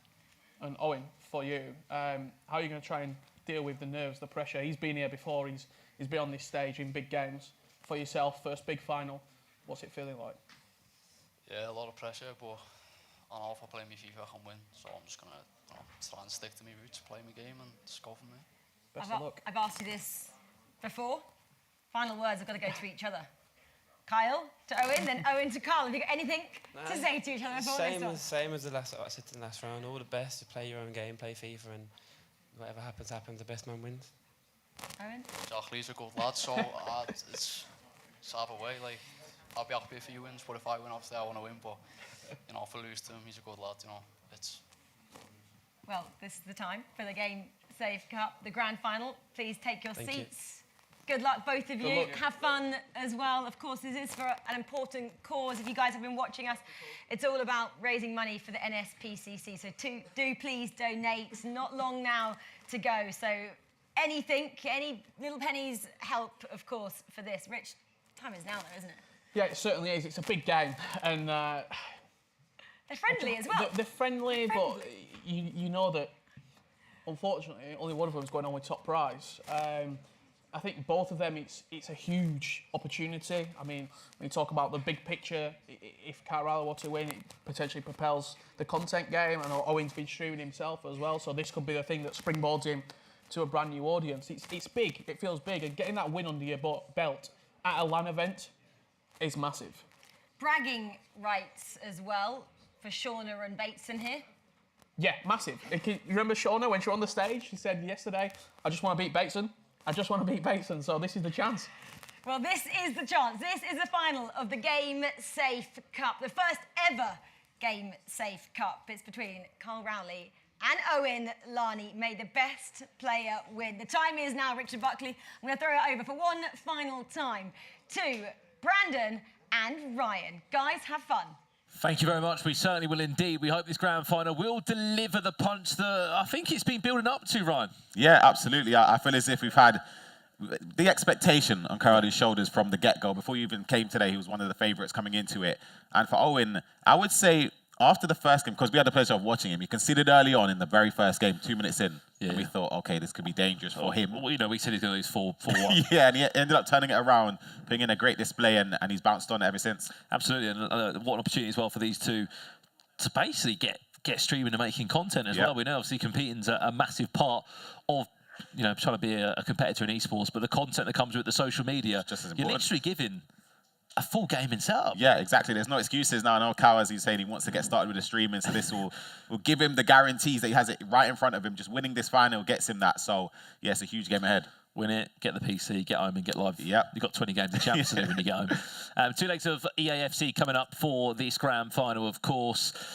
First time we've seen these two, of course, match up as well. They both signed up for different content creators. If you don't know how this process worked for the NSPCC Game Safe Cup, basically 8 content creators put on their own qualifiers online. You could sign up and compete with them, against them in their streams. And where these two have obviously gone for different content creators with Shauna and Bates, and they'll never have matched before. So it's the first time they're matching. Yeah, exactly. I think I was very impressed with the way Owen performed. Up until those last 20 minutes in the second leg, I felt like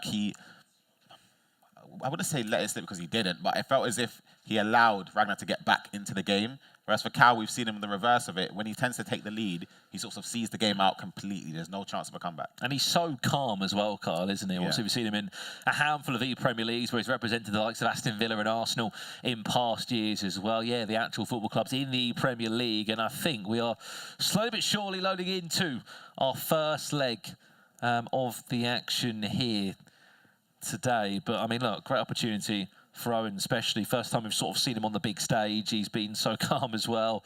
Both have got a lot of mutual respect for each other coming into this grand final as expected. All we can think is let the games begin as we load in to our first leg of this grand final. It is the Game Safe Cup, live from Nottingham at the Confetti X, and we are jumping into leg 1 now.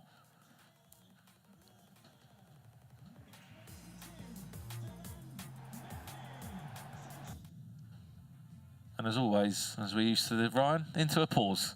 Yeah, maybe checking or adjusting some settings to make sure it's correct. See Shauna behind Kyle Riley and Bateson behind Owen. Bit of bragging rights between those two as well. Yeah. Here we go then. Kyle Riley kicking from left to right. Of course, Owen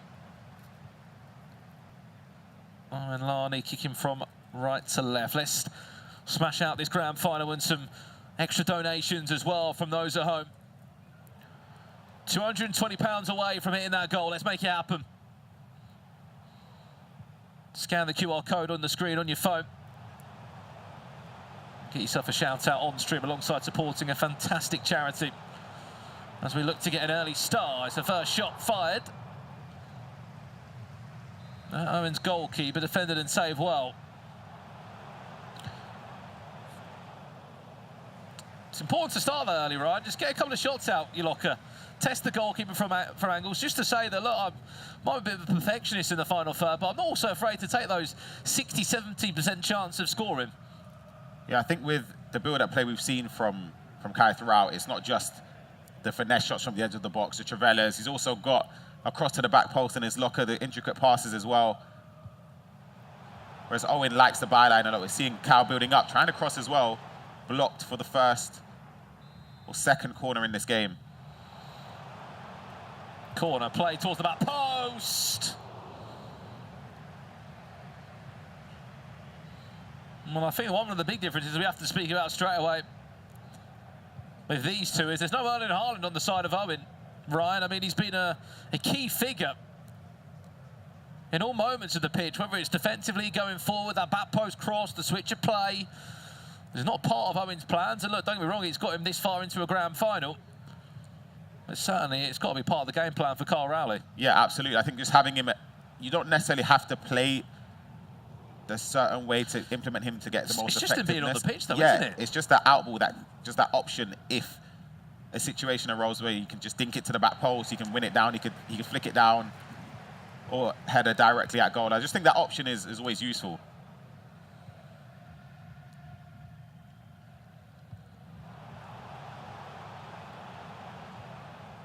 A good idea there. Try and twist away. A long ball forward. Finds Gabriel Martinelli. To be fair, might be out there for the MVP of the weekend. Of course, you can easily sit there and say Mbappe or Haaland, but for a player that isn't above 90 rated, he's under that. Offers you pace, has been the provider of a handful of goals this weekend, and as an Arsenal fan, Ryan, I'm sure he'll be happy for me to say that. Yeah, I think with his technical plus play style, it's going to be in, or it's offside. It's very impactful for the way Owen plays as well. He likes cutting down the byline, playing across the box, so keeping the ball tightly compact, or tightly tight dribbles in and around the area, the controlled sprint is very effective. And what an opportunity this is as well for Kyle Rowley to go the whole tour unbeaten. That's from qualification. 7-0 he went in the qualification journey from home.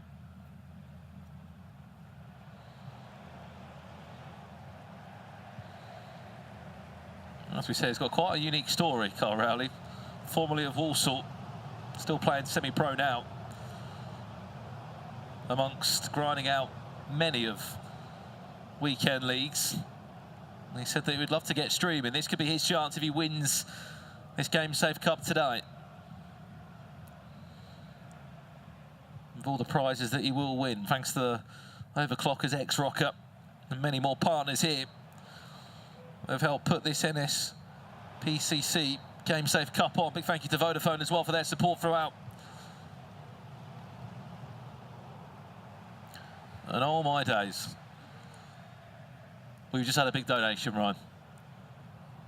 Inspiration 87. They're inspiring us. £220 donated to the Game Safe Cup. We thank you so much for your support, and so does the audience here.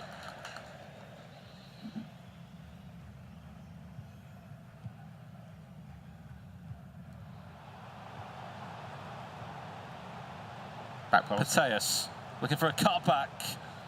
Might just find it. What a save.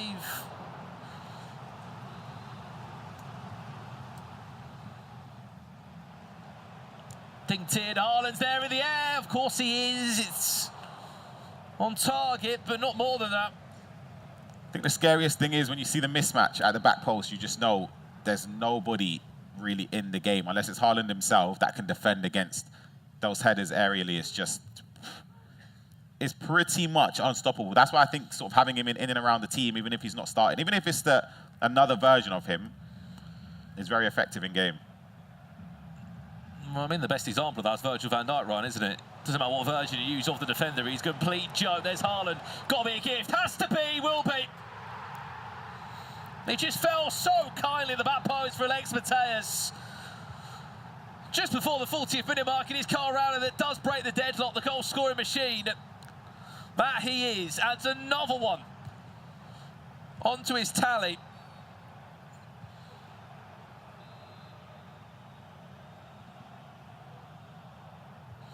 I think he's way past the 60th mark in terms of goals in this tournament. It's Kyle Rowley from qualification to now. Neymar reverse Elastico! Oh, hello! And it's Neymar again. He was the star of the show in the semi-finals. 3 minutes later, cheeky little skill move to pull away timed it green, Ryan, and we said that's what Owen has in his locker. He's just got those timed green finishes on repeat. Yeah, the reverse elastical with Neymar there was incredible, and then to take the shot, put it into the top corner. Quick response just before half-time. I love he's got zero reaction as well. When he scores a goal, He reaction. celebrated in the first game, though.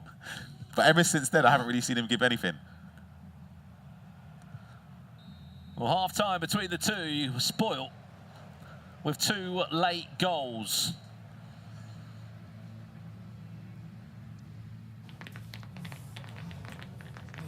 If we can somehow see that one again on a replay, if possible, in the second half at some point, that equaliser was incredible. Didn't have that many shots in the first half, but certainly that one was perfect. Back underway we go in the second half.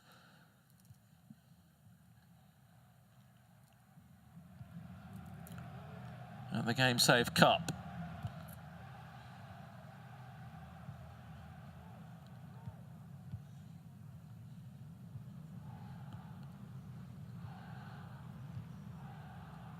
Nicely done there. I think, if anything, Team of the Elected Potatoes has put on her own marketing campaign this weekend, because she has been unbelievable, Ryan. Yeah, not just the dribbling, the passing, the pace, even defensively. Just as you see it, defensively put in a shift as well. She just moves and dribbles in such a unique way. And offers you the right skill set as well, and the animations you need to really just maneuver your way around the pitch. And we've passed countless amount of tackles. Whipped in to Haaland's head. Keeper's got missing. It could be and potentially should have been a gift for Mbappe, who just couldn't quite win that battle.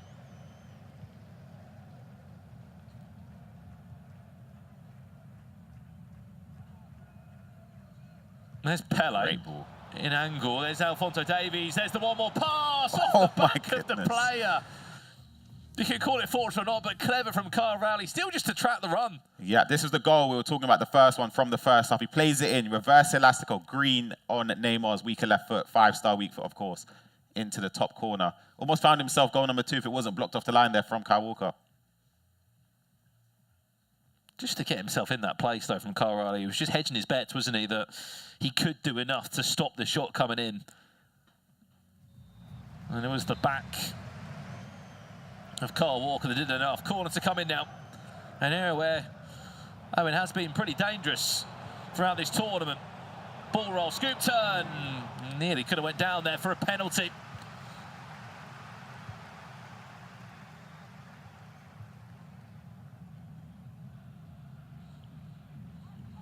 Was able to stay on his feet, though.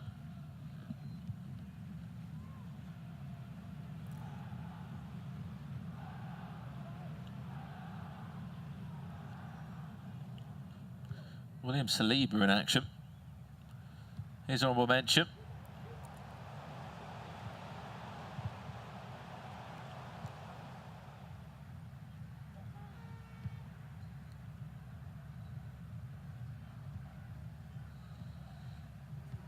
Worked it well. Cancelo out of position completely. Alphonso Davies will have the legs on it. It's a case of how we can work it in from this area now. Pele on loan. Nicely done. Throwing, fake it inside and out 2 or 3 times there. Volley? No. Cuts it back. Back to Neymar again. Went a corner.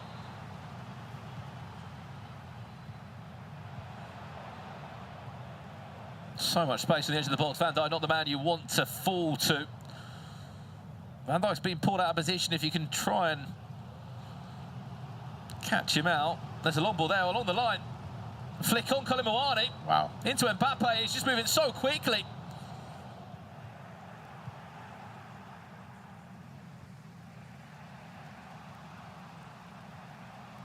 It's the balance that Carl has, though, isn't it? Of just he can slow it down, then suddenly Ryan just go bang and move at 100 miles an hour.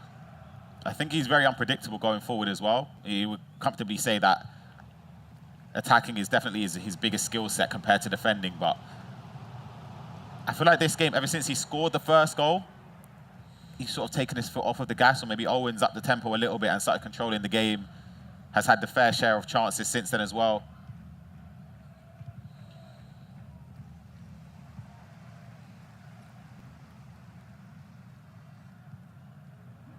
Mbappe, Haaland.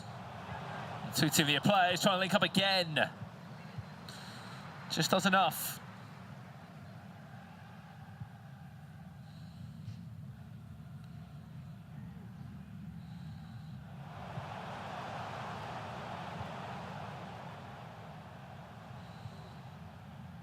Still square here in the first leg. Remember, 2 legs is this grand final is made up of.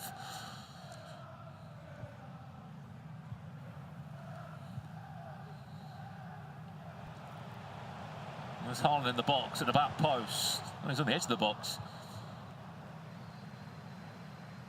Not where you need him.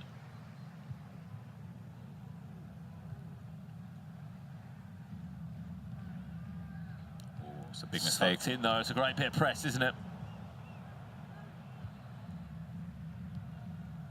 Does well though again, just to deal with that pressure. It's in these areas where Owen has been most impressive down the flanks, can pull out a fullback, then sets up a 1-1 running race. I think that's just offside. It's very familiar though to the chance he had when it was blocked off the line and just triggering the run with either Pele or Alphonso Davies on that left side. Offside again.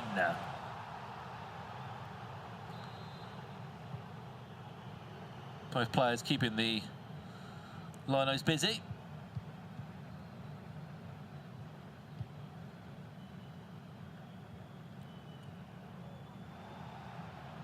Pull that one back for a free kick. Carl's in the referee's ear.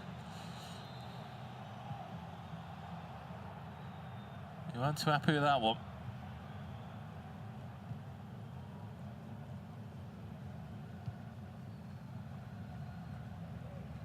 Into the final 3 minutes we go now of our first leg, all square, end to end. It has been here in the Game Safe Cup Grand Final. Martinelli pulls away, no fullback of Ferland Mendy to be seen. Oh my no, goodness. that could be an absolute horrible mistake. God, did he go for the pass? No, he didn't. It's reckless at the back, but just about gets rid of it. If he goes to counter-attack now, Carl Rowley, this would be an incredible ending to the game. Added time of just a minute, he's past the halfway line, which should be enough to keep this attack moving. And he runs it out of play. Ferland Mendy just about runs someone over the line. That could have been a Huge costly mistake. error. That was a major mistake that I thought he was going to get punished. I'm surprised the keeper saved it from Martinelli in the box there.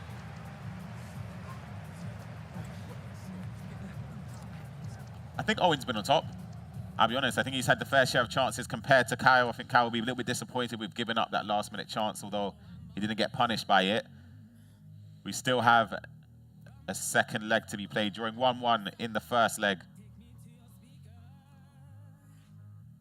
Well, there we are at the halfway point in our grand final. If you have just tuned in, this is the NSPCC Game Safe Cup Grand Final, where Sunderland will be winning a stack full of prizes. We'll remind you of that now on your screen, of the prize pool on offer this evening. I mean, it's a ridiculous set. I said someone will be getting their basic own gaming setup a little bit later on today. All you've got to do, one perfect match of the AFC, one perfect game. It's 1-1. It's all to play for. It's literally just one leg now. Well, potentially it could go into another golden goal if the game is even in the second leg as well. But yeah, I think Kyle needs to up his level in this one. I think I'm going to be harsh on him. He's a good friend of mine. I feel like he's not played to the level that he knows he holds himself accountable to as well. I think Owen's been really good. Could be very, I would say he had chances to win it. He should feel a little bit, I wouldn't say annoyed or frustrated, but he could definitely feel that he could have been in the lead coming into the second leg. I mean, for him, it's been Neymar. Yeah. This ability that he's got to use Neymar in many ways. I mean, especially the skill moves that he offers you. The goal he scored there was unbelievable. Yeah, in terms of big chances, that was one of the biggest ones he had, and he created it from nowhere. Lovely reverse elastico, and then someone managed to time green the finish. I think those are the little moments that maybe that he has over Carl, just the time greens. And it was a quick response. That's the thing. The key moment there is if he lets that game go on, I think Kyle can dictate the tempo, can sort of just wait and bide his time. We've seen them become patient in other games, wait for the opponent to make mistakes. They pull a defender out because they're rushing to claw the game back, and then before they know it, they're 3-4-0 down against Kaya, and then it's game over. But I think that quick response there, the right skill move in the right space, and it helped them get back into the game. Yeah, it certainly did indeed. You can see behind us there, both players on their Ultimate Team menu game screen, waiting to just join each other's matches before we get going for our second leg here. I mean, regardless of the result, Ryan, I mean, look, it's been a great weekend, hasn't it? Yeah, it's been a great weekend, of course, for a great cause. Some players playing at their first event, some people playing at their multiple events, in the case of a couple players here. So we take a look at the players going into the game. Leg number 2.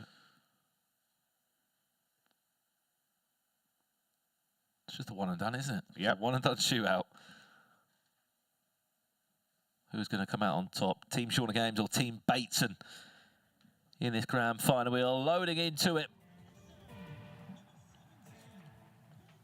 That's the squad you can see there of Owen. No Haaland in use, Pele. He's the man for the job. Second leg on the way. 1-1 is the aggregate scoreline.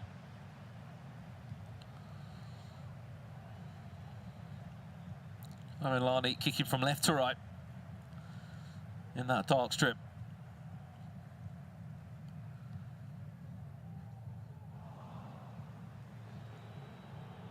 Cole Rowley looking to have the first chance of the game, and Mbappe will be waiting for Haaland's flick on if he does want to get to him. Pateus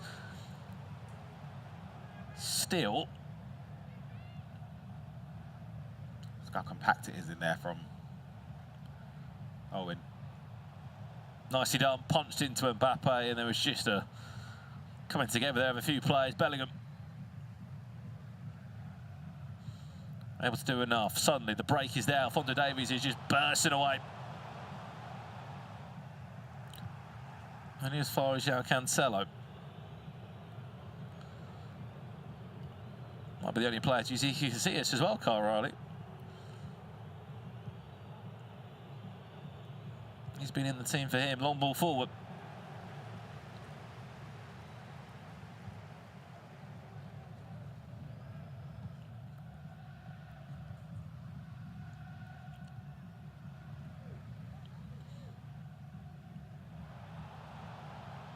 So happy to isolate these one-on-ones, isn't it? It's direct. Pele, where's the cut back? It was there. And it's on the defensive side, of course. Thank you for those donations coming in on screen. We'll still keep pushing it in our last match up here. Scan that QR code. Get yourself a shout out on stream. We are so grateful for all the support we've had across the 2 days, from our partners, from prizes to donations. So a handful of volunteers as well helping behind the scenes to make this happen.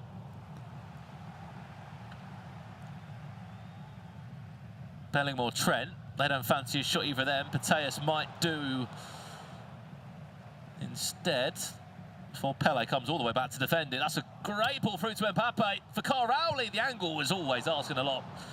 Yeah, when he's shooting there. He predicted the goalkeeper movement to move across to the far post. That one's a whip ball.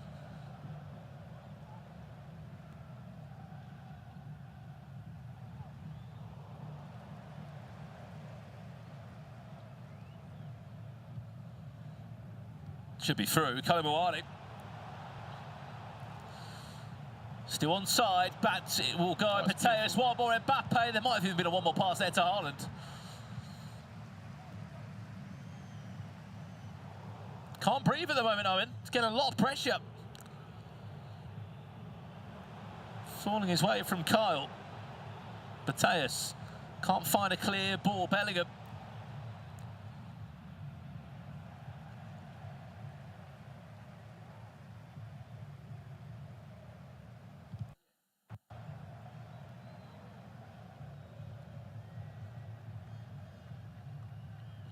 First time. The triggered run. He's been able to play out. Far outside of your screen as well. There's 2 runners available for Owen if he wants to try and find them.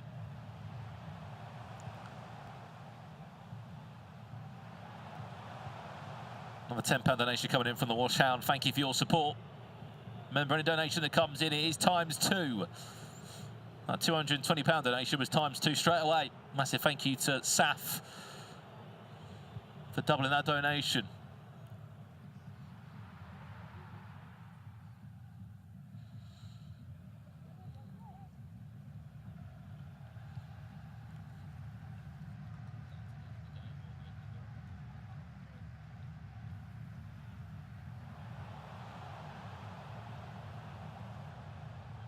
Spacing behind. Oh, yeah, time. He could have played it further down the line and looked for a pass across goal.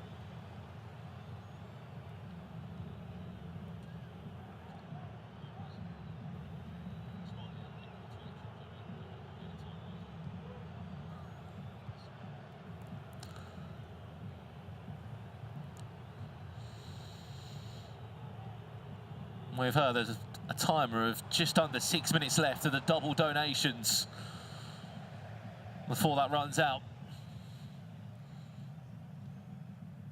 We have been thinking of supporting this weekend. It's the time to do it now. Any donation will be matched up to £500. Thank you for the incredible support, as we said, this weekend. Still 0-0. 40 minutes near enough on the clock in this match.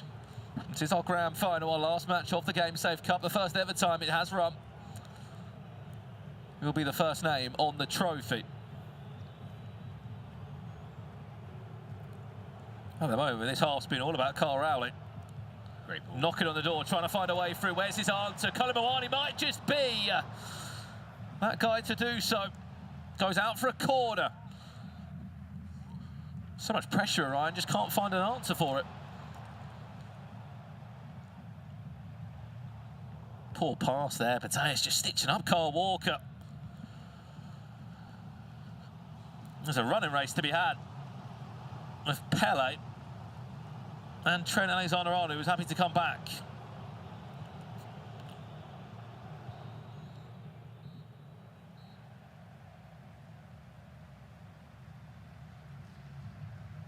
Now the halfway point.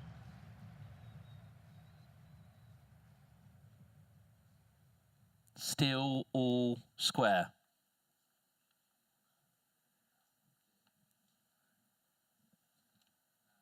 Some wise words going on from both of the two. I mean, this is we said it was a smash and grab in one leg. Smash and grab for 45 minutes now, right? Yeah, absolutely. I feel as if Cal had a few more chances in that half, maybe a little bit of composure for that second chance.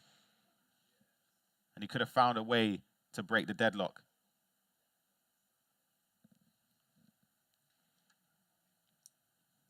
Sort of game screams out for golden goal. I mean, I wouldn't mind it if we were to see it 45 minutes before we get there, though.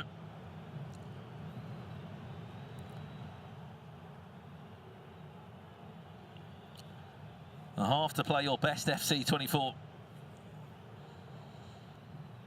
so far.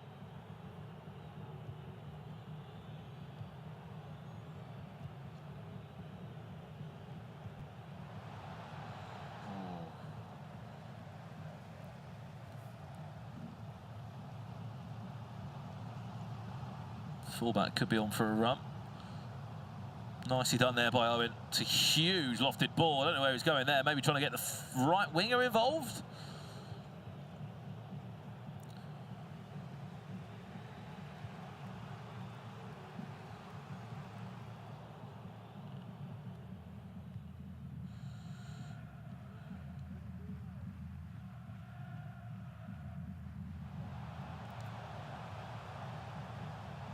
Neymar, nice scoop turn. Pele.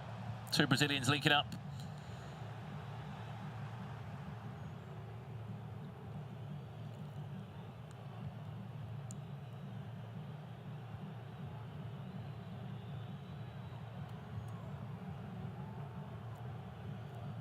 Where is this winner going to come from? It's just slow and patient. He's had all the ball, really, in this game, hasn't he? Yeah, he's just triggering the run, sort of baiting potential switches of play.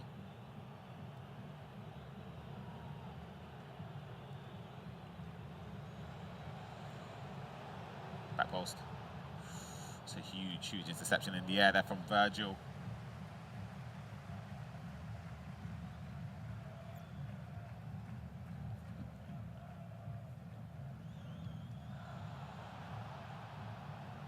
Martinelli offside. Mbappe. Margin so tight.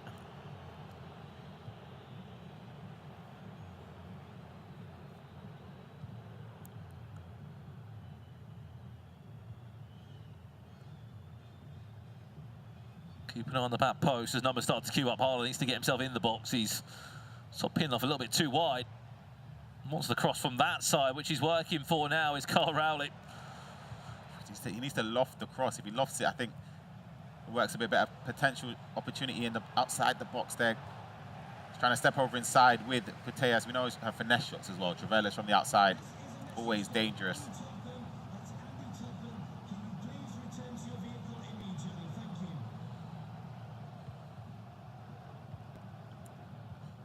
Chance to suddenly break at pace. Again, big win.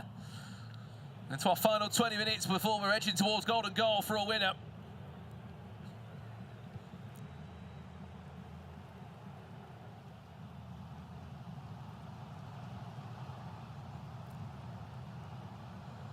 Lofted, finds Davies. Again, it's no real task. João Cancelo made that look so easy. End to end, as the nerves keep building here. Waiting for it, there's Haaland. Couple of step overs, still round the goalie. Easy as you like. Is that the goal? To send Kyle Riley through his old champion.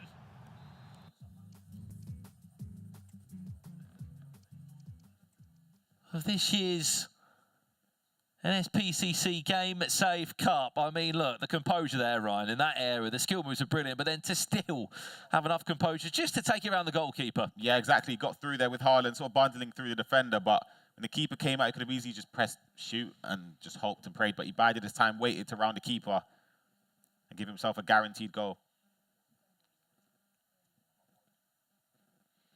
I'm pretty sure I saw some crazy donations just coming as well in the last minute or two. We'll give you the update on that soon as we can.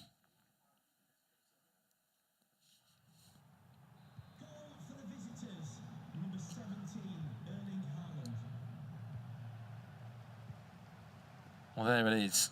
Massive thank you to Saf. £500 coming in. Unbelievable donation as well. Gormo as well, dropping a £10 donation. We thank them for their support. They've been heavily involved in the process of this tournament of the NSPCC Have SAF.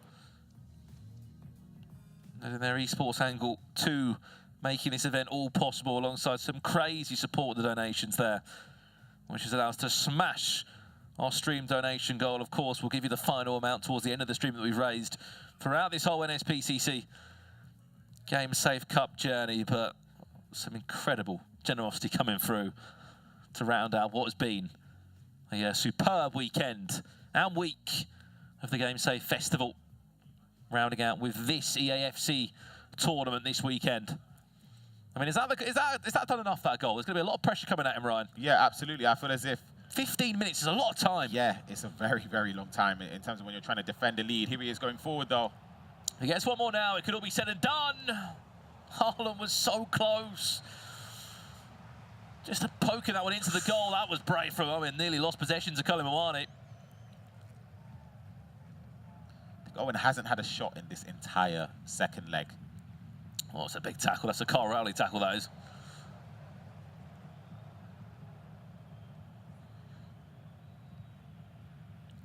You are right, though. He hasn't had a shot, has he? He hasn't had a sniff, but remember rightly, only needed one good chance in that first leg.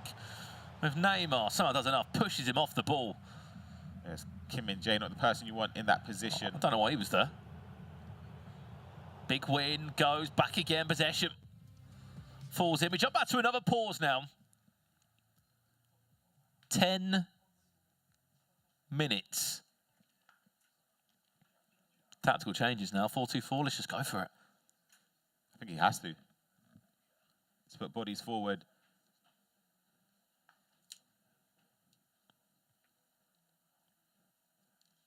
I mean, bench-wise as well, we haven't seen, obviously, the best deal of super subs coming off late, but See what his options are if he does look to go that way. Well, it's a fullback change on the side of Kyle Rowley. Which, of course, makes a lot of sense, just to patch over those areas of fitness. Good pressing from Kaiswell. Could get punished if he gets him behind. Turn outside. I thought he had a pass inside to Neymar there.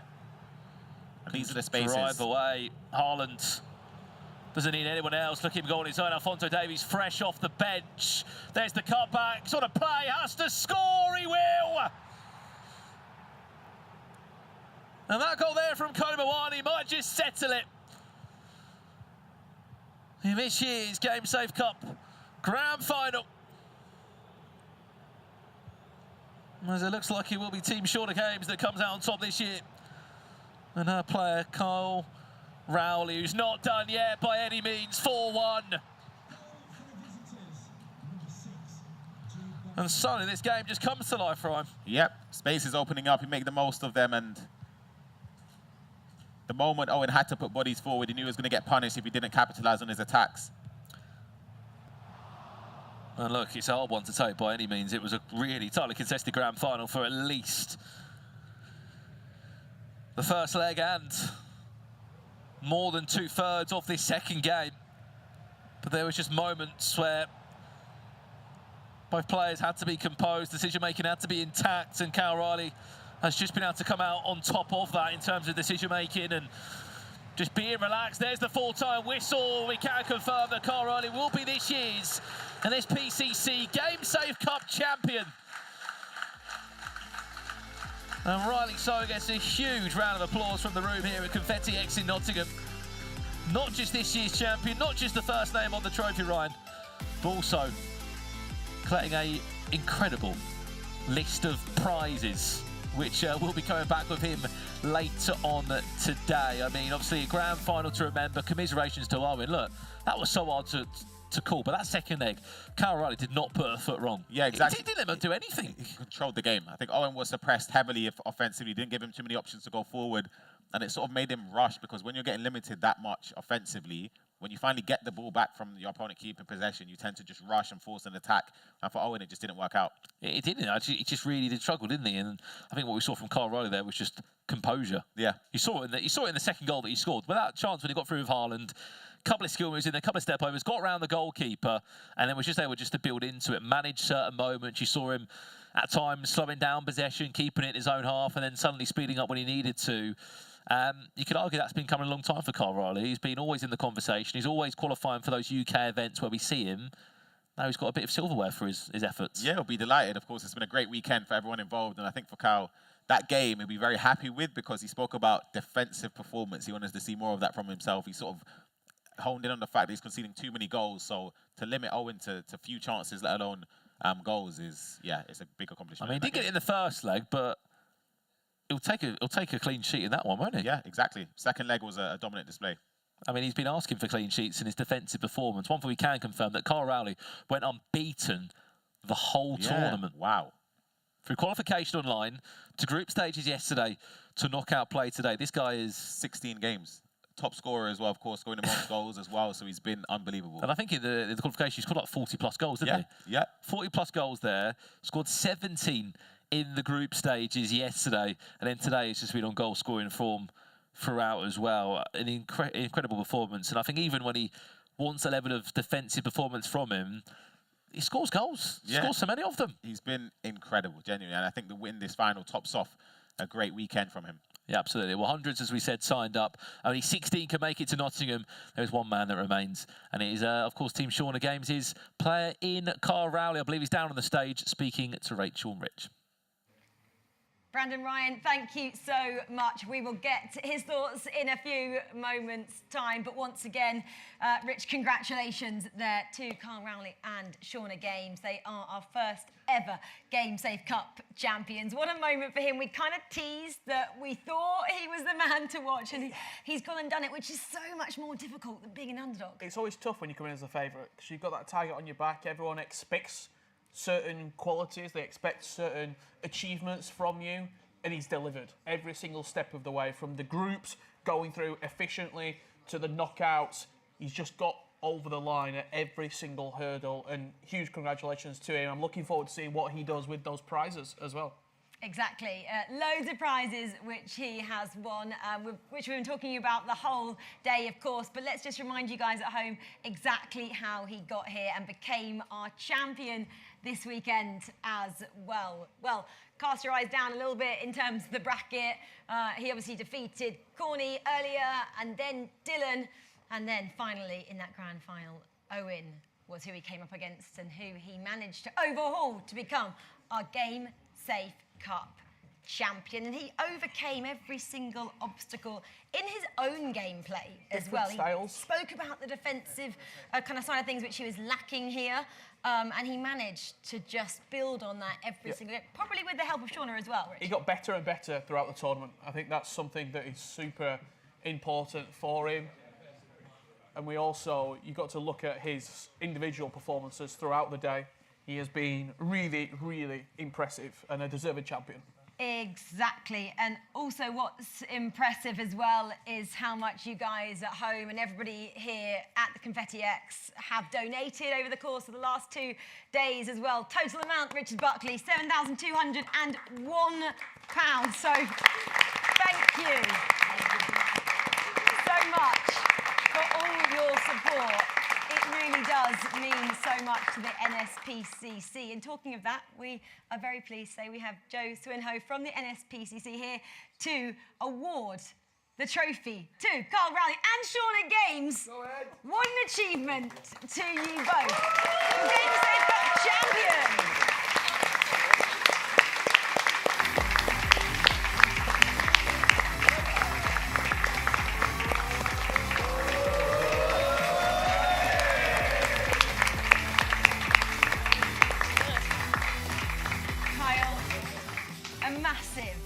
Congratulations. You came here with so much pressure on you. We were talking about you being the favourite, and you've gone and done it unbeaten every step of the way. What does this mean? Yeah, it's great. I feel good. Obviously, I don't mind the pressure. I've been playing it down all tournament. I didn't mind it. The only time I was nervous was the first game in that final. Shauna was giving me a bit of a grief, saying, listen, stop being nervous, just have fun. And then when the first goal went in the second game, I loosened up a bit and got 2 more. Coach Shauna going through in the end. I knew I was going to win.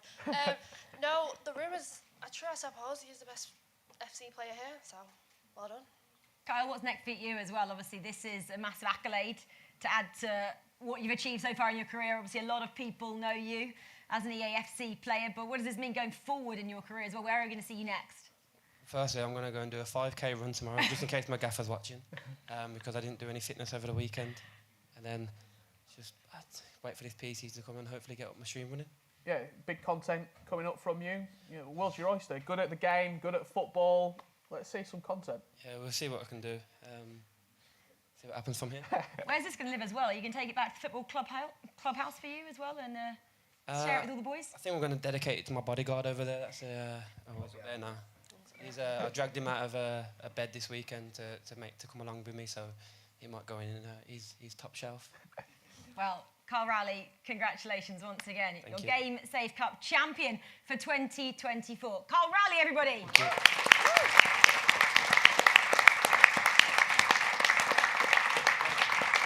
It's been a massive weekend, so thank you to everybody who are watching at home and everybody here in the arena as well. Thank you so much for all your support, coming down and supporting all our brilliant casters, creators and our competitors as well. Richard Buckley, thank you for being alongside me, pretty much holding my hand through all of this, and to all our fabulous casters as well. Lisa is still here, George, Brandon and Ryan. I'm not sure where you guys are, but thank you. It's great to be back with all the team. And NSPCC, thank you so much, Joe, for putting on this wonderful event, and for Vodafone as well for making it happen. Well, this was the first, hopefully, of many more tournaments to come. We hope you've all enjoyed it, and for sure we will see you soon. Richard, any final thoughts? Just a big thank you to everyone here putting this on, and to the NSPCC. It's a huge start of hopefully something spectacular in this scene.